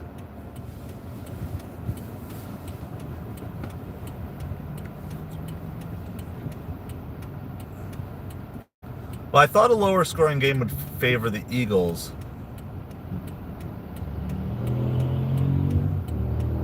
Oh, hey, we're getting another order. Plus $10 plus. We will do that for an additional 4.5 miles. There we go. At least we got stacked with something good now. There we go. That's what we needed. So now we got 2 accepts in a row. We're probably still at 70%. It's not moving us up at all. Yeah, we're still at 70%. So it would be interesting, but that's a couple of times now that I take one bad order and then they stack you with a plus order on the second one. So I think that is kind of interesting if maybe that's like a little perk that they're throwing in there. Like, hey, if you take this small short order, then we'll reward you with a big order. It's like I hate taking those $4 for 1 mile, $5 for 1 mile orders, because they're just like, they still take 20 minutes.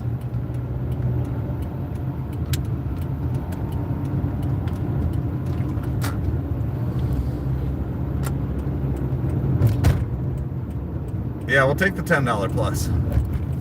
I like the cash emojis. Cash emojis!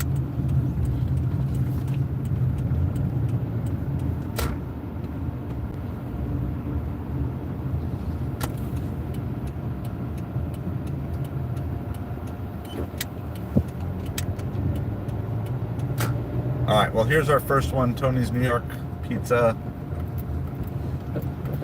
The other one is in that Mercado across the way. That's the harder to get in and out place, but. Alright. Well, I know they're not going to make me take a picture of my pizza and not allow me to put my pizza in a pizza bag in the store like Papa John's earlier, so.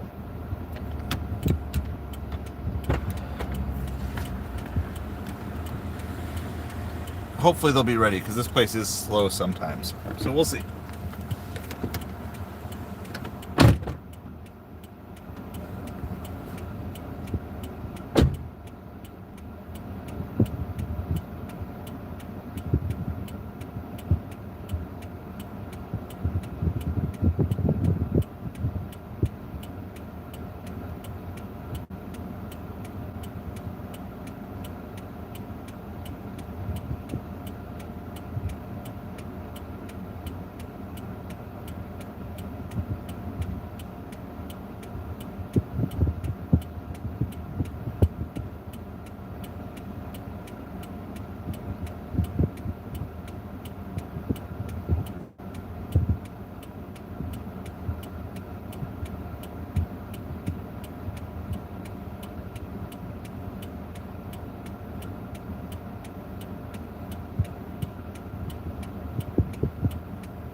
I think it's going to be really slow tonight. Yeah, Barkley is the man. I'm telling you, he's smelling MVP. I don't know if he's got enough to do it, but he's smelling it. And he's going to go for it. I think it's going to be slow tonight. That pizza place is normally just hopping. And there's like 2 couples in there eating. I think people are partied out. It's stay at home, go to bed early, eat leftovers. I think it's gonna die off quick tonight. That's my.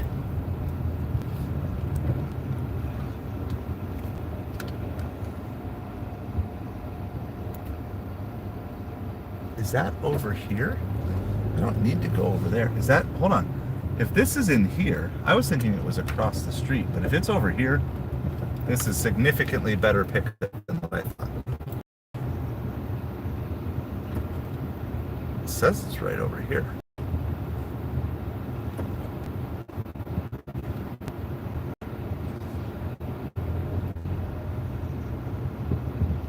Oh man, there's a sports bar that has like just huge TVs in there. It is over here. Well, how about that? I'm gonna still park, I think.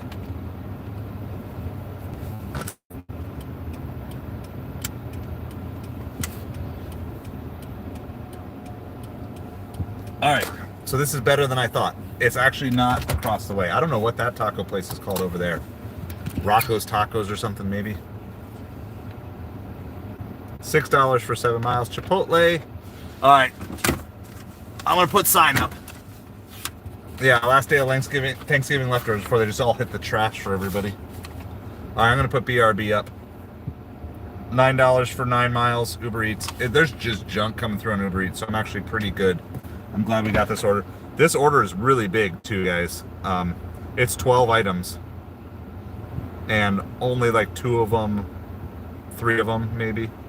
2 or 3 are like little small orders. Yeah, there's the BRBs. I will be back shortly.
Oh, sign. Come on, sign. Yeah, there's like 2 huge bags of food, so that's good. It's definitely in the $20-$25 range for a tip, like total, I think. We'll see like when we get closer. I don't know which neighborhood it's going to, but it was ready. So that's good. It means they were holding it for a Platinum Dasher if it was already ready. I've never picked up from this restaurant before.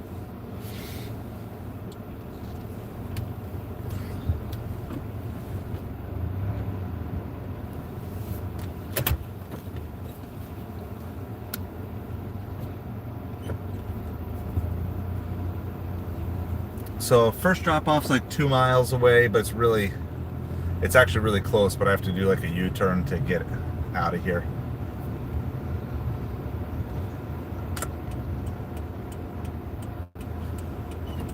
All right, so Eagles are coming alive. Saints Rams coming out of halftime. It's like there's only 3 games going on. It's like not that much to cover.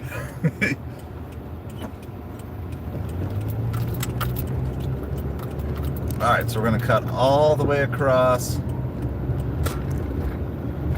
Then we're gonna make a U-turn.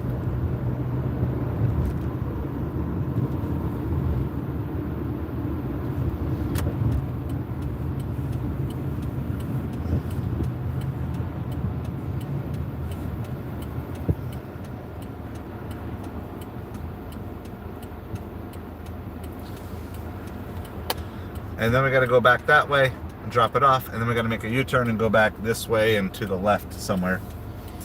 So, all right, you know how earlier I was turning on the air because it wasn't keeping up? Well, now I'm getting chilly. So it's like, as soon as the sun went down, it's like, okay, I don't want the air conditioning anymore. I don't need heat, but I just don't need air blowing on me. And I don't know if I even have my sweatshirt in the back.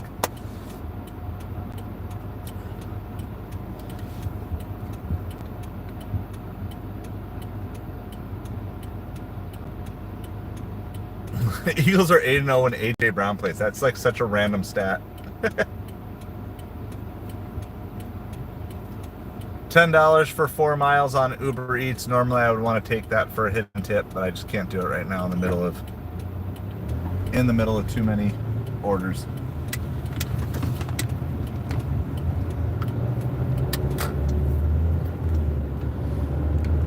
Alas, can't get them all. It's not Pokemon, you can't catch them all. That would be, not that there is a stat, but that would be like similar to like the Dolphins are 6-0 when Odell Beckham Jr. plays. Like, it probably has nothing to do with anything, but it's just a random stat that's true. By the way, the Dolphins, $18 for 9 miles on Uber Eats. Again, I got it. This is hurting me.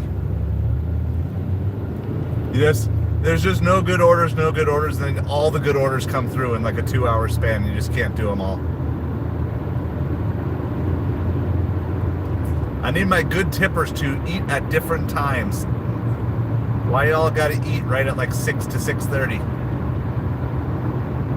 No, I can't, and I'm not gonna make. The problem is like the pickup is really bad. It's in that Mercado where there's no parking.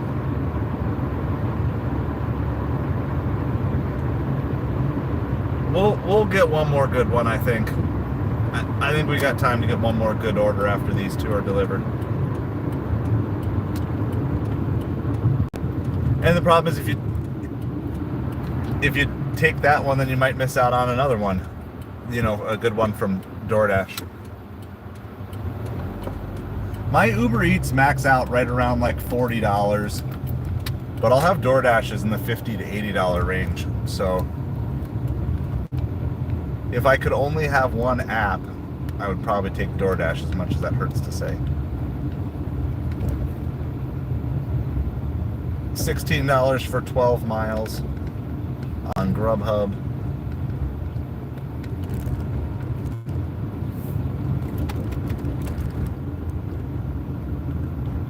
Yeah, Well, in this place, their security is like, I would not be surprised if they have a tow truck on call to get you out of there in like a minute. Because it's not, the whole thing is like a whole thing. It's not.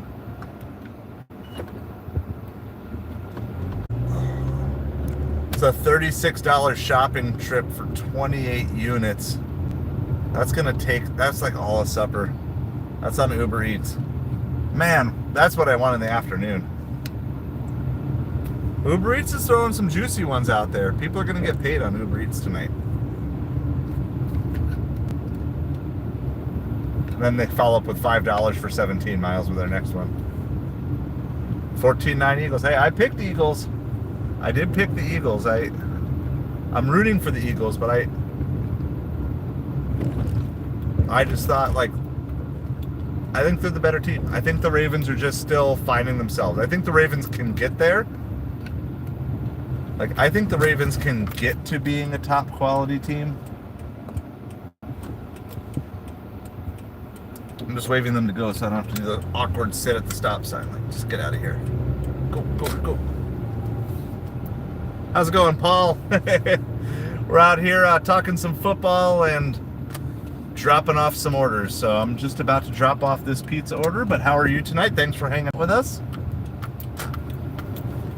Whoa, I just got a DoorDash plus $6 plus. I'm very confused. We just got stacked another DoorDash order in the midst of our current orders, guys. And it's a $6 plus. I'm so confused. Have you guys had that happen where you get sent like a third order after you've already accepted two? I'm so confused. My life is so confusing. Pretty sure, yeah, they're watching the game inside. All right, well, we're going to drop off order one. Well, I mean, yeah, I took it, but that doesn't mean I'm not confused. Good evening, Corey. Happy belated Thanksgiving.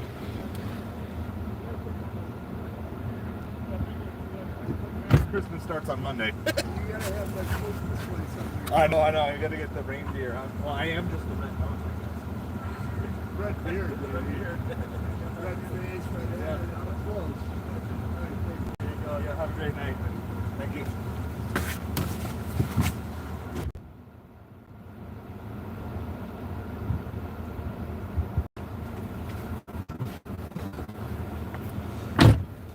All right, so I am now, so this is what we've done. Pick up one, pick up two, drop off one. Now we're doing pick up three. Okay, so this is like DoorDash creating dirty double stacks. I love it. I am here for this, as long as they don't send junk. So now we're going to New York Pizza and Pasta. Now we're going to New York Pizza and Pasta. This is a $6 plus. It's just for a single pizza, but it's obviously low mileage. I'm telling you guys, it definitely feels like DoorDash is trying to tinker with some things behind the scenes here. We're seeing stuff we haven't seen this weekend. Lisa got a catering order on Earn by Time yesterday. Now, there was no tip on it, but they cash tipped her 20, but just the very fact that they sent her a catering order on Earn by Time. I got sent 2 large orders on DoorDash Earn by Time yesterday. One of them had a $28 tip and only went half a mile. And then you add into this now, this triple stacking, which is new.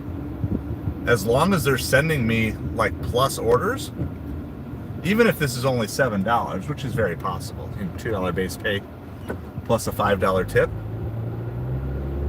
I get to just stay busy.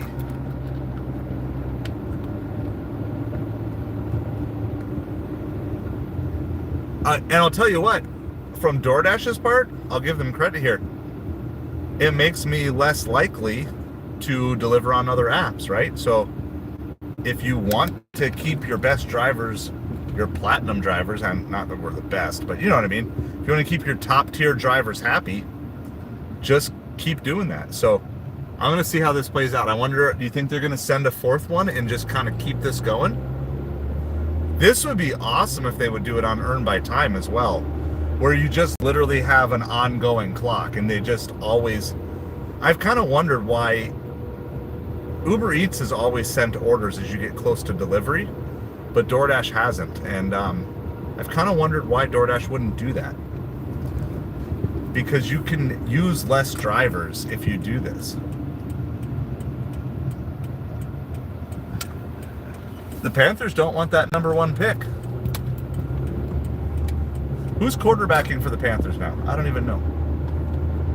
Because didn't they benched Bryce Young, right? And they started winning? It's not good for his future.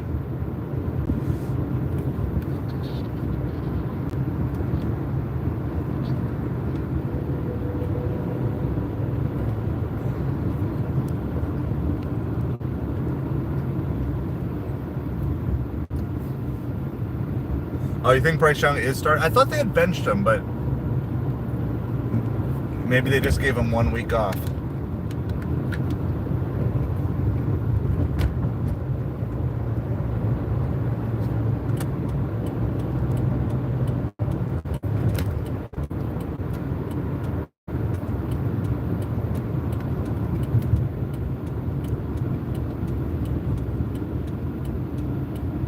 Uber Eats just sent out a trip radar. It's a double, $34 for 18 mile. I'm not going to try to match to it because I'm kind of curious to see what DoorDash is going to do here. Why is it so dark? Is it just because it's dark out? It doesn't feel that dark though. I feel like I should be lighter. Okay, interesting. Well, maybe a little humility, maybe a little bit of sitting back and watching and letting things process. We football fans give up on our players too fast, I think. Some of these guys are doing just almost impossible jobs.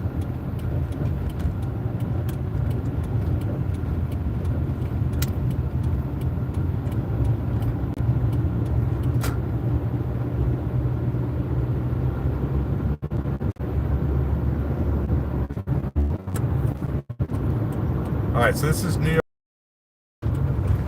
This is pickup 3. This is not a dirty double stack. All orders that have been sent to me through DoorDash at the same time. So we picked up order 1. We picked up order 2. We dropped off order 1. We're now picking up order 3. But here's my question. What is order 2's estimated arrival time? Like, that's got to kind of stink for them, right? Because they're like, we were supposed to get our order at, say, well, now, let's say it was now 5:50 or 5:55. Now they're being pushed back at least 10 minutes. I mean, as a driver, I'm good with it. And I feel like most people don't care that much. I would say about 10 to 15% of the people seem like they're watching the app like a hawk. And most people don't seem to care at all.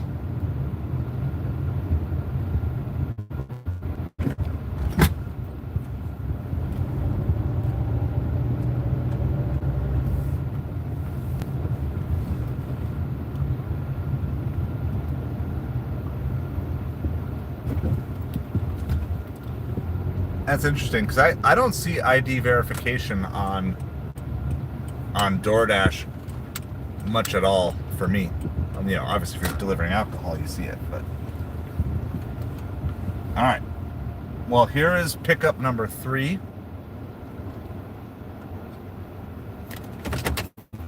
There's some pretty good orders on DoorDash or on Uber Eats, but I'm just gonna keep going with this here. All right. I'm gonna go pick up this order, which is just a single pizza.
someone had gotten it, unassigned it, and then it got sent to you. I don't know. All right, so now order 3 is picked up. We're gonna go drop off. Interested to see if they hit us with an order 4. Just gonna like daisy chain us. I like that they've all come separate. At least they're 3 separate acceptances, but I don't know how to get out of here. Let's see. I'm gonna have to do a It's $5.50 for like 2 miles. The second one was $10 plus, I believe.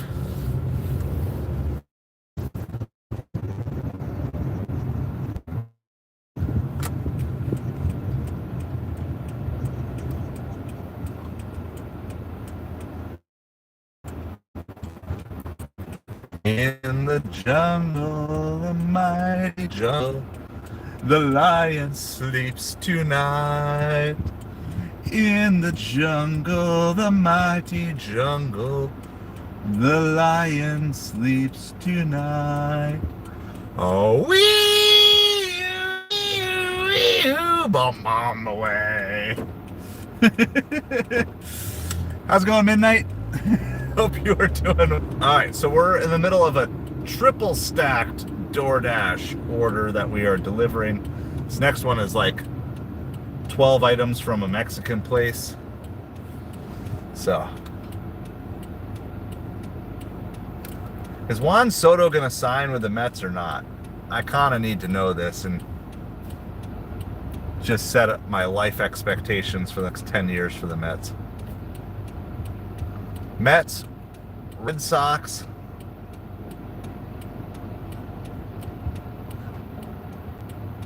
that's basically what I'm hearing.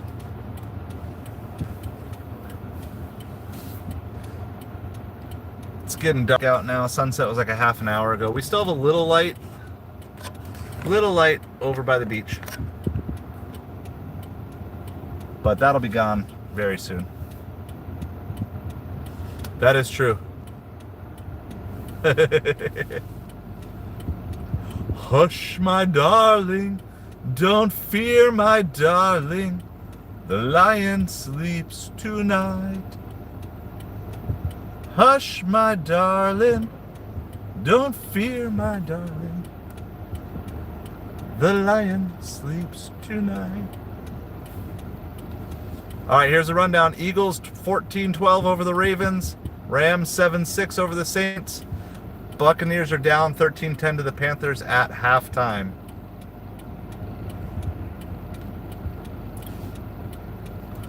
It is true. Can't lose your mind if you never had it in the first place, though. All right.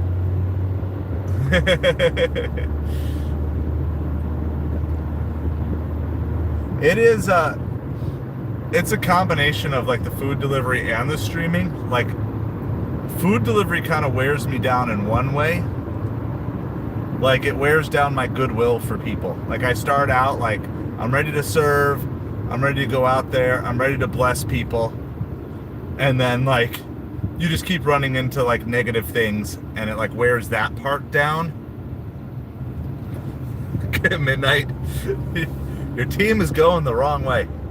But then streaming is kind of the opposite. Like, you are actively blessing people, and you have more and more people come through, and so it kind of like wears down my brain in the sense of like, okay, I'm trying to remember all these different things about all these different people, and it is like a blessing thing. So like, one, I start high on the blessing, and then it just kind of wears me down. The other, like, I start out ready to bless, and I bless people, and then that also wears me down. So it's like kind of double. Like, but it is true.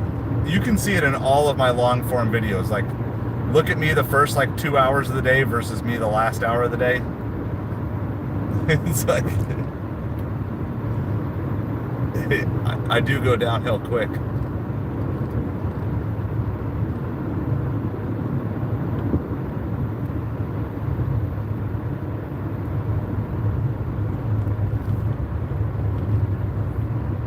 See, that's Florida Mom, not Florida Man. Florida Man usually does crazy stuff, but it usually involves an alligator or a shotgun or meth.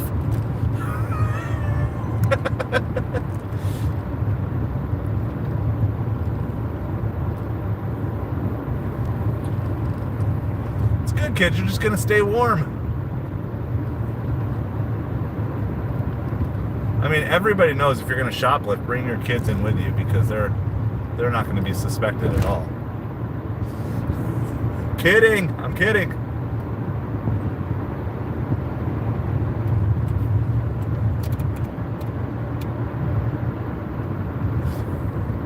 Or a horse too, yeah, Midnight. Florida Man likes horses. Florida Man likes alligators. Florida Man likes guns, and Florida Man likes substances. You could probably do any intoxicating, impairing substance in that. Drugs, alcohol, etc.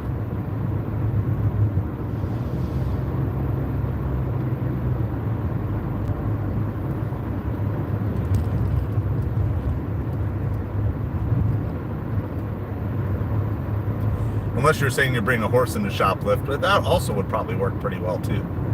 No one would suspect a horse of shoplifting. All right, we're gonna drop off this one. This is the $10 plus. Good thing we have it in our catering bag, trying to keep everything fresh for these people. Do you think we're gonna get? Anybody think we're gonna get a delivery for? We are kind of moving away from the good deliveries, but.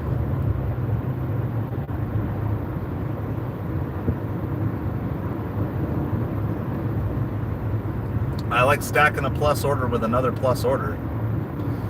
So definitely no complaints about that here. Hush, my darling, don't fear, my darling. The lion sleeps still.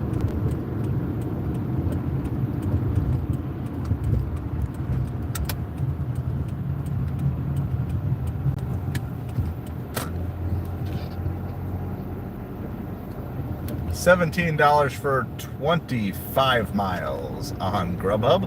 Grubhub says, hey, Uber Eats, you're not the only one who can do high mileage orders for not worth it pay.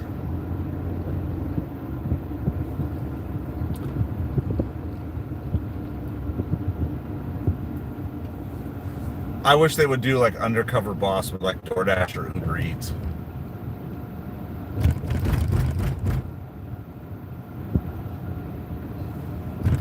Do like an apprentice ride-along or something like that. Like, hey.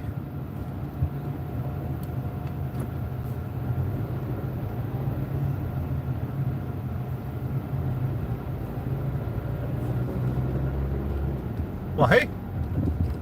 At least they outlawed it, right?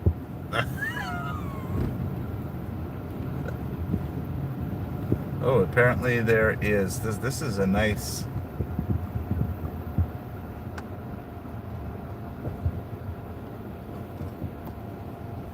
Looks like this is a gated community.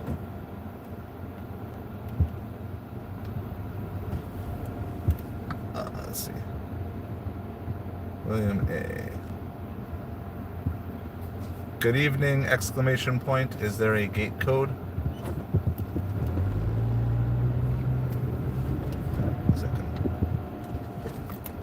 Oh, hold on. Is it going to stay open? There you go. Alright. That gate didn't close for like 30 seconds, so I'm like, forget it, I'm driving through. I try not to do that. Wow, these are like super nice houses. I don't think I've been back in this one before. It's like a mix of mid-size family homes, super modern homes, and some mansions back here. I don't think I've ever delivered back in here. It's our $10 plus order, so I feel good about the community. Good evening, Ava. Happy December. Happy Sunday to you. We're trying to find a place where we're delivering this giant Mexican order for like 12 items. So I'm trying to find the address here for that. You missed me singing some Lion King songs here. Did you enjoy your day off from work? No Chick-fil-A today.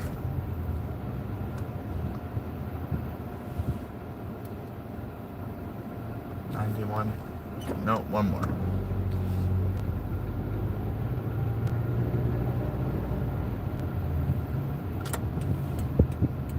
All right. They've got a fountain in front of their house. It's always good when someone's got a fountain in front of their house.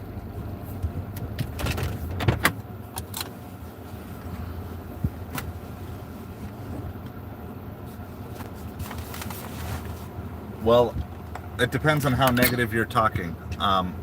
Let's continue that conversation in a second.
I don't know if they're going to show this right away or not.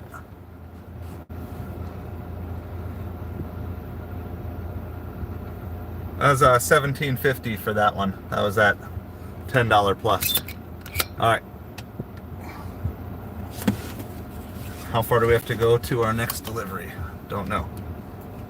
2 miles. 22.50. This is going to put us at like 28.50 at least. So I think we'll get this done basically in an hour. So we'll be at like 28.50 for the hour, so that's not bad.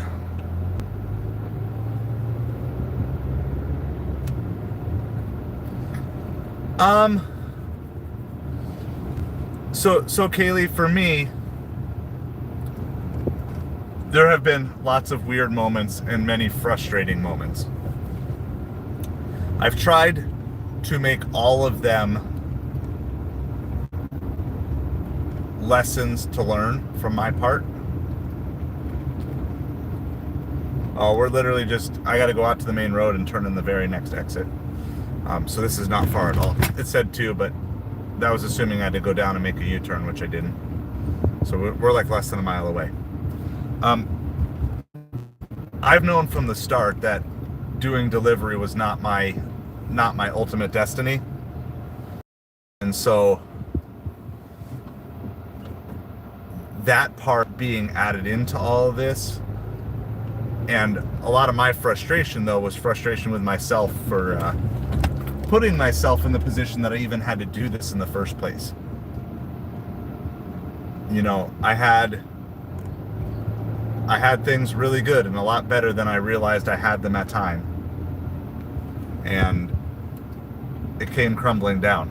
However, I've come to realize too that I never would have even been in this position for YouTube were it not going through it. So I just try to challenge myself for the most part to say, okay, with my frustrations, I always assume if I'm frustrated, I assume there's something wrong inside of me first. It took me a while to come to that conclusion, but doing food delivery for almost 2 years, and the first year basically doing it all by myself, like just with my own thoughts in my head, gave me a lot of time to accomplish a lot of just healing, self-care that I needed to get done. So as I see and hope for the potential of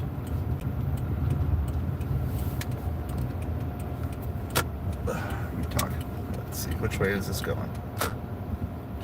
Oh, this goes this way. This is different. I've never been down this road either. All right. I'm exploring new places here tonight. So, but like, even the stuff that I dealt with today, like the whole idea of a restaurant being unclear, treating me poorly, wanting to take a picture of the order for whatever reason they have. Like, in that moment, that's like, it's annoying, it's frustrating, it's almost angering to be treated that way, you know, especially when I'm out here. But at the same time, I also know and understand that I'm tired, I'm worn out right now, so I'm trying to be like, okay, well, what lesson do I need to learn? Or, you know, I need to do this still enough to put enough fire under me to really like not be stupid and waste my time tomorrow. And like, if I'm going to do a day working from home, working on eBay or working on office things or whatever, like, I still struggle sometimes with, why are there like, this is really weird. There's just like people like walking in the road and meandering. I don't understand what's going on. There's just like old people walking everywhere. And they're all like carrying things, but they're not walking in the same direction. They're not coming from the same direction. They're not going to the same direction. Just very, very weird. So, I don't know. That's like, in the broader sense, that's like kind of my thing, is just taking the struggle of whatever my internal battles are and not projecting them on other people and using them to help me grow in whatever way I need to grow that day. Don't think I see numbers on these. I have no idea. This is weird. I'm like weirded out by this place. Random old people carrying things, like, not like old like 60, like old like 80-year-old, just walking every direction in the middle of the road, carrying things, walking different directions. I don't know. It's a weird night. It's a weird night. Alright, well, this is somewhere on the 3rd floor, so we'll figure out where it is.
All right, we got a $8.50 on that one, so $6.50 tip. Well, that worked out really well. That was like $31 basically for that hour.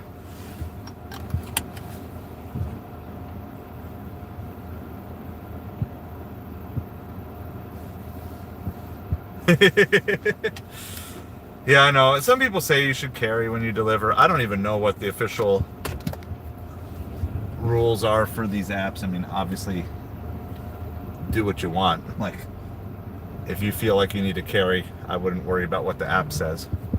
Not saying you should or shouldn't. I'm just saying that you shouldn't let an app determine what makes you feel safe. Let's see, offer is just too low. Uber probably hates me because I declined like 30 orders in a row, so I'm going to just go off and go back on. Directions to the crust pizza.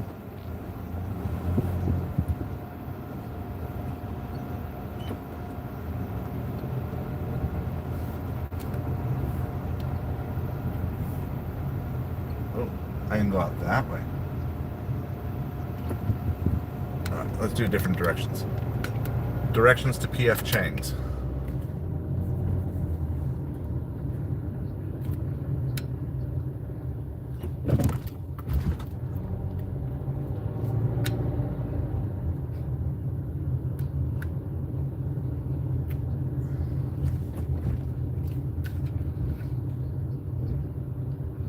$6 for 7 miles on Uber. Passing on that. We're just going to try to get back down near a good restaurant. It's only 6:20, so there's definitely time for some more good orders here.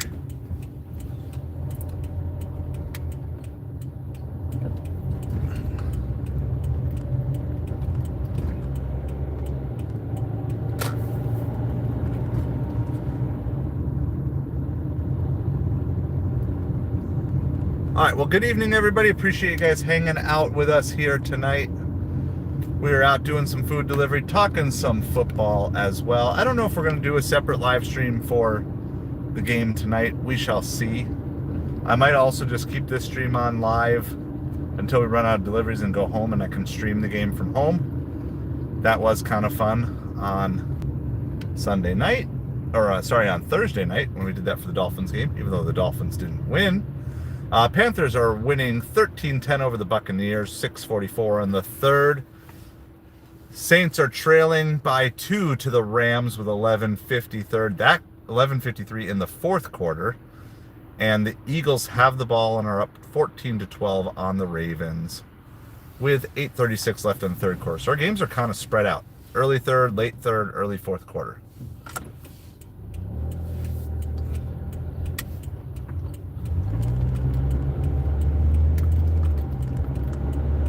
So I'm working to get myself turned around, get back downtown as quick as possible. We just had a $31 hour with like a weird little triple stack that DoorDash built for us.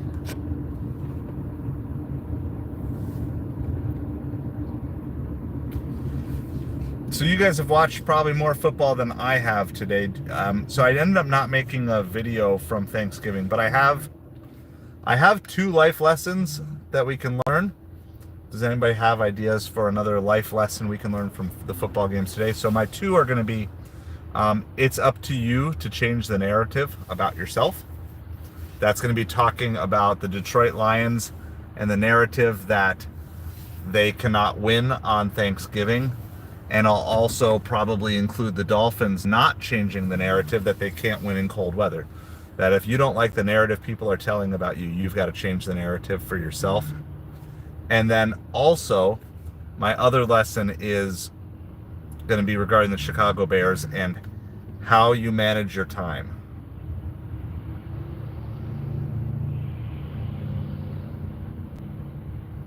And I'm going to talk about the facts specifically in that one, how everybody is up in arms with how the Bears wasted 30 seconds, and yet how many of those same people waste time every day on things that don't matter.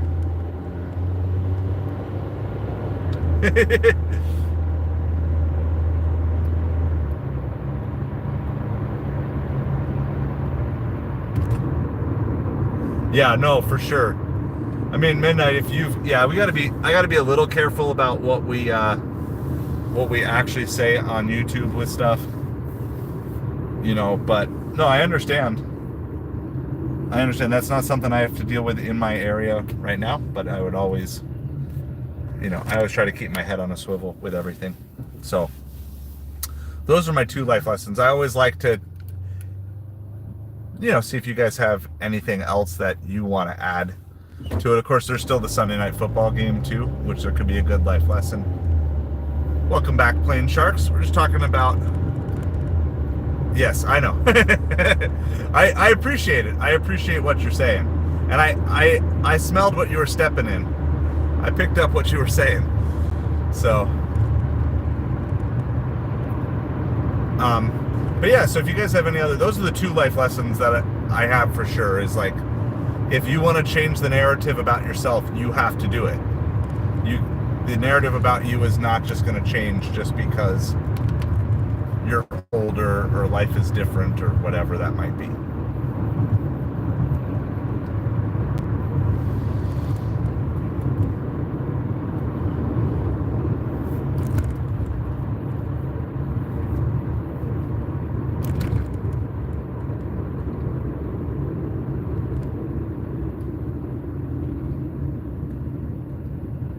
Good evening, Just Grammy. How are you doing tonight? Appreciate you hanging out with us. Yeah, so I'm hoping that I will do good Cyber Monday sales tomorrow. I'm gonna have to I gotta throw a discount on my eBay store, try to figure out how to get a bunch of people to buy stuff. Awesome, glad to hear that. Well, happy Sunday to you. Happy December as well. We have made it to the final month of the year. I just had my first, it was a sweet older couple. They wished me Merry Christmas. I had my first Merry Christmas wishings. Greetings, Merry Christmas greetings of the year. So I told them I've been saying happy Thanksgiving to everyone through tonight. And I was going to start doing Merry Christmas tomorrow. To get some like 1-star feedback from someone like, I don't celebrate holidays. But, it's all right. We're good with that. So we currently don't have any orders. I'm just driving back to downtown to see what else we can possibly find here.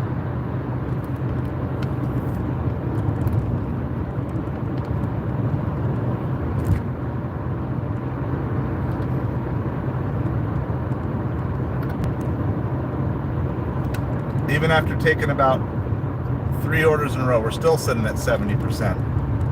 So I don't have to, but if I want to stay platinum, I have to take the next offer, most likely. But I don't technically have to because I do have dashes scheduled out.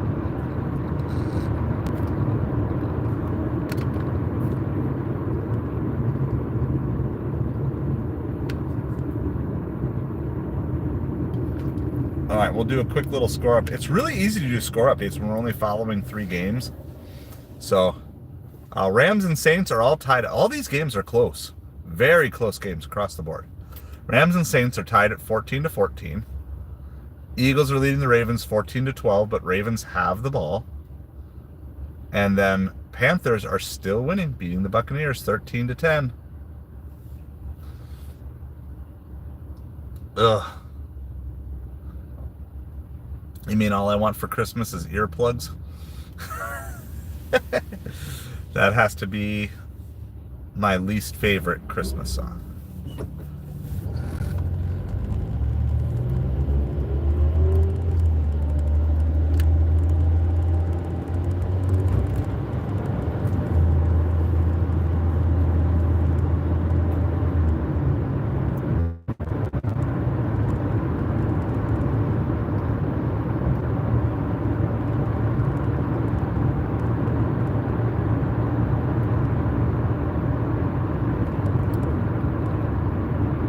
All right, so let's do it. We can do Christmas talk.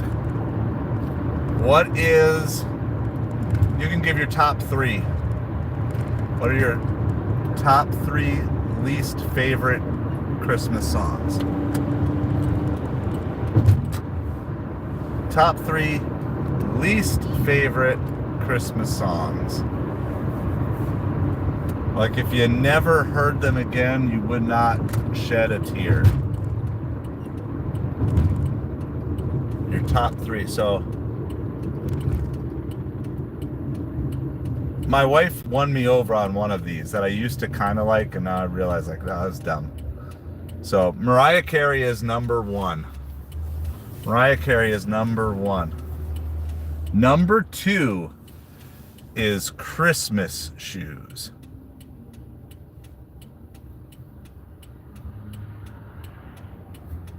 Christmas Shoes. There's so many parts to that song that makes zero logical sense.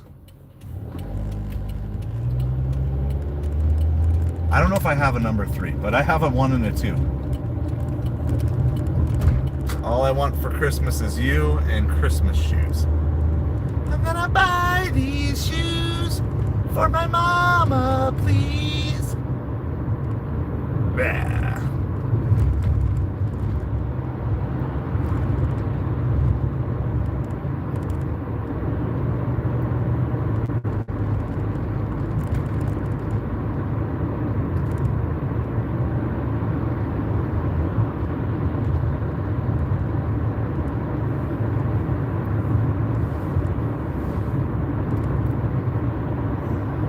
All right, we're almost back.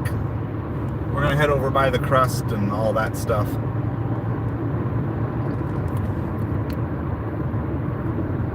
$16 for 38 miles on Uber Eats.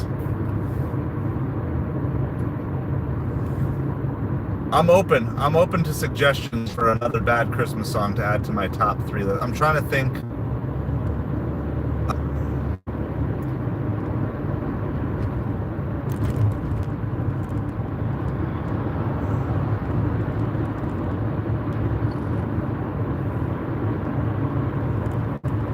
Tortured. See, now I listen to Christmas music starting around like August or September, so I love it, but I can only do so much of any one song. And so I like a mix. You know, I like a mix of some of the old stuff plus some of like the really recent, like that's come out in the last 10 years. I really like some of that. For those of you that follow Christian music, Toby Mac has a really good Christmas album where he redid some old stuff, but then he also put some brand new ones on there. I would love to play them, but I can't. Copyright strikes. So maybe I'll just put a video together of like my favorite lesser known Christmas songs.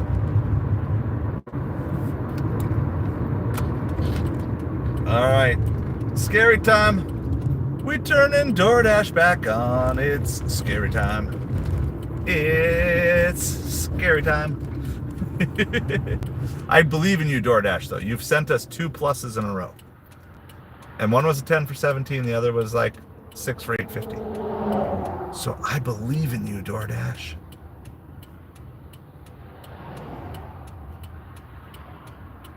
All right. $18.75 for 10 miles on DoorDash from Chipotle. I guess that's good. I don't know. I don't really like the drop off, but we're taking it. Maybe we can stack something else with it. Maybe they'll give us another DoorDash. That's really high.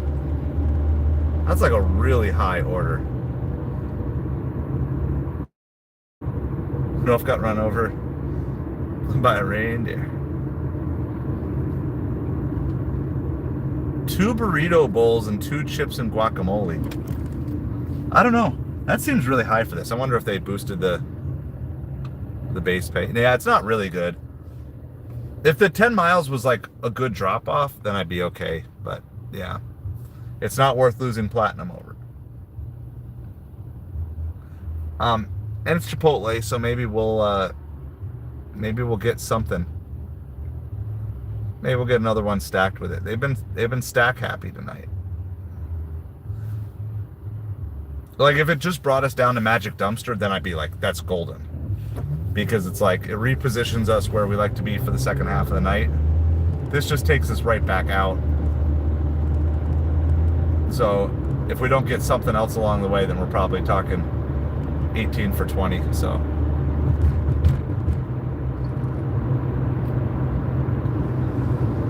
but cross our fingers. I think sometimes they also, DoorDash doesn't like to stack you once you have a big order.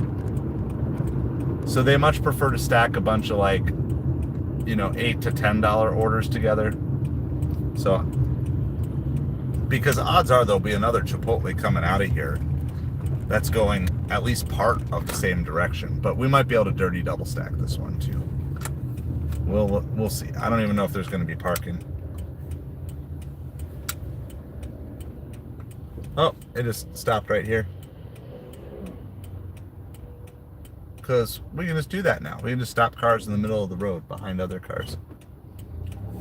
Like, it's good. Alright. It looks like someone is permanently parked in the 10-minute parking spot. So that's a no-go. So the pizza places have been like super busy, but everything else until here has been... Are you actually backing up? Or no?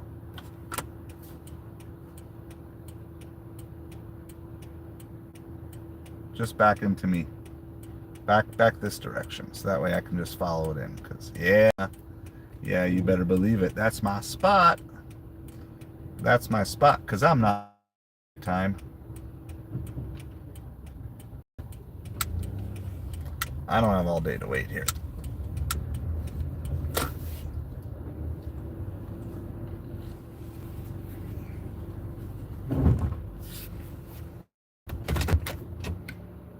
All right, we're here.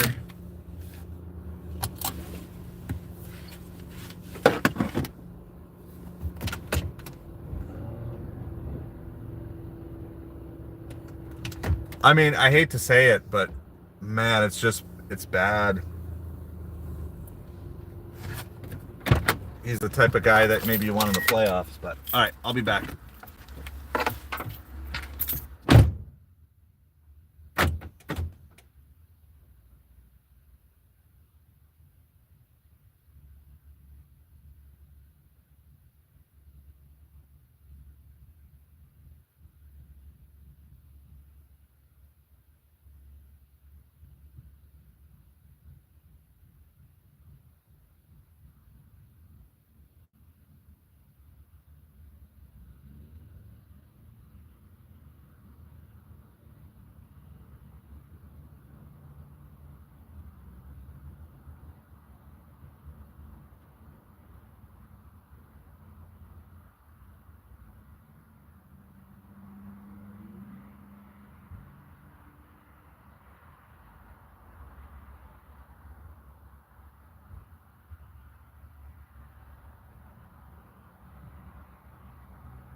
All right, we got it all picked up.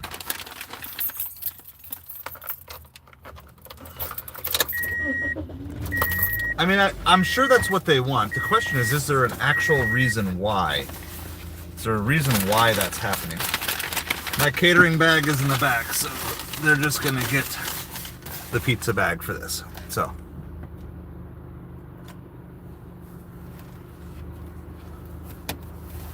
All right.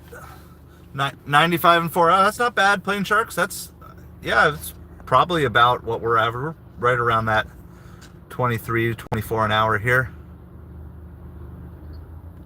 Christmas shoes.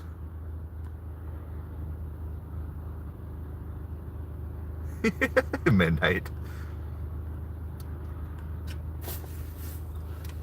Yeah, it'd be interesting. I'm sure someone's doing some evaluation of it, but why? What is it? Like,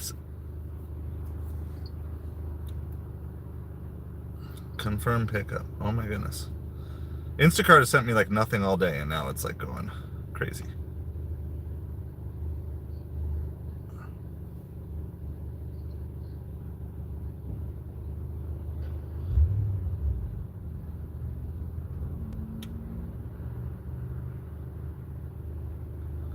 All right, well, we're going to go to the edge of some signal stuff, so we're going to really put...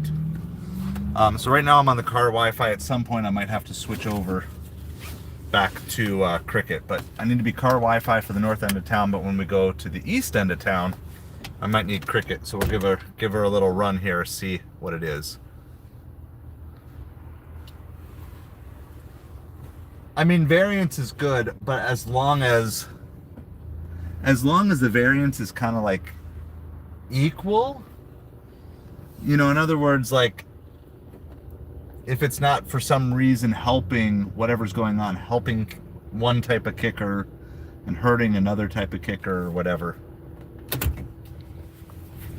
I'll have to have to talk to my buddy who is like a kicking coach. Like that's literally his job. He coaches kickers all the way from like junior high, high school, college, and pros. Like he has or is currently working with multiple kickers in the pros. So I'll have to ask him if the stats line up, you know, but I'll have to ask him if there's like something, if it's just variance, because he's really good at like telling me and teaching me stuff that I don't really know. I mean, like when your literal job is to coach professional kickers and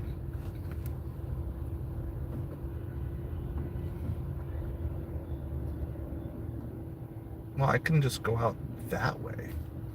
You think that's really faster, Siri? I don't know.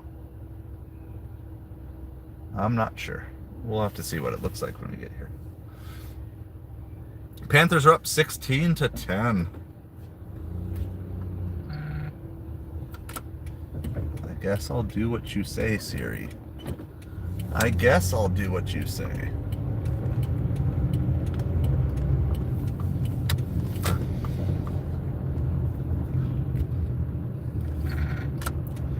There's always this thing like, how do you make things tougher without being gimmicky and creating something that doesn't have to exist otherwise?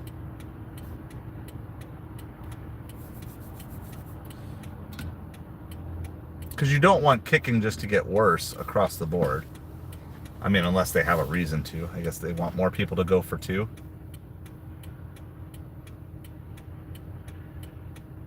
But there's simple ways. If you want more people to go for two, just make it an easier play. Hello, Ladybug. Savage is giving us all the updates here that we need to know.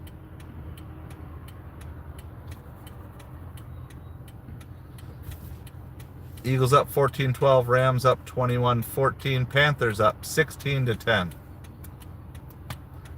Midnight's not going to be so happy. It's Christmas music season and the Panthers are going to win. It's never good when he hears Christmas music and his team wins when they're trying to lose, when he wants them to lose.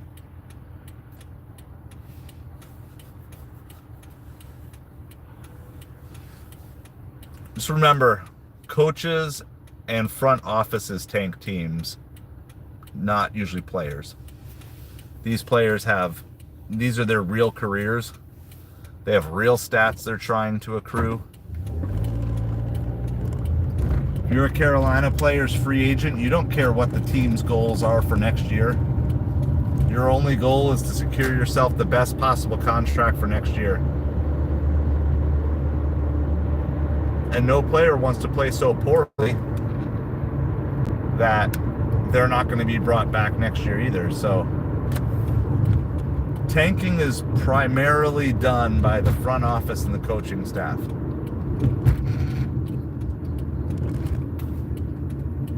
Maybe a key player every now and then.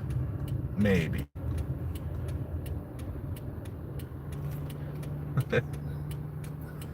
Yeah, Turner is just struggling. It's hard to see when you see like an all-time, I mean, he's got to be a Hall of Famer, right? Justin Tucker. Almost certainly he has to be a Hall of Famer. So it's like hard when you see that happen. And they hit it and they get the yips of whatever it is. I mean, it gets in your head.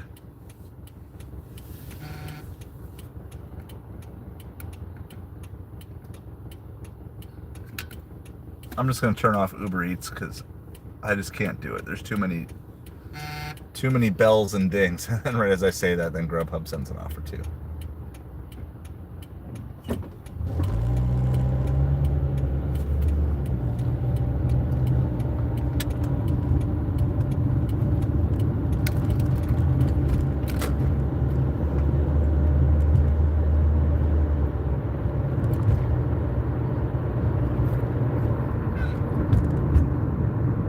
All right, we're taking, this is a really crazy order. We're taking a Jets pizza, $16 for 18 miles. But there's a real reason why we're doing this. It is, one, we're already driving the first 10 miles to do this drop off. And two, after we get that order, it's going to take us right back downtown, miles we were going to have to drive that were dead miles anyway. So this is one of those times that particular order is not really good in terms of the offer, but because I was already driving, we're going to basically drive right past this pizza place anyway.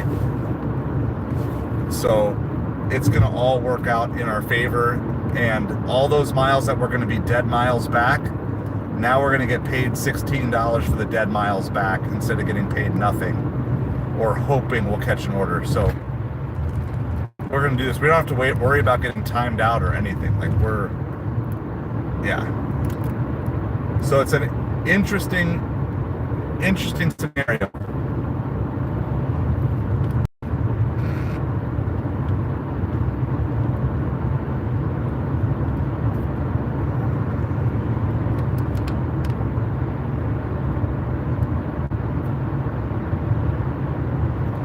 Like, we are literally passing right by this Jets pizza.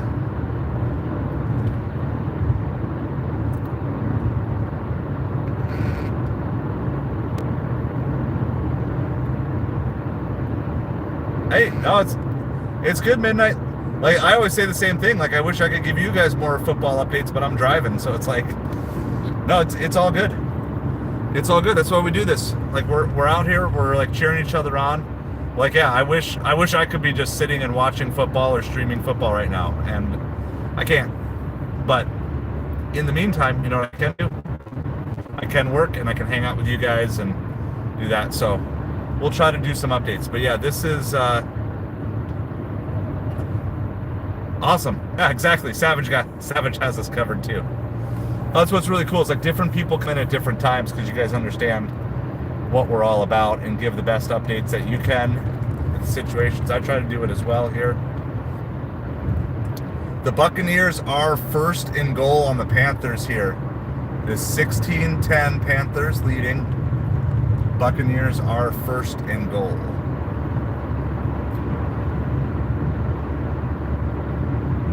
So we are gonna actually go grab this Jets pizza. It is, I mean, when I'm telling you it's on the route, we're literally going to drive right by the store. We're literally going right by the Jets pizza anyway. So this is This is one of those unusual double stacks where we're taking an underwater order, but it is a benefit to us. So we're basically adding 8 miles and adding $16. However, the order quoted to us is $16 for 18 miles, but we already were committed to driving those miles. All right, Buccaneers scored. They took the lead. Midnight rejoices. Midnight rejoices with a Buccaneers lead.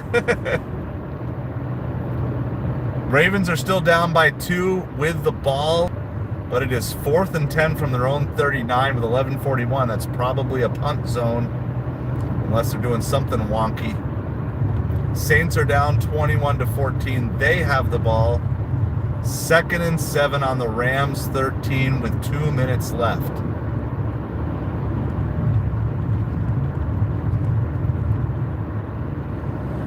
Yeah, it's hard. It's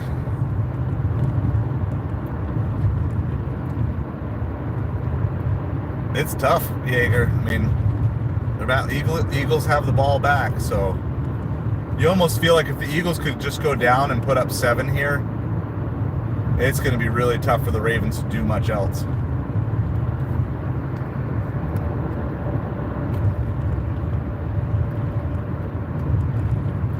All right, we are 3 miles away from the Jets Pizza pickup.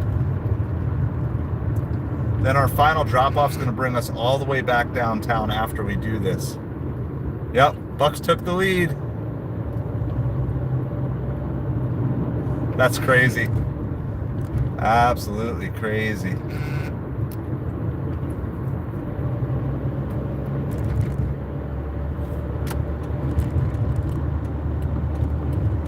We gotta go 2.5 miles here till we're at the Jets Pizza.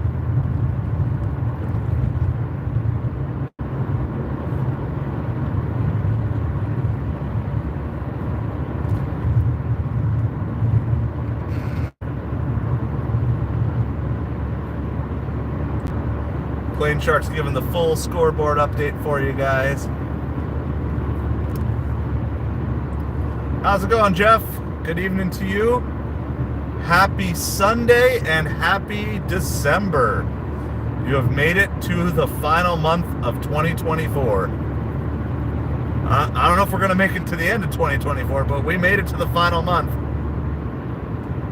Hey, appreciate you. No worries. Never feel any shame for dropping in for 5 minutes. I appreciate you guys so much. It's just great when people hop in. And yeah, first day of no hurricane. Isn't there still a hurricane down in the Atlantic somewhere that's churning? I'm sure our water's going to get cold quick. We started getting cooler down here too. Hey, it's all good. Every like counts. Every watch minute counts. We should hit our 4,000 watch hours this week. I'm not sure what day. I don't know if we're there yet or we're I know we're not there because we have a 4-day lag, but I don't know if we have them in the bank. I just got my little mail verification thing from Google in the mail. So that's kind of the last major hurdle, I think, to getting all the full monetization stuff set up. You actually live on a boat, Jeff? I did not know that. That's pretty cool.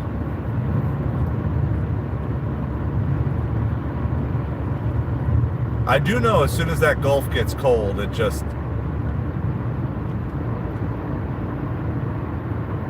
Yeah, I mean, it's cool here. It's 56 degrees this morning. I don't know what it is right now. But it's chilly.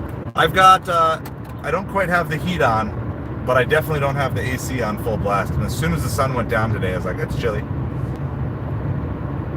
I just don't know if I have a sweatshirt in the back or not. All right, so we've got this quick little pickup here of Jets Pizza. I'm hoping, since we had a drive so far, everything is ready to go.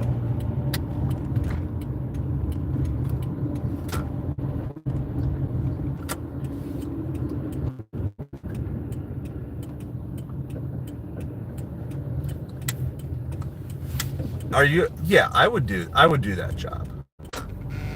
I don't know if I could have done it when I was younger. I think I would do it now. Be an NFL referee. I mean, obviously, all you're going to get is hate and negativity. All right, we're switching here from the car Wi-Fi to the Cricket because I think Cricket's going to work better out here.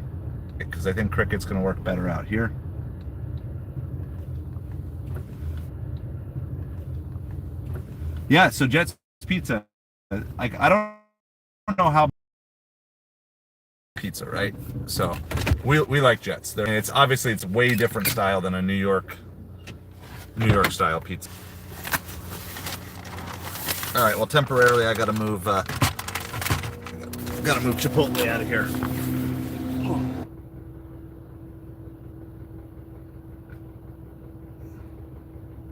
Guess we're good on that. Okay. I don't know who's parked and who's backing up.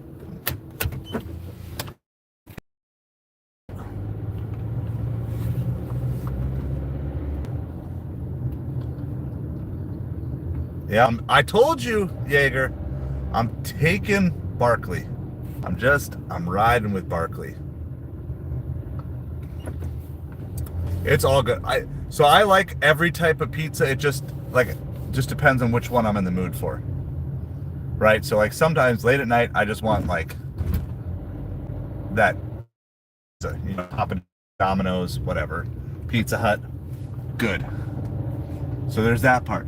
And then there's times I want just like a good New York style, crispy crust, you know, and everything else that goes with it. So to Florida and so they, you know, they've got like whatever, their Detroit style or Chicago style pizza, and they were like famous for it.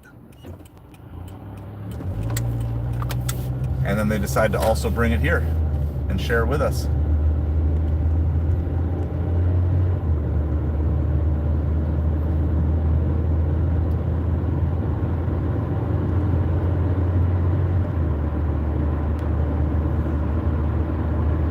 All right, we got 3 miles more to go here on this first drop off here from Chipotle.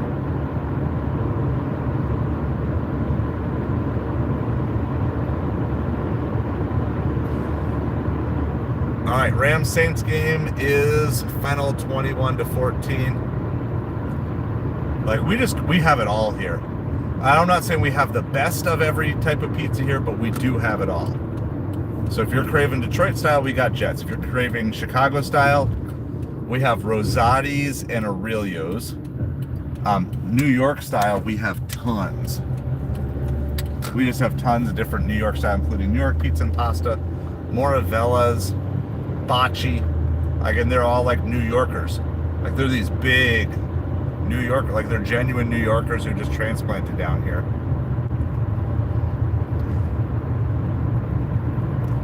And then, of course, we have the one pizza place that I actually like sometimes that we don't have is Papa Murphy's. There used to be Papa Murphy's in our town, but we don't have Papa Murphy's. All right, let's see what we got here. We got Rams Saints is final. There's plenty of time, but man, nine points is a whole lot better than 8 points. That makes a huge difference.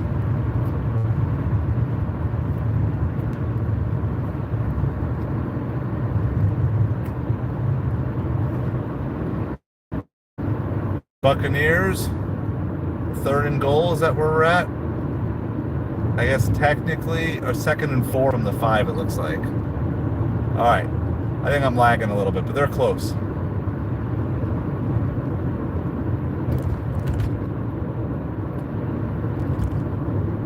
You just got to keep scoring points. That's how you got to win these games. If you're the Panthers, you can't. You're just not going to win with 16. You get out to a lead, you just got to keep, even if they're field goals, you've got to keep adding points.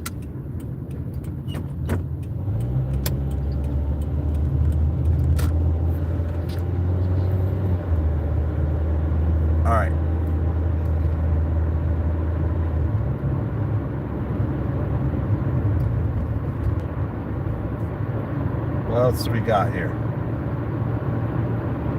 We're like 1.5 miles away. This is from the Chipotle drop-off.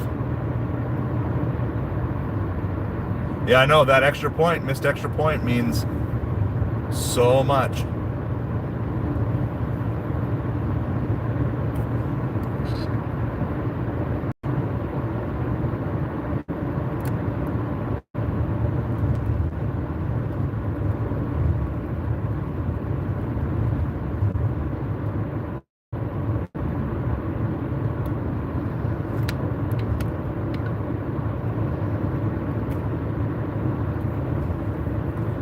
All right, so we are almost to our first drop off the Chipotle. That's what brought us out here.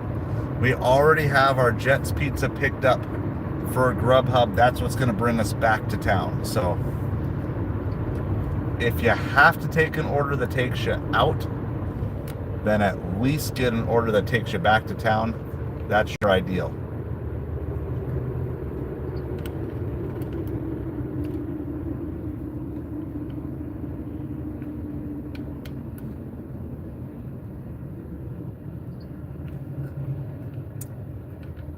This will put our supper time DoorDash at $50. We've got to go like two more blocks over and one more block down. Eagles fans travel well. I mean, Philadelphia to Baltimore is not a long trip anyway. I mean, so growing up in New Jersey, even as a Mets fan, we would go to Phillies games in Baltimore as opposed to going to New York City. Or Phillies games in Philadelphia instead of going to New York City. It's kind of the same thing. Like Philadelphia, Baltimore for a sports fan, that's not a big deal for a sports fan. We're gonna go get this. We're gonna get this Chipotle dropped off. We got to go about a half mile down this road in the middle of nowhere. By the way, though, Cricket Wireless is holding up pretty good. South end of town has done a lot better. South end of town has done a lot better recently. All right, we got to go recently. All right, we got to go like one more house, I think. Like one more house, I think. Can't see any.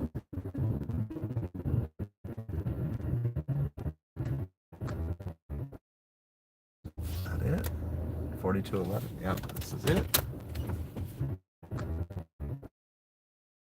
That it. 4211. Yep, this is it.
All right, we're back on. Sorry, super sketch internet.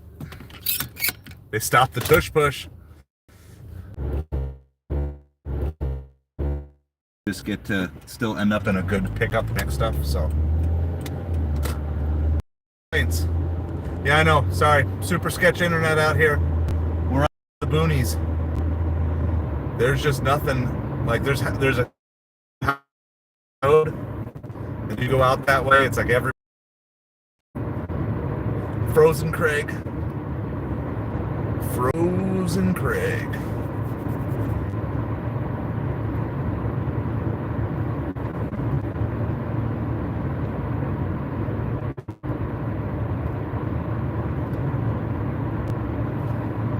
Well, Verizon doesn't even have coverage out here. Verizon and T-Mobile wouldn't even allow a thing to come through.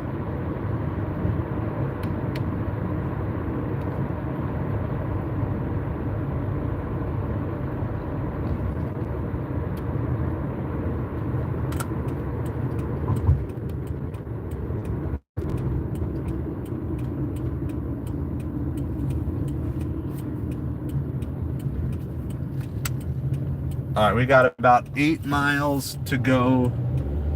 This is going to bring us right back to our downtown zone with everything. No, I'm telling you guys, if you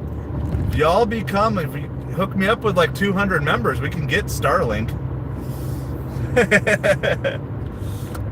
I just need your help.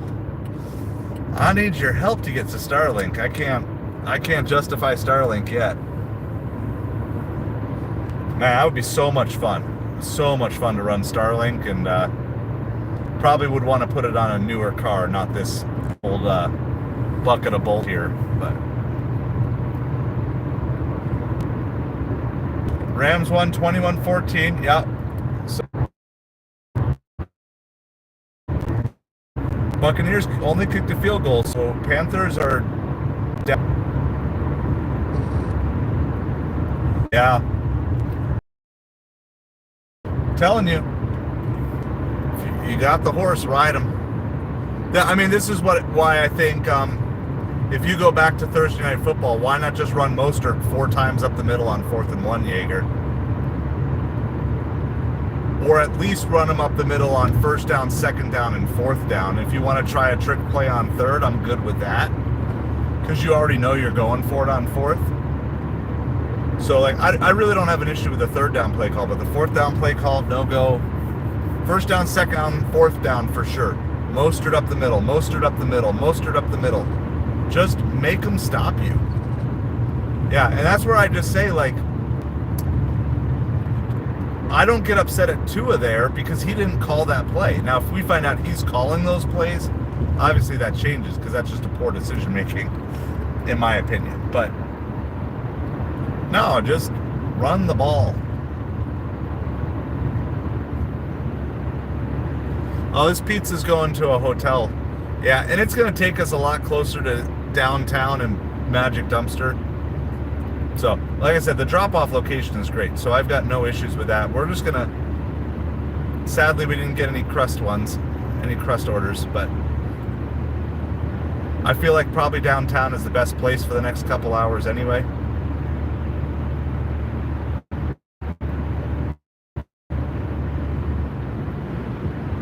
So we still have like 6.5 miles to go.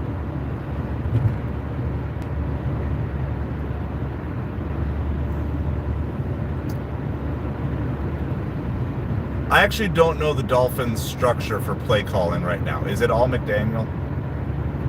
Is he the guy?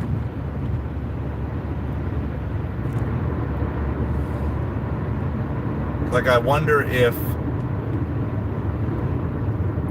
that would be better off. Like, I know he's like this genius and master, but I wonder if it'd be better off just putting someone who knows the nuts and bolts really well and just get yourself an offensive coordinator who can just run that offense. Yeah, I could see that, because I feel like the play calling is just not going forward. I feel like it's moving backwards.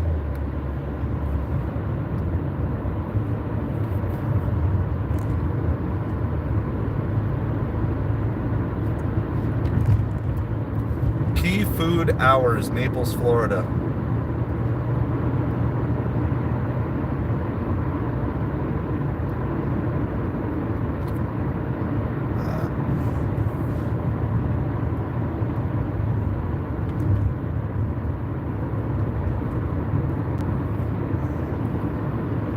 Well, no, but here's the problem. Like, this is what we talked about earlier today. Playing Sharks is like, there's just only like 5 or 6 good quarterbacks, like great quarterbacks. So what are you gonna do? Are you gonna blow the whole thing? I don't think they're gonna blow the whole thing up this year.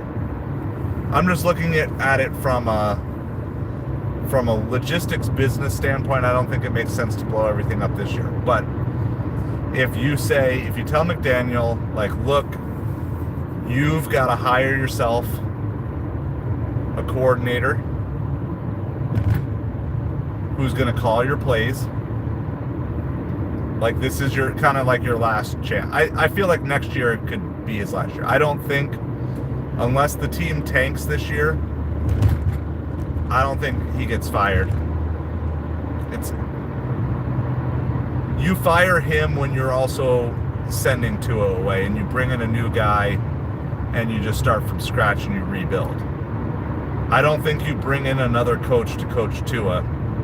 I think you basically decide as a package deal you're done with McDaniel and Tua, and I don't think that happens from the Dolphins front office standpoint. I think Greer should be fired. I think every Dolphins fan believes Greer should be fired, and he should be fired before the draft, so that way you can get a new person in who can start piecing together the team in a better way.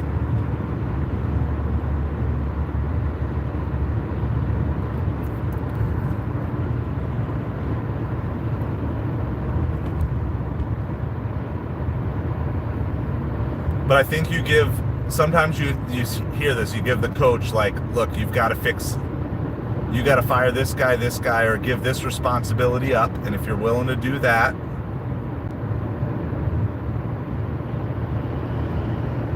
then you can keep your job for another year and we'll see how it goes. And I think that's the year for McDaniel. I think McDaniel, honestly, I don't know who's in charge of tackling on the defense, but that person needs to be fired. I don't know if that's specifically the defensive coordinator, or if they have someone underneath that needs to be. I mean, maybe not. You know, I see the arguments both ways. I don't think they're going to do it, though. Ross is, like, overly loyal. I mean, he held on to Flores way longer than I think most anybody else would have held on to Flores.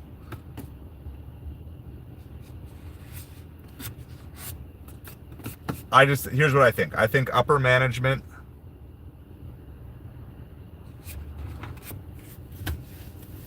yeah, no, for sure, especially since it was a comeback Jaeger too. I think upper management can justify to themselves. I'm not saying I agree with this. I'm just saying what I think based on my knowledge of how this works. I mean, Greer should have been fired like 2 years ago. But I think upper management is going to say, look, Tua was hurt. We're going to give you a pass this season, and next season is the make or break. I just don't think, I know fans want to move on. I think McDaniel needs to he needs to become a more professional interviewer. I think he needs to hand over play calling to somebody else. Give it to someone who's up above, and then let him just go back to managing the game from the sidelines. I think who's ever in charge of tackling has to be fired. And you need to just bring in like a bunch of no-nonsense guys around McDaniel. So that's what I think is kind of the, I don't want to say the best case scenario.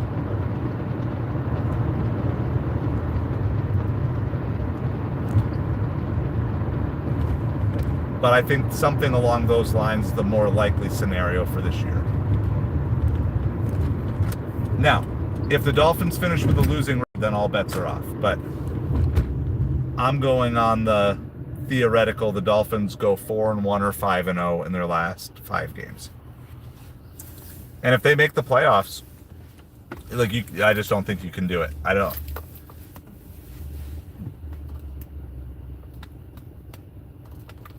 Now, mind you, I was a fan way back in the day of keeping Dan Campbell, and I think that would have played out a lot better than how any of this played out. I know they said he wasn't ready, but he to me had all the makings of who I want in a football coach. Dan Campbell is like the future Mike Tomlin. We were talking earlier, like if you could pick one NFL coach that you would run through a brick wall for and who you would choose to be like your personal coach, Mike Tomlin. I'll add to that thing, Dan Campbell, of the Lions, he might be my number 2. Yeah, no, Jaeger, I think you're right. I think that's 100% true. I think if we had the same exact record, but Tua was not hurt this season, then yes, I agree. McDaniel would be fired. But they're going to get a pass. They're going to get a pass, whether you like it or not. I believe the Dolphins front office is going to give a pass to McDaniel. Yeah, if this team turned out an 8-9 season with a fully healthy Tua all year, then yes. But I don't think you get that grace next year. I think you get the grace this year. I know not everyone's going to like that, but that's my gut feeling. Well, yeah, exactly. No, I mean, we would be due, as of right now, we would face Buffalo in Buffalo in round 1 of the playoffs. So, however, I'm also just a big fan of, like, get in. And I mean, if the Dolphins can go into the playoffs on a legit 5-game winning streak, including winning colder weather games in Cleveland and in New York, going on the road, beating Houston, beating the 49ers at home, and completing a sweep of the Jets, those would be the 5 games. Not in that order, of course, but if they could pull that off with some momentum going into the playoffs at 10-7, and you got a Buffalo team who will, what's Buffalo gonna do to stay motivated? Like, the odds of Buffalo catching Kansas City are like slim to none, and on top of that, Buffalo's gonna have the division wrapped up this weekend, most likely. Most likely Buffalo will have the division wrapped up. So I'll take my shot in the playoffs.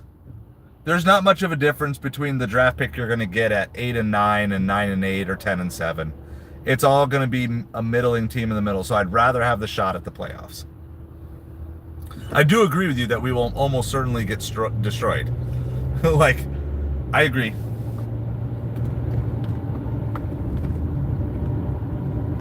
But I'll still take my shot. And if Tua pulls off the impossible and then goes into Buffalo on the road in the playoffs and wins and changes the narrative, then everybody's jobs are safe. Right. So, but Plain Sharks, here's the thing. Why? So, if it's Tua's fault, then you ultimately go back to the people who drafted Tua as their fault. If it's not, then it's the coach's fault or the front office's fault for not bringing in players that are ready for cold weather.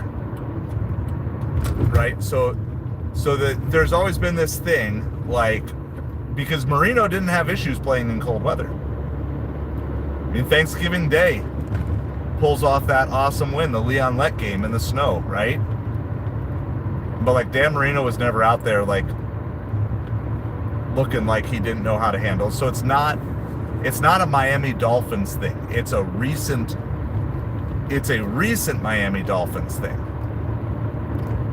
So we got to figure out why it's happening and fix the direct problem of it, instead of simply just saying, well, we can't win in cold weather.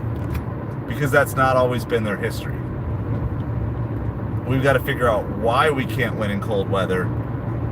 And I'm going to tell you this. It looked like our defensive boys did not want anything to do with the Packers that game. Like, they were afraid for what the cold is.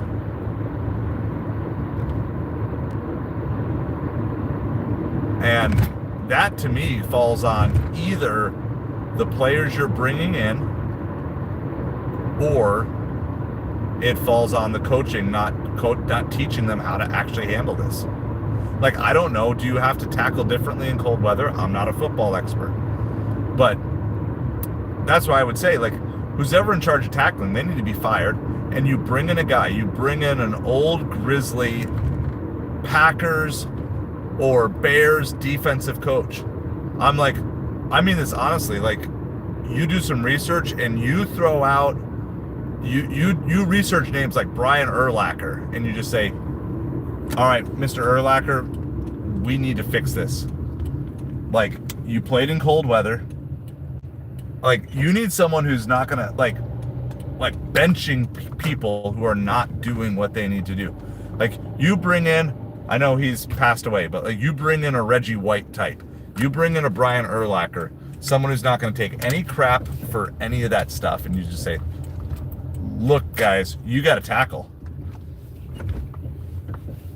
And I mean, I would like say, like, look, we're going to have, I don't know what they're allowed to do, but like, we're going to have camp in February, and we're going to go up. Yeah, it was horrible. And yeah, Tua was off in the first half, but he was on in the second half, but it was just too much of a deficit to try to make up. And then the play calling. Yeah, I know, I agree. But you got to figure out why it's happening and fix it. Fix the problem instead of just doing, because you got to change the narrative. Just the same thing, right? So that's going to be my video tomorrow. If you want the narrative to change, you have to change the narrative. All right, let me figure out. I'm at this hotel. Says leave order at the front desk. All right, sounds good.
All right.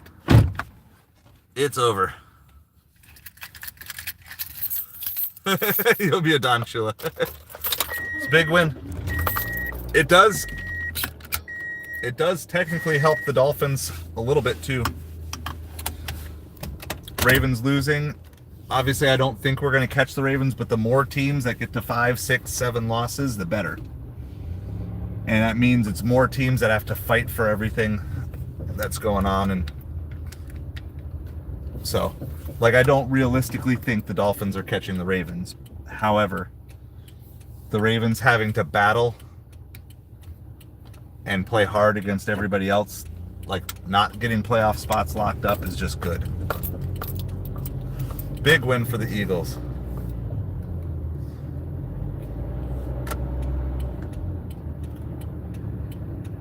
All right. I do have everything turned back on. The Panthers brought it to overtime? That's hilarious. Way to go, Carolina.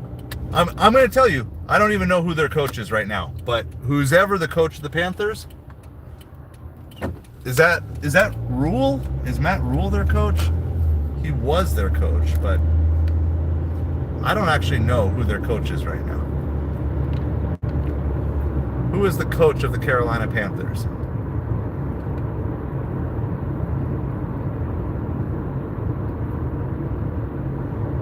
All right. Well, unfortunately, we got a $7 for 7 mile on DoorDash. We got to take it. Unfortunately. It's from Chipotle over by the mall.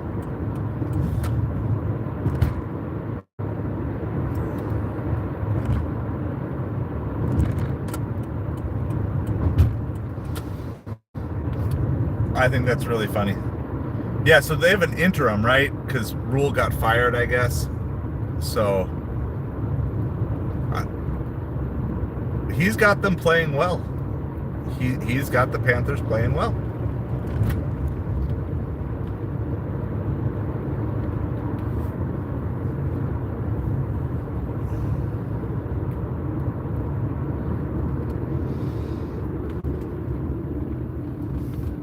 The Ravens suck, but not as bad as the Dolphins. So, yep. Oh, exactly, Jaeger. I mean, the fact that they couldn't pull off one decent win while Tua was out, like, killer. Cardinals was killer. I mean, we played the Bills toe-to-toe, too, in that game. Came up a little bit short.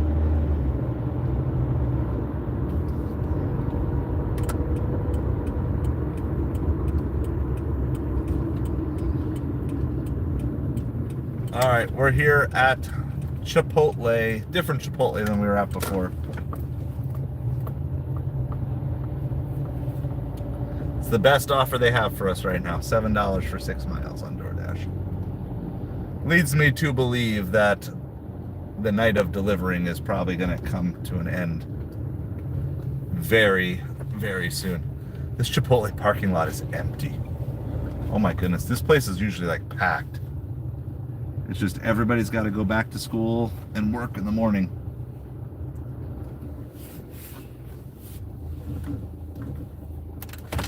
Yeah, no, I mean, because if they had even pulled off the Bills win, even the bad losses, like a great win like that against the Bills kind of neutralizes one bad loss in my mind. It's like, okay, but maybe we don't have to beat any good teams to squeeze in the playoffs. Just win these last 5. All right, doing Chipotle thing, arrived at the store. We still hanging out at 70%? Yeah, the acceptance rate that only goes down and never up. I'm getting low on gas because I never gassed up earlier, so I'm going to stop the car, but we'll be back shortly.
All right.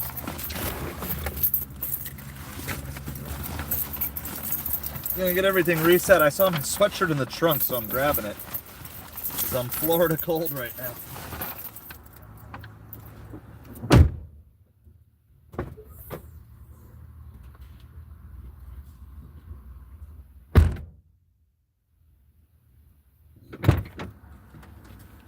I don't like being cold.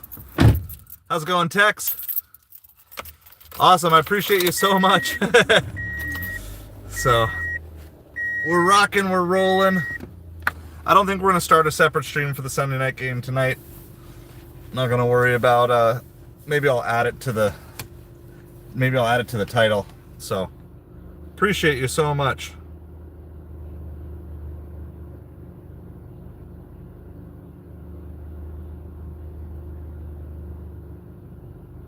All right, we just took this really quick double. It's like $17 for 4 mile double. So we're gonna try to squeeze this in the midst of our our Chipotle run here.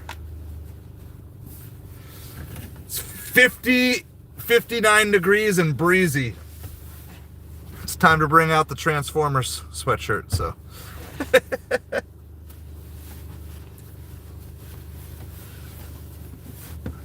I'm wearing shorts, but I'm still pretty much a wimp.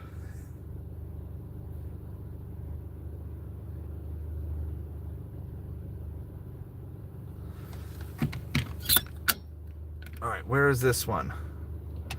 All right, so we're gonna do a quick. This is like a quick pickup from, like, get a 12 pack from 7-Eleven, and then another pickup from Uncle Julio's, and drop it off.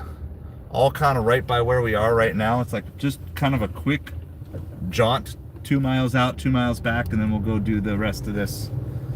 Get this Chipotle order dropped off. So we got the DoorDash app closed here for a second. But this is a really good order, and Uncle Julio's is sometimes slow. So hopefully doing this pickup here from 7-Eleven will give them time to get that order finished.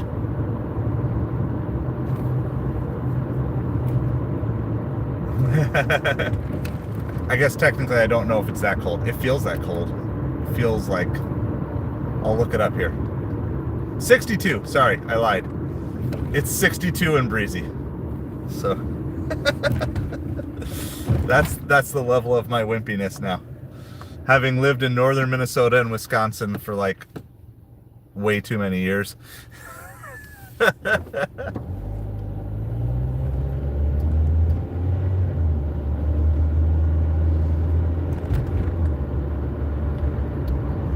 It's the breeze. It's the wind chill. It's 62, but it feels like 55. That's what it's going on.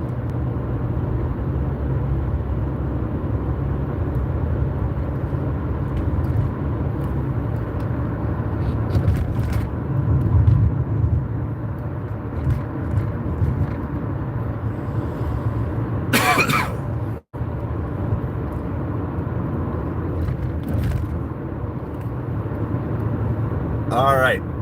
So we got everything. I'm not planning on, what I might do is maybe we'll add the title of the Sunday Night Football to the stream, but honestly, I'm not really aiming for a grassy raid tonight anyway. I didn't even think there were going to be good enough orders to stay out till 8 o'clock as it is, so I'm pretty happy with how everything is turning out here delivery wise. So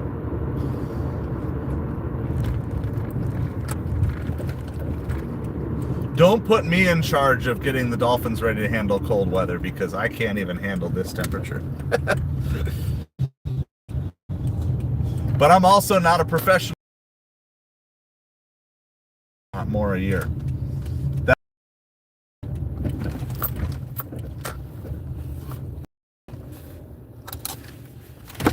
All right, I'm gonna go quick.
All right, I got ourselves our more conundrum of the night. Not really. More just like how would you handle this situation?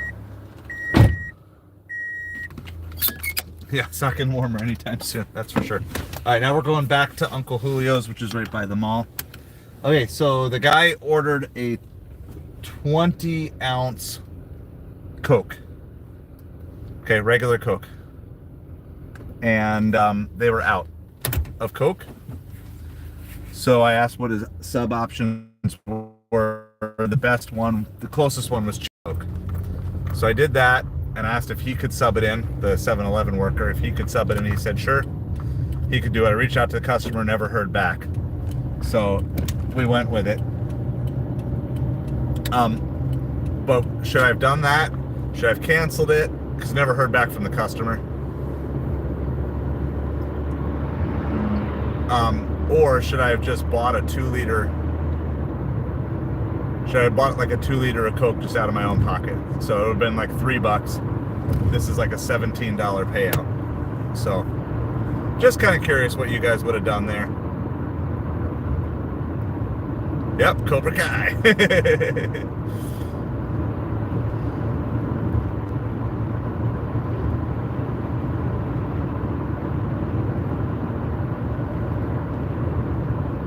That's what I figured.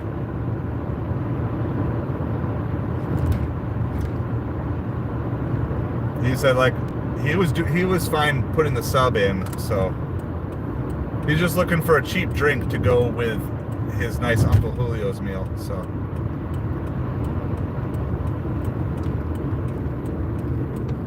yeah, I mean like he already has a tip built in here, so drink is a drink. Yeah, no, I mean, I understand that too. I went with a cherry Coke. I thought about buying the 2-liter of Coke. But some people, like, that's, like, going to be really annoying too, because if you're not necessarily in a position where you have cups or whatever. He ordered so this is a double, like, there's 2 pickups. He ordered a 20-ounce Coke from 7-Eleven, and they were out. So, well, I hope I'm not delivering to you, Tim. I hope I'm not delivering to you. But he didn't reply, so I mean, that's the thing. Like, if he doesn't reply, I don't know what else you can do.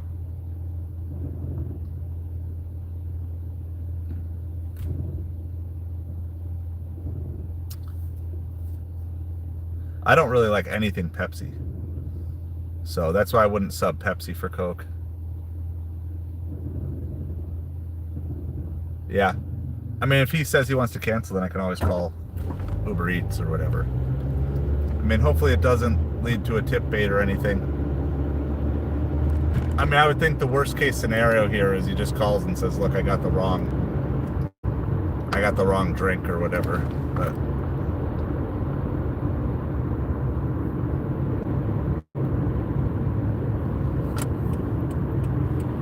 all right, so we're going to get this Uncle Julio's, do a quick drop off, and then drop off our Chipotle here.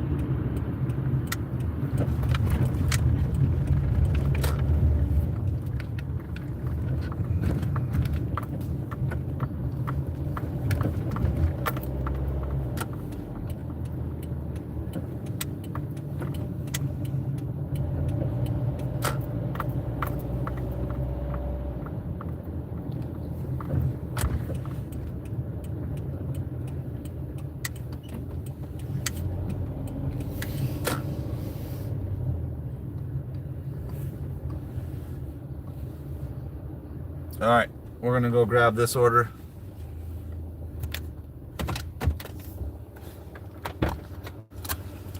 They're actually remodeling Popeyes. All right, we're going to go get this one really quick. Hopefully it's ready.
Alright, here we go.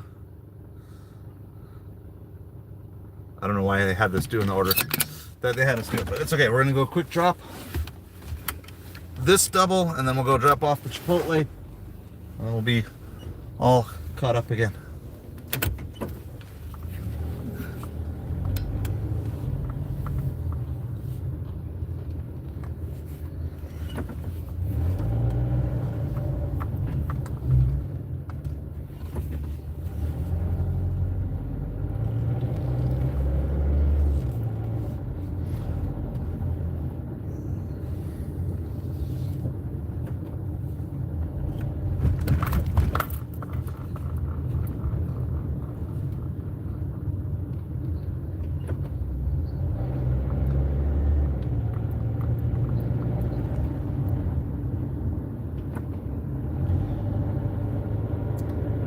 2 miles to the first drop, and then probably about 4 miles beyond that to the second drop off.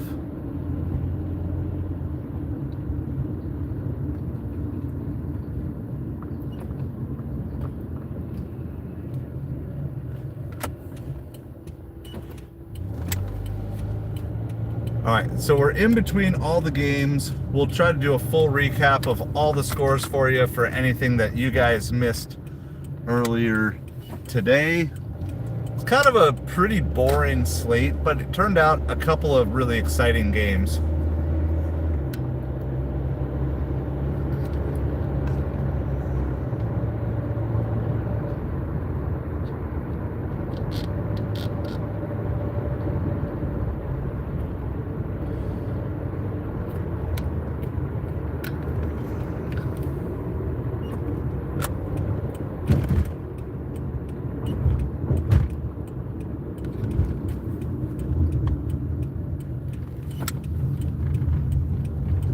Is that overtime game over? I'm wondering, that Panthers game, did that one finally end? It did, with the Buccaneers win. Oh man. What a bummer. I mean, probably not, because, you know, as a Panthers fan, you lost, better draft pick, but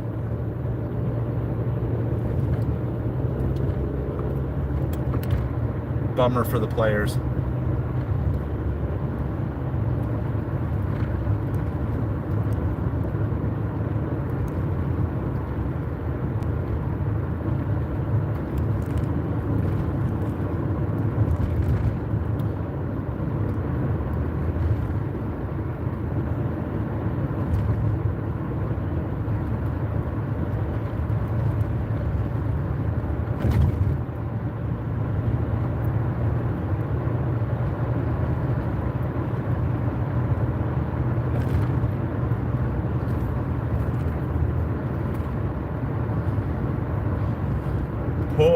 Poor Panthers, but happy midnight. Midnight will be happy.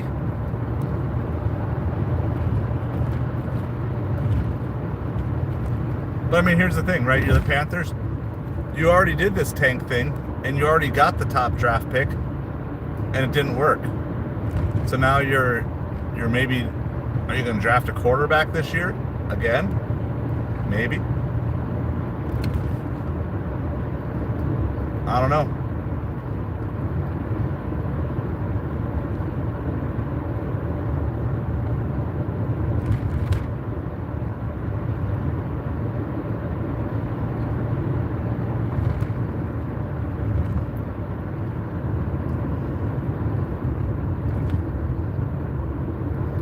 All right, so we've got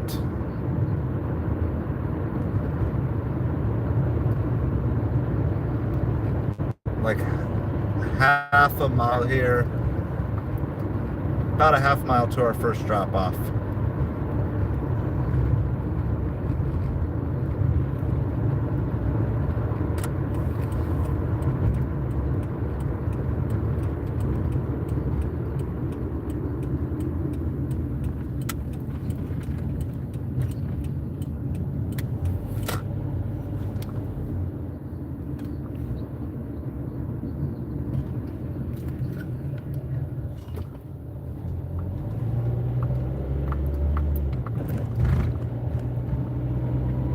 The GPS on Uber Eats is just going like absolutely wild. It's like it keeps pushing me like I'm 2 miles away and then right back to where I am. And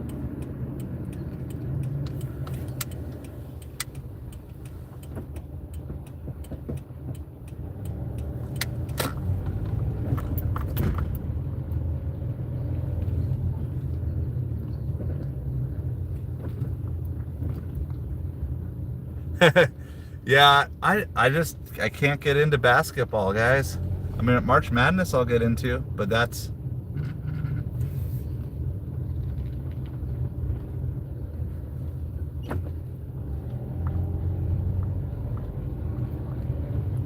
well, it says meet at the door, but I don't know what level of meet at the door I have to do. If I have to go all the way in, not sure.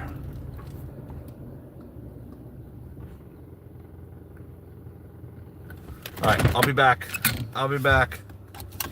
Sorry, you guys can still talk basketball. It's good. I won't get upset with you. I just probably won't have anything to contribute whatsoever.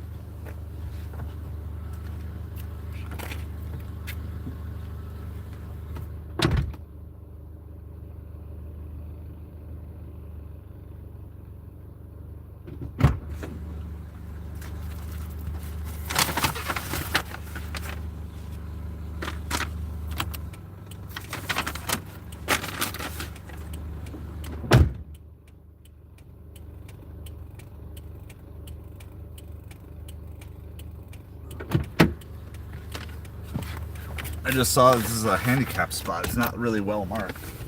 I gotta move. I'm not gonna risk a ticket since I'm...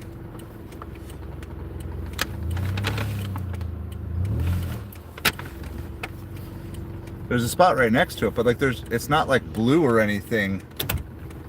You can kind of see it, but it's just really hard to see. All right, I'll be back.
All right, we're just sitting and waiting because they're not responding. There's no door code, and it's a meet the customer order, so we got to wait out 4 more minutes.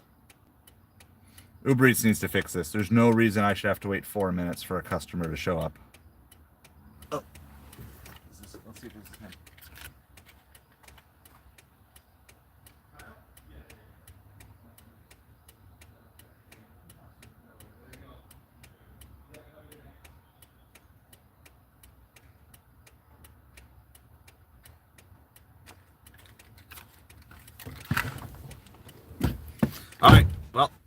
we go. That's dropped off. Now we gotta go to our next drop off. Fortunately, that took way too long. He found me. He came down. Looks like they're packing up to leave or whatever. So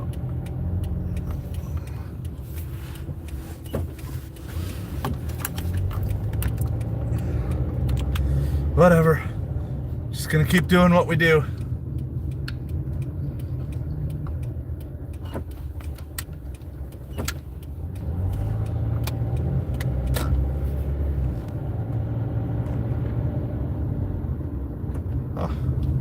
There's a $39 order on Instacart going 25 miles. The store doesn't close till 9 o'clock. So how late do you think I can accept it and then get it timed out, like so I can get to the store after they close at 9 p.m.? I think I get a half an hour if I accept it at 8:30. I can actually try calling the store too, just to double check. But according to Google, they close at 9.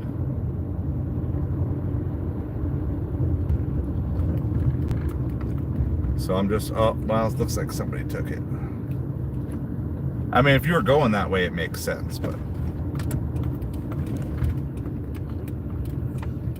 it's like I can't grab it at 8 and let it last all the way till 9 and the store being closed. That's too early.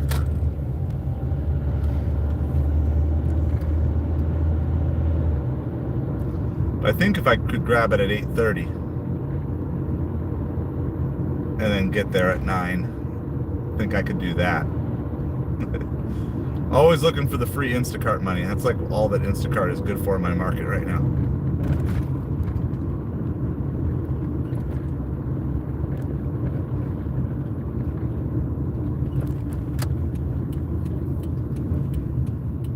Autobot. Autobot. I'm always on. I've always found it hard to side with the bad guys in movies. Like, that's just. I have this, like, very firm sense of justice. It's like I never understood. Like, when I was a kid, I never understood how other kids would root for bad guys. It just didn't. My brain and my spirit just never agreed with that. And so it's like,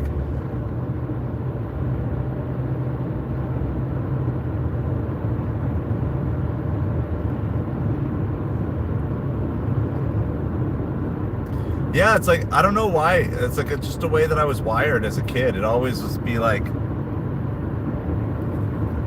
I don't know, I just felt like you're supposed to root for the hero.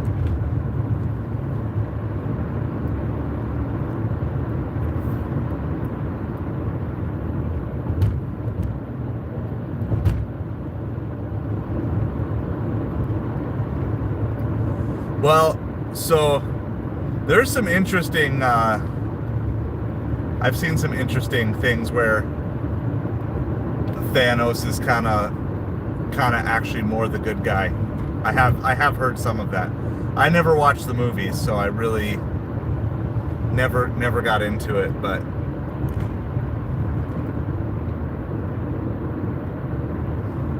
yeah, and I wonder how much of that has to do with just like, I mean, but I always struggled. Like, I always struggled with, like, the rebellious kids in class. Like, I struggled liking them or wanting to be their friends. Like, it was very frustrating to me. So it was not that I was perfect, but I had this kind of just, it's probably just like a judgmentalism. I'm not justifying my thoughts, but that's just like how I'm wired. Is like, I just always had this thing, like, not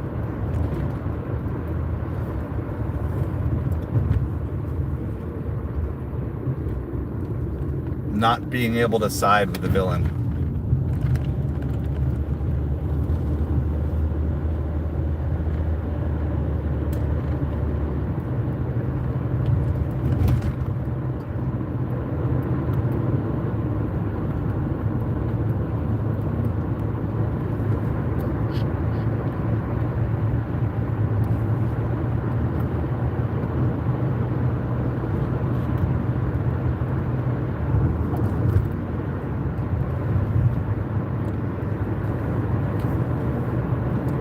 someday when I have time, I'll just go back and do the full rewatch from the beginning.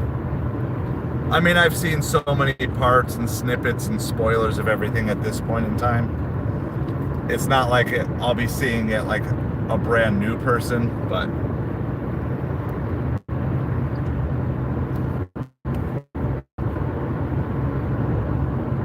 I'm sure there's plenty I would appreciate about it.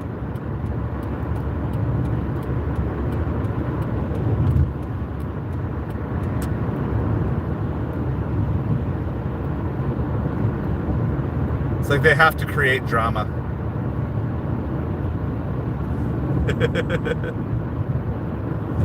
He was singing Lion King playing Sharks.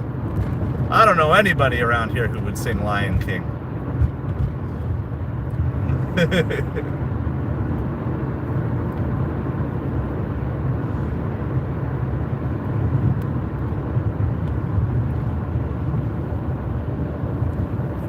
Alright, what do we got left for this drop-off? 3.8 miles. So I officially started wishing people Merry Christmas tonight once someone wished me a Merry Christmas. So you gotta go for those Christmas tips as much as possible at this point. There is 1 month of holiday spirit that people have, and you gotta cash out every single penny you can get from them for the next month. It will grow as the month goes by, but you gotta start squeezing out those extra dollars and pennies now. You can't tip bait someone who says Merry Christmas to you, right?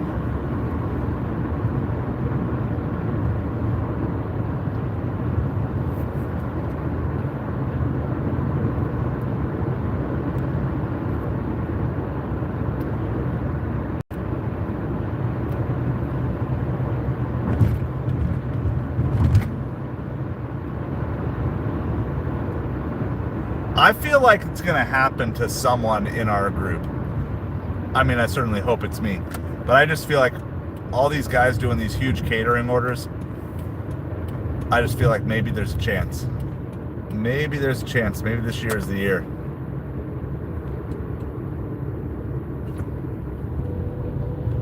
I'll be honest, I don't need the $1,000 from one person. I'll just take a $20 cash tip from each individual person.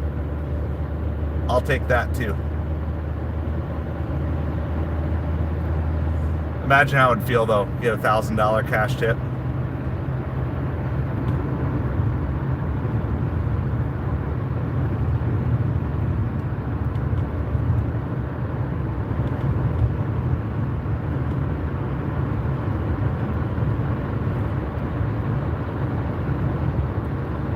Alright, we're like 2 miles away from this Chipotle drop-off. We're going to pause DoorDash orders after delivery. We are 100% headed to Magic Dumpster area after this. I won't wait to put DoorDash on it. Once I get down to 41, I'll throw it on, but that's the direction we're heading from this point forward, unless orders take us elsewhere.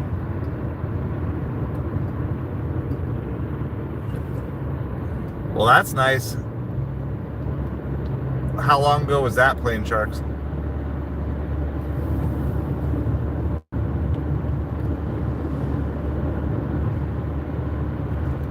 Oh, I'll just double up and go for a $200 cash tip, because that's the highest I've had so far.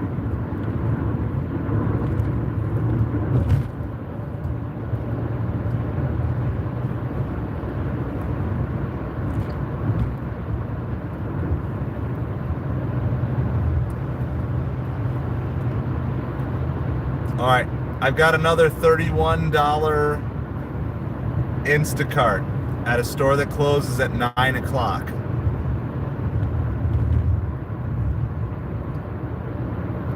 What time? It's like $28 base pay, so it's almost all base pay. It's going 70 miles basically from here. What time can I grab that Instacart?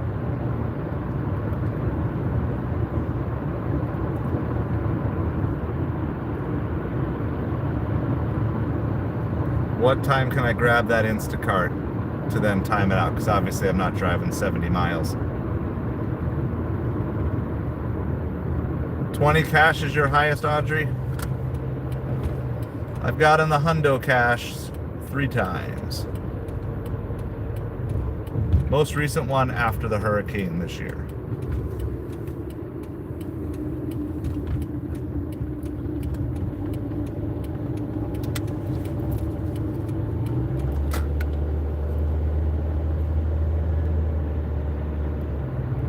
Yeah, but I want to try to get the free money out of Instacart. So if you, so I'm just saying, how long before the store closes am I safe to take that? So I'm definitely not taking it to deliver it, but if you batch pay for Instacart, these apps. Well, I mean, so, but I have to get there after the store is closed. Store closes at 9. If you accept it too early, they're going to time you out and they're going to reassign it to someone else so you don't get it.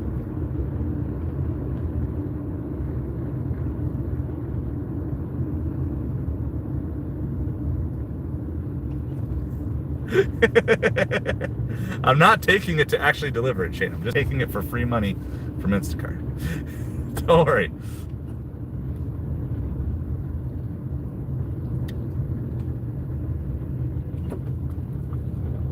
Alright, we're almost here. I'm not sure if this is it. It says I've arrived. I have no clue if I've actually arrived. That's 45.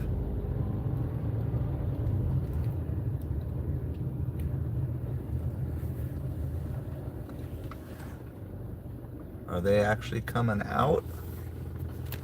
I don't know. There's a truck. Let me see if they're coming out.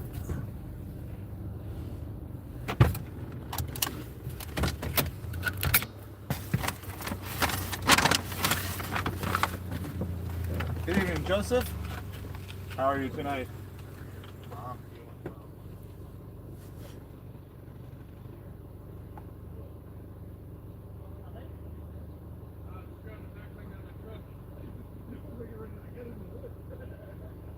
That sounds all right. Have a great night.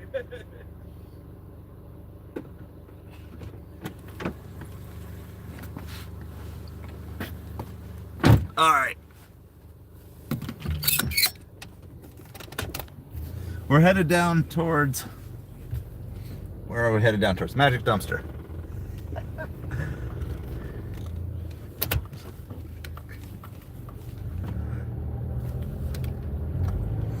All right, fun little conversation. The guy had a backpack on. I was like, you just going on a hike? He's like, no, just grab a backpack for my truck. I don't know, I thought it was fun. I have a different sense of humor than most people though, so, but you guys know that by now. All right. It is crazy like that. From the end of the last game to the start of the Sunday Night Football, there's really not that much time. So we will be watching this game. What is this game again? 49ers at Bills. Well, if the Bills win, they clinch the division. If the 49ers win, then the Dolphins stay alive for one more week.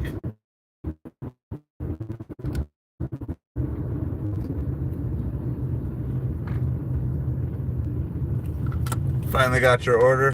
All right.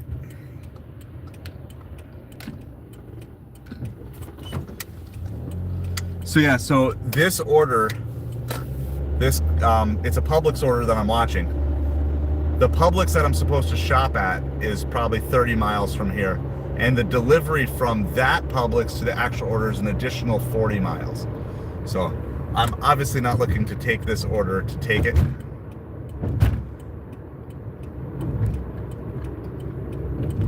But I don't know at some point it's only 3 items. It's crazy. It's like a roasting chicken and Oh, it's probably a deli order, so it probably has to actually be picked up from that place.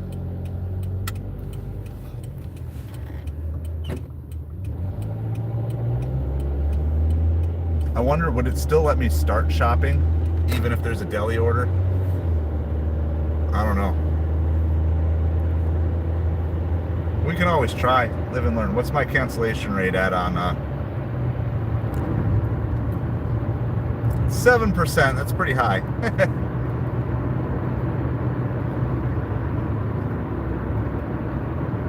Yeah, 840, probably. It'll probably go up. I mean, it's probably going to go up to like $50 before then. And probably someone who lives there will take it. Because you could probably drive it. You know, if you could grab that. I mean, obviously, if you just live there. And you get $50 for it, you could probably drive it there and back. It's 80 miles, but you could probably get it done in 2 hours. Pocket $50 for a roasting chicken and a wrap and a starry. But I kind of wonder. We'll see. I'm going to guess someone's going to grab it at some point.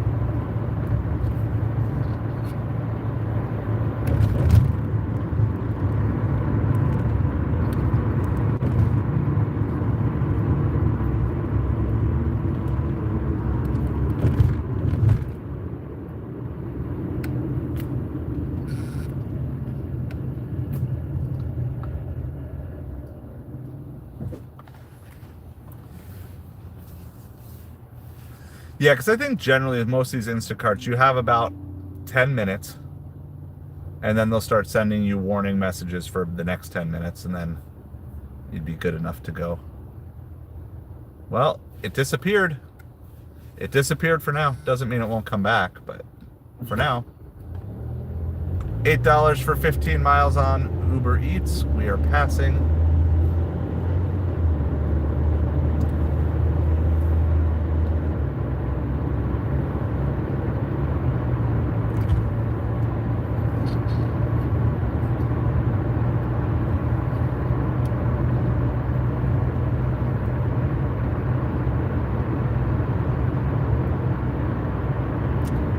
All right, Bills 49ers game coming up. Bills looking to clinch. 49ers maybe trying to stay alive.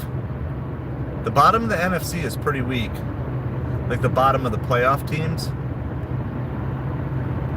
It definitely looks like 9 and 8 might have a shot in the NFC. So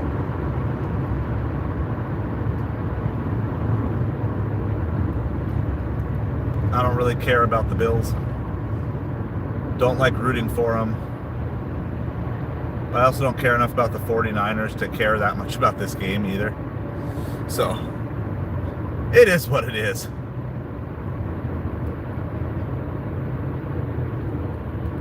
Yeah, it's too bad that Eagles-Ravens game wasn't Sunday night, but I'm sure they protected that game. Because each channel gets to protect one game from moving to Sunday night.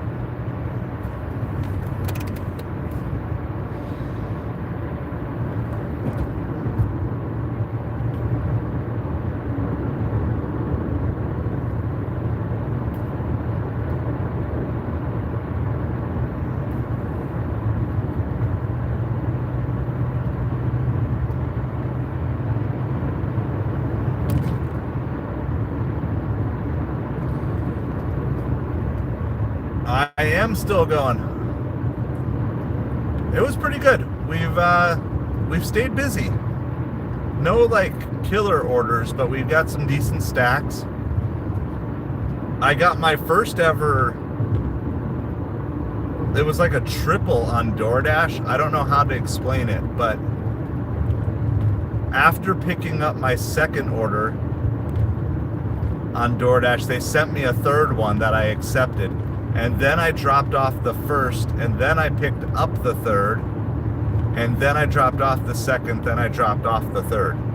It was a really weird thing. So I never had 3 orders in the car at once, but I had accepted order number 3 and picked before dropping off order 1. and I picked up order 3 before dropping off order number 2.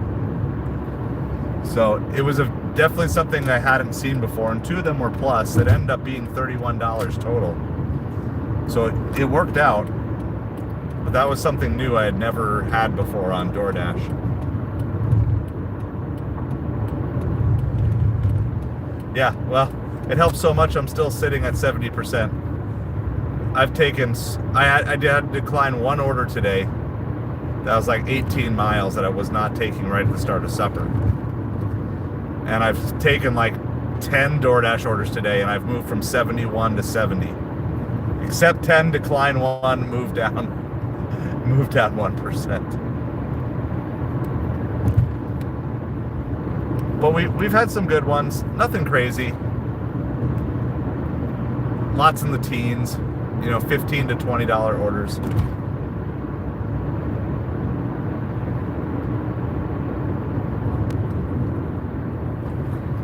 So we're gonna head towards Magic Dumpster here. I'm getting back towards the mall. We just did a 17 on Uber.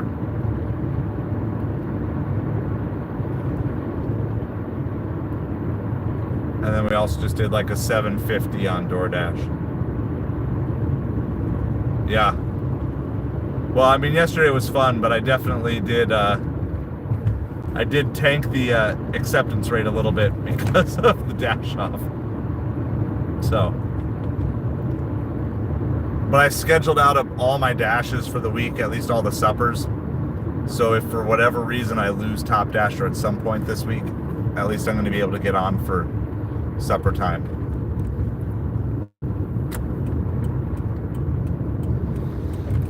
We're back by the mall. We're going to resume dash again. It's weird. It feels so late. It feels like 11 o'clock. It's only 8:20. I honestly don't even know where I'm at on the day today. We'll do a little rough tally. 57.93. I took 2 Grubhubs today too. 57.93 plus 30. So that's 87.96.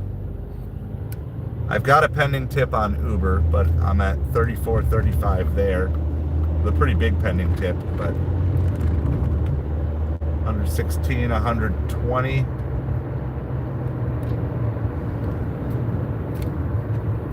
And Grubhub. So I'm at like 153.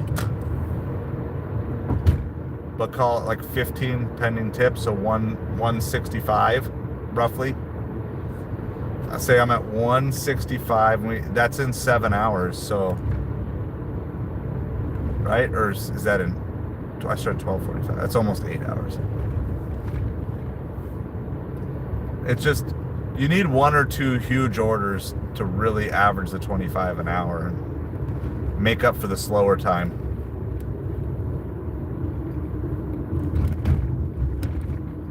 I'm going to try to give Magic Dumpster a whirl here, and if it doesn't work, I mean, I'm taking anything that's over $1 a mile on DoorDash.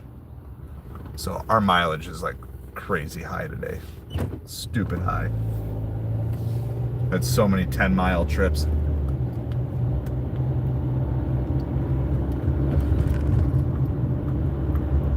It's not a good $1 per mile day. An okay $1 per hour day.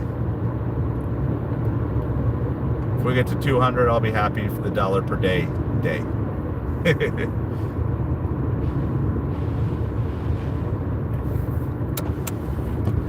But I mean, the pizza places were really busy here tonight. Everything else was empty. Like every restaurant I walked in tonight was at 20% capacity or less. And even the pizza places were carry-out, like, so they were backed up with carry-out orders or takeout orders. But there weren't a lot of people eating in the pizza places. So, yeah, Magic Dumpster. Don't be a dumpster fire for me, Magic Dumpster.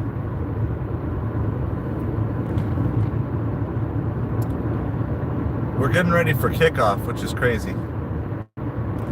I don't think I have it in me. If anything, I'll go home and we'll stream like the Sunday night football game from home. We'll talk about it here, but if I'm just assuming orders are going to be dead.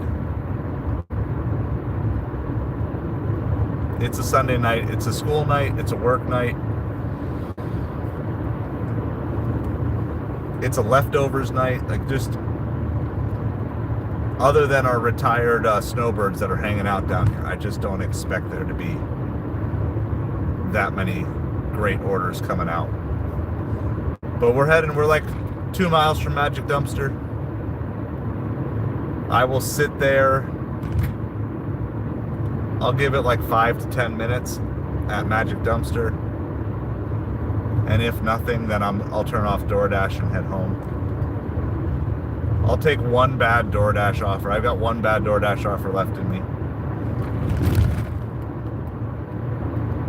As long as it's not crazy stupid. Like under, $2 for 10 miles or something. I'm not doing that, but some little $8 for 8 miles, or $4 for 6 miles, or something like that. Maybe.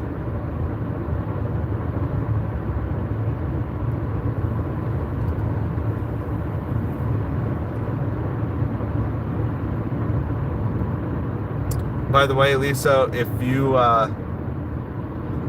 get a chance to take a couple of pictures of the toys that you end up buying for Toys for Tots, and you can send them to me, that would be awesome. I'd love to do like an update thing on it.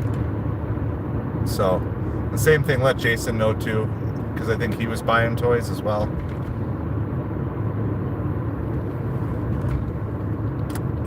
So it'd be fun to share with people, like, hey, look, you can make a difference. You don't have to be big. You don't have to be big to make a big difference.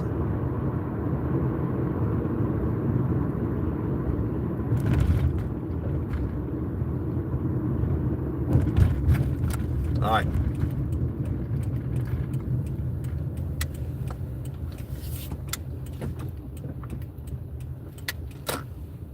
All right, awesome. I don't even remember mentioning it earlier. Wow, I'm really good. Because I really don't remember mentioning it earlier. So thank you for doing that, though, and letting him know. All right, we're by Magic Dumpster. We'll go say hi. Everybody say hi, Magic Dumpster. And throw the Magic Dumpster emojis in the chat.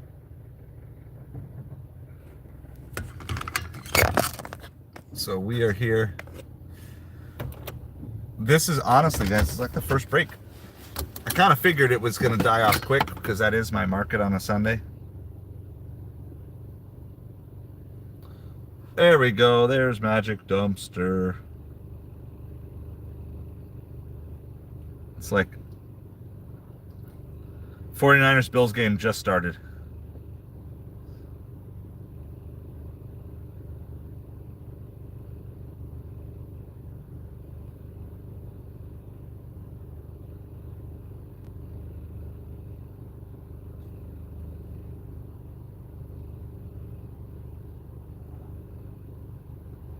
So just it was. I was saying, so I was mentioning this earlier. I don't know if you were on when I mentioned this. I do know I talked about this. There's two parts.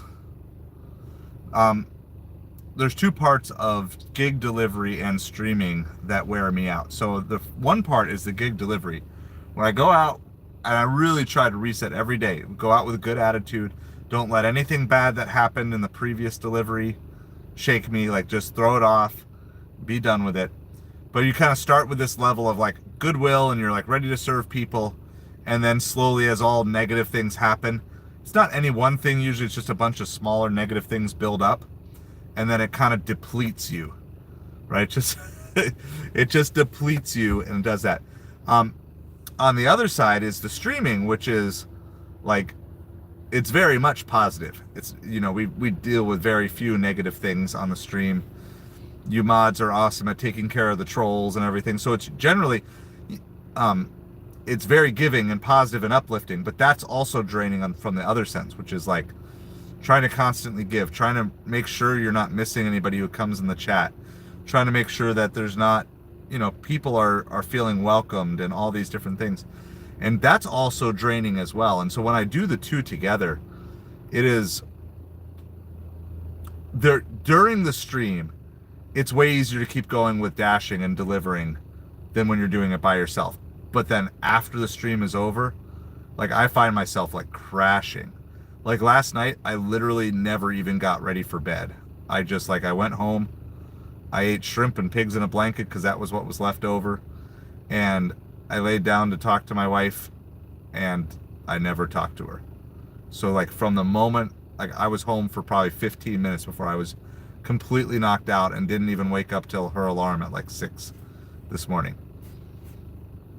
Like that was it. Like, I mean, it is like emotionally exhausting. And then you tie that in with the mentally exhausting and then some, not like crazy. It's not like we're doing wind sprints here, but it's still physically exhausting, you know, getting in and out, sitting in the car and everything like that. So, all right. So we're just waiting to see if there's anything left.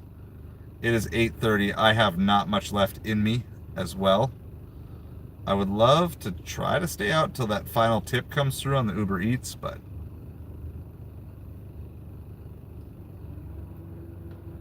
okay, I'm a little bit ahead of you, Plane, but not by much. It's funny, I had like one or two. Oh, I wanted to see on that pizza order. Hold on. I wanted to see on the pizza order if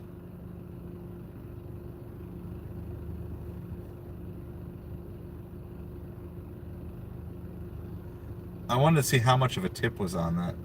Wow. So it was a really small pizza. And I was like, this doesn't line up. I mean, it was high mileage or whatever, but I was already driving there. So the base pay for that Jets pizza order, well, the tip was $3.44. Base pay was $9.13 and bonus pay was $3.78. So it was almost $10 in base pay for that order. Oh, no, for sure. Yeah, no, I get it. Like, there's days I've had that too, Plane Jargon. I'm not judging you, for sure. You gotta scrap out what you can scrap out, for sure. What are you going on about, Samsung?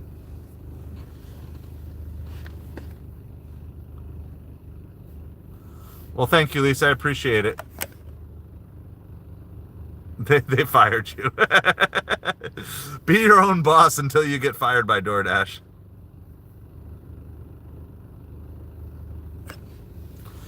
Yeah, no, I mean, I would love to do more, and I would love to really put together like good quality long form videos too. But it's just trying to gotta take care of the bills and gotta take care of the fam first. So anyway, we're sitting at like 160, and that's why I don't want to push too late. I mean, I will go late if there's orders, but I'm not going to just sit here.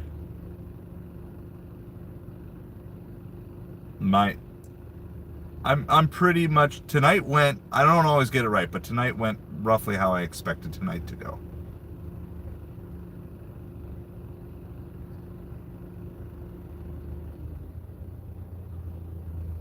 Was it, what violation did they give you, Plane?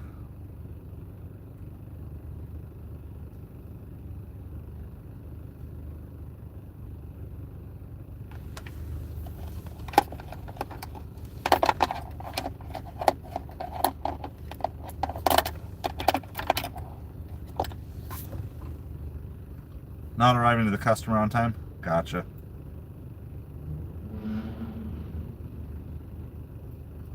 That's like the silliest one though. They gave you 6 violations for the same customer? That's insane that they would hit you with that many.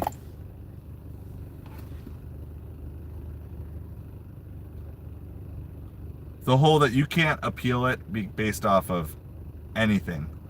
Like, you can't appeal it based off of traffic, weather, so many things that are out of your control. It's ridiculous. Oh, 6 different ones?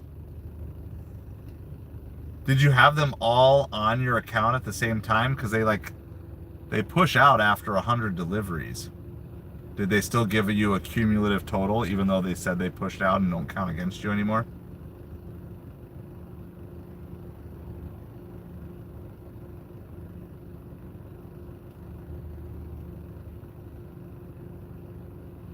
I just go, anytime I have a contract violation, I just kind of resolve to be like, okay, this is a double. It's $15 for 14 miles, but it's heading 14 miles away from here, so I'm not doing that, because that's 30 miles to get back home. I don't even know if I would have done that on DoorDash.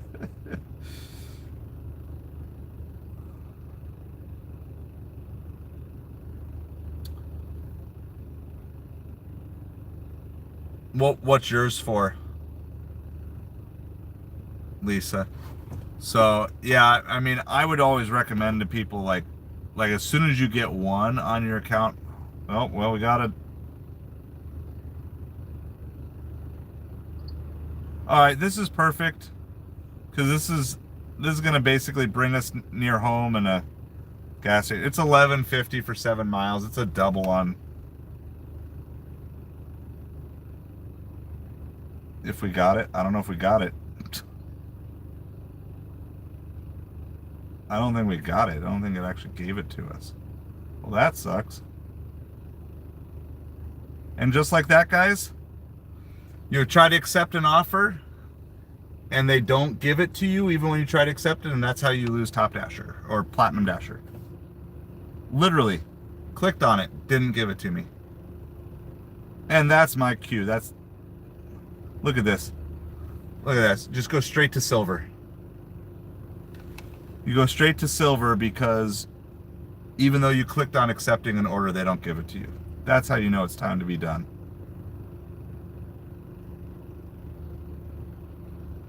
That's how you know it's time to end your dash. Yeah. Arriving to the customer late is like the stupidest thing in the world. Like, they understand what you have to drive through in your market or whatever.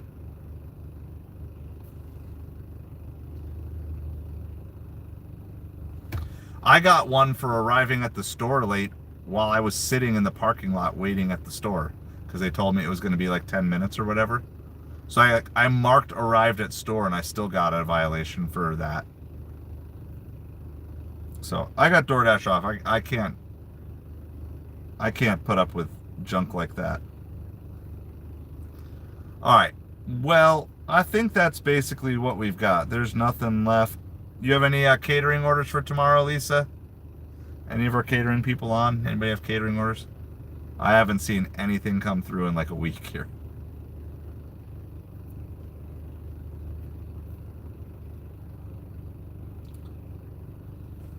It's about the only thing I have left. I could wait and see if there's like a Publix order that's closing, like a Publix closing at 9, that I can grab it, but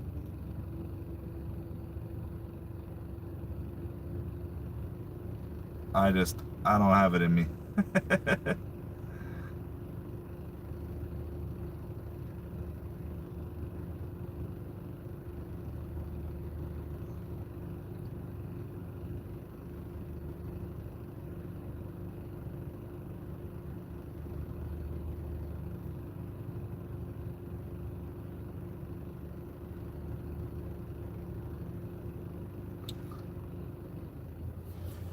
All right, let's do this.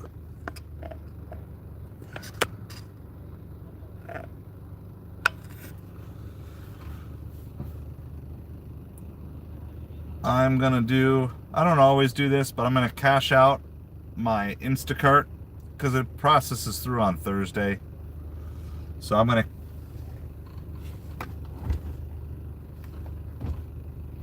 all right, one on deliver that, one on delivered. Well, that's good. I'm glad. I don't know, it's just got to be my market. There's just not enough. Either that or they're all good and the top ones always grab them. So unless I get one, I'm staying home tomorrow. So I need to get it by like 7 a.m. in order to actually get it. Grubhub's not that much money. I'll let that cash out when it does. And Uber Eats and DoorDash, they'll come through. They'll come through when they come through.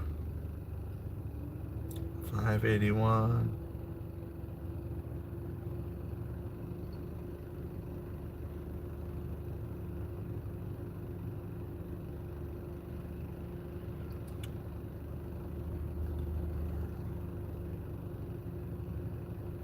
Yeah, so my Zifty is up to like 6 maybe, Lisa. I had a nice run where I got like says 7. 7.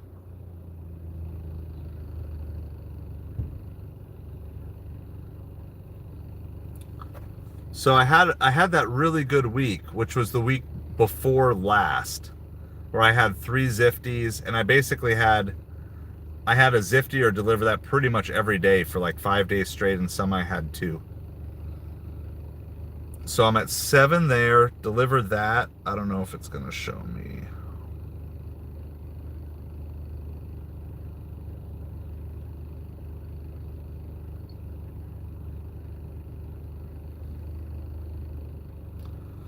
Zifty's a catering delivery app. So what do I need to do to see if I'm actually qualified on Zifty? Because I'm just not seeing stuff.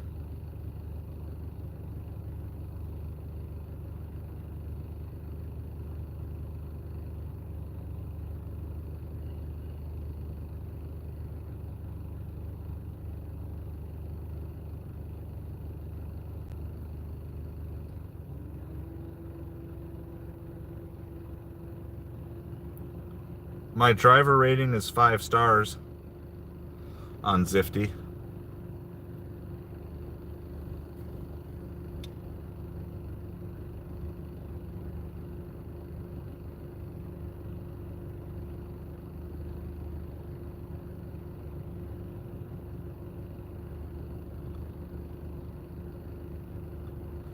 Oh, I see. So it's saying VIP, I need 10 deliveries.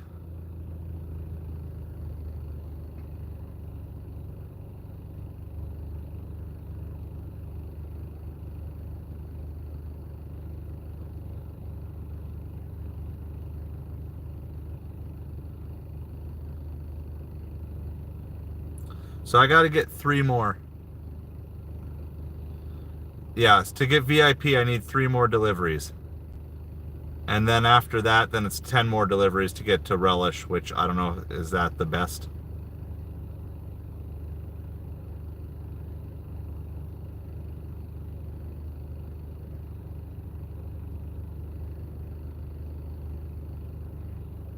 It doesn't, this is what it shows me.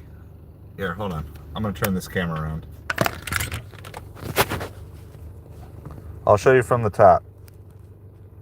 So there's a rating, 5 star. There's Cater Nation. There's Easy Cater Basic. And then these are the last 2 it shows. So it says VIP completed 10 deliveries. And then Relish completed 20. And no, I don't have an SUV. So we got to work towards that as a thing. So not yet. We're working towards it.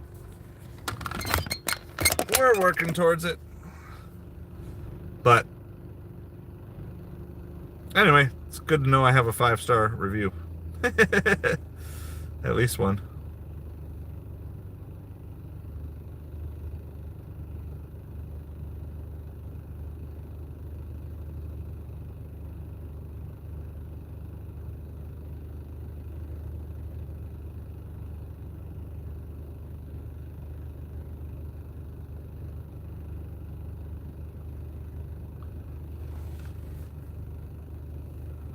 Gotcha. Well, we're going to keep working towards it. AdSense should start kicking in, so I'll start gathering my pennies on AdSense revenue maybe as early as this week. So we'll see. So let me do this. I'm going to do the channel update. The only thing I have on is like Uber and Grubhub at this point. So DoorDash just took me down to silver tier because they didn't let me accept the order that they sent to me. So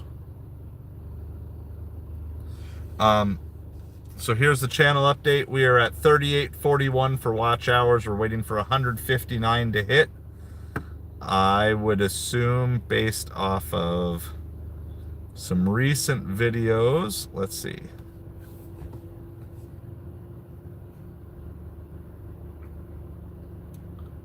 We'll do some I'll do some stats we can kind of add up. Oh, it doesn't show the live watch hours on replay here.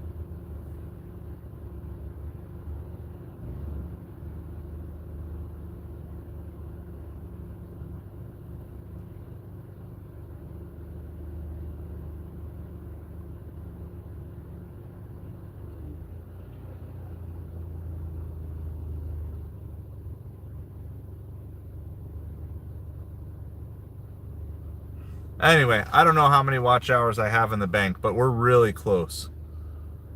So my hope would be by like next weekend, we'll be at the 4,000 watch hours, and then we'll take whatever time we need after that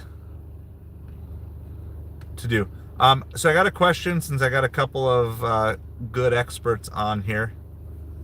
Julissa is saying she's still not able to post on the lives. So, does anybody know where I can go? Where do I need to go to figure out if she got accidentally banned or something like that?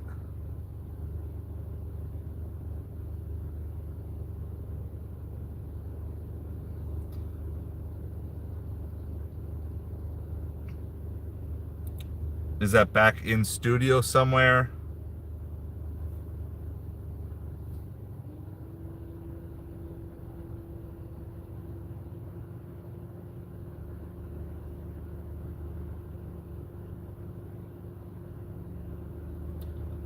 Problem is trying to do it on a phone. It just wants to bring me to the studio app. So like I can click on Julissa's name.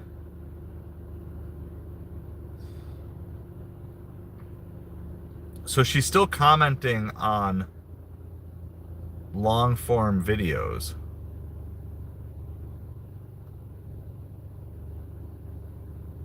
You're back, John. Awesome. I'm just gonna have to sit and do it at a desktop or a laptop or whatever, because I don't know what else to do.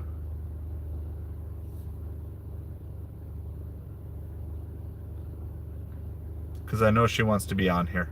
So one other kind of a couple other quick mod notes too.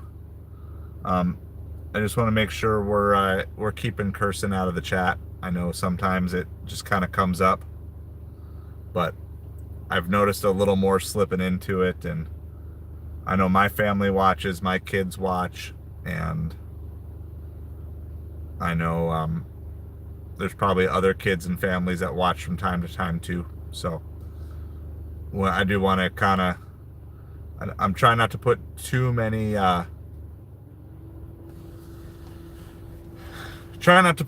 blocks and word blocks on, but if we could just work on cleaning that up a little bit, and also just, if it's not someone you know in real life, keeping the conversation positive. And even if it is people that you know and you mess around with, like, we got to be careful for new people who are watching, you know, on a stream like this. At any time there could be a good handful of people who are watching, trying to decide if they want to take part.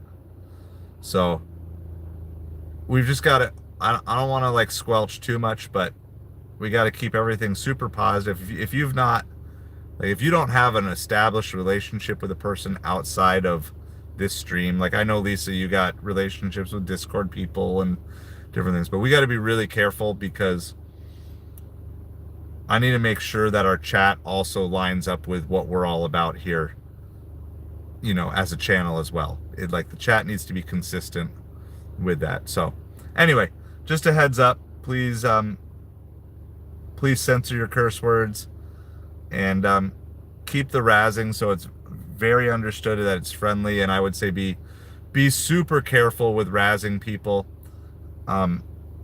You know, and I'm not gonna say who, but I had someone already reach out to me and just say, like, it's really, it can get really frustrating on them. So we just got to be careful. There's lots of people coming in the chat, and we don't know everybody's stories, and I think some people come here for a break from tough stuff in life, and I don't want them to feel like this is never like a welcome place. It's okay to have different opinions. It's okay to disagree, but not to try to silence people or discourage people or anything like that. So just wanted to cover that briefly. I appreciate everything you guys are doing, especially you mods. Yes, so we were following along with that Eagles game that Ravens tried to make the comeback after getting out to the early lead, but they were just not able to pull it off. So Bills are up 7-3 as well. So with that in mind, I'm just going to shut everything off. I basically hit the 1,000 for the week, and that was with Thursday being a no-show day, so good enough. That's generally my weekly goal, is 1,000 a week, and then some weeks you get a little more, some weeks you get a little less or whatever. But that's, you know, that's in addition to, you know, the other income streams and stuff that are going through. So I'm gonna make my way towards home. Actually, I have no sales on Amazon for the day. So as of right now, I am not planning on going out tomorrow during the day, and we'll try to do a Monday Night Football stream. That's the plan for tomorrow. But I am also hoping to get videos going tomorrow. So YouTube Studio, click on your icon, Google account. All right, hold on. I'm going to take a picture of that because I'm not going to remember all that. I know I can screenshot, but I don't really use this phone that I'm streaming on for anything other than streaming or Instacart. That's basically it.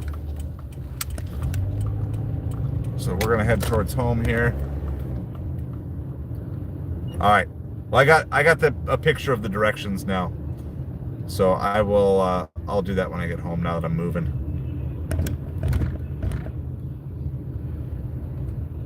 Are you headed out, John, for the night? So congratulations on your Eagles. It's going to be, I hope we are graced with, in my opinion, I hope we're graced with Eagles versus Lions in the NFC Championship. I think that's the best game we can possibly get. And then maybe Eagles, Packers, Lions, Vikings. I'm not really a believer in the Vikings. I appreciate you, John. Thanks for hanging out with us. And we're working our way to being able to do more like real streaming and play-by-play and stuff like that. But got to make money in the meantime. So I appreciate that. Appreciate you being here. And yeah, that's good. I've got lots of family that live in Pennsylvania that are Eagles fans, so I can put up with that. I can't put up with the fact that they're Phillies fans. That's not as much fun. But the Eagles don't really bug me that much, other than booing Santa Claus. So.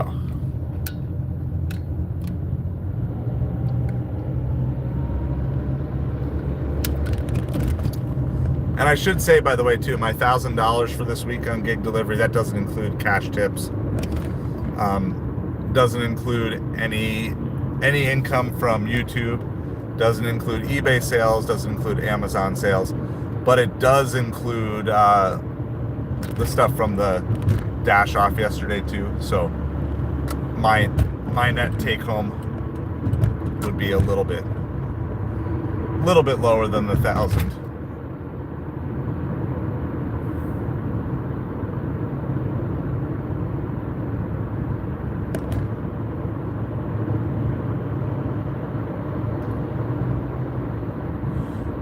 Well, thank you, Shane. I appreciate it so much. Appreciate all you guys hanging out and supporting the small channel. Appreciate every subscriber, every like, every watch hour, every super chat, every member. You guys are helping me build a dream and build a future for not just me. I don't need a future, but for my family. You know, and the amount of times over Thanksgiving weekend that it came up like, what are you thankful for? The amount of times that someone, including myself and the family, said YouTube, and our YouTube friends is like blew me away. Like it keeps coming up. And so I do appreciate you guys. I know there's so many different options, and I know you guys got other favorite channels and stuff, but just all the love and the support for a small channel. So we're really on. We'll do whenever day that we officially hit the 4,000 watch hours, we'll do a celebration for that too sometime. Hopefully that this week, maybe this weekend. So I do appreciate you guys. Thank you for everyone who supported the dash off yesterday for charity. First ever charity event on the channel. We raised over $250. That's not too bad. Not too bad for a YouTube channel that's only been around for less than a year. So thank you, Lisa and Jason, especially for participating in that, as well as everybody else who was out there along with us, Shane and everything else. So I did post a new post on Patreon today. There's another one going tomorrow for paid members on Patreon. That link is in the channel below. Of course, if you want to become a member, 5 more members, that unlocks the next emoji for us, which will either be, I don't know, either a buffering or a frozen Craig emoji. And so we had that. I'm trying to get a bunch of videos put together here. We will have life lessons from week 13 of the NFL. I'm going to get caught up on some highlights. I've got 2 of them figured out, but I need a third and probably a bonus one still. So that video will come out tomorrow. That's kind of an every Monday thing that we'll do through the rest of the football season. And really, that's about it. Just appreciate all you guys. So I'm tired. I'm hungry. I haven't eaten since like noon.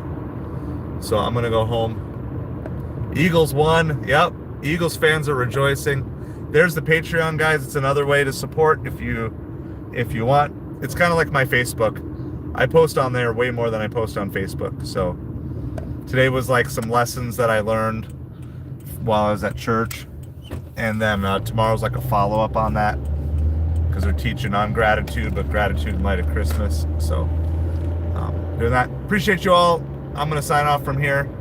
And we'll see you tomorrow night for Monday Night Football.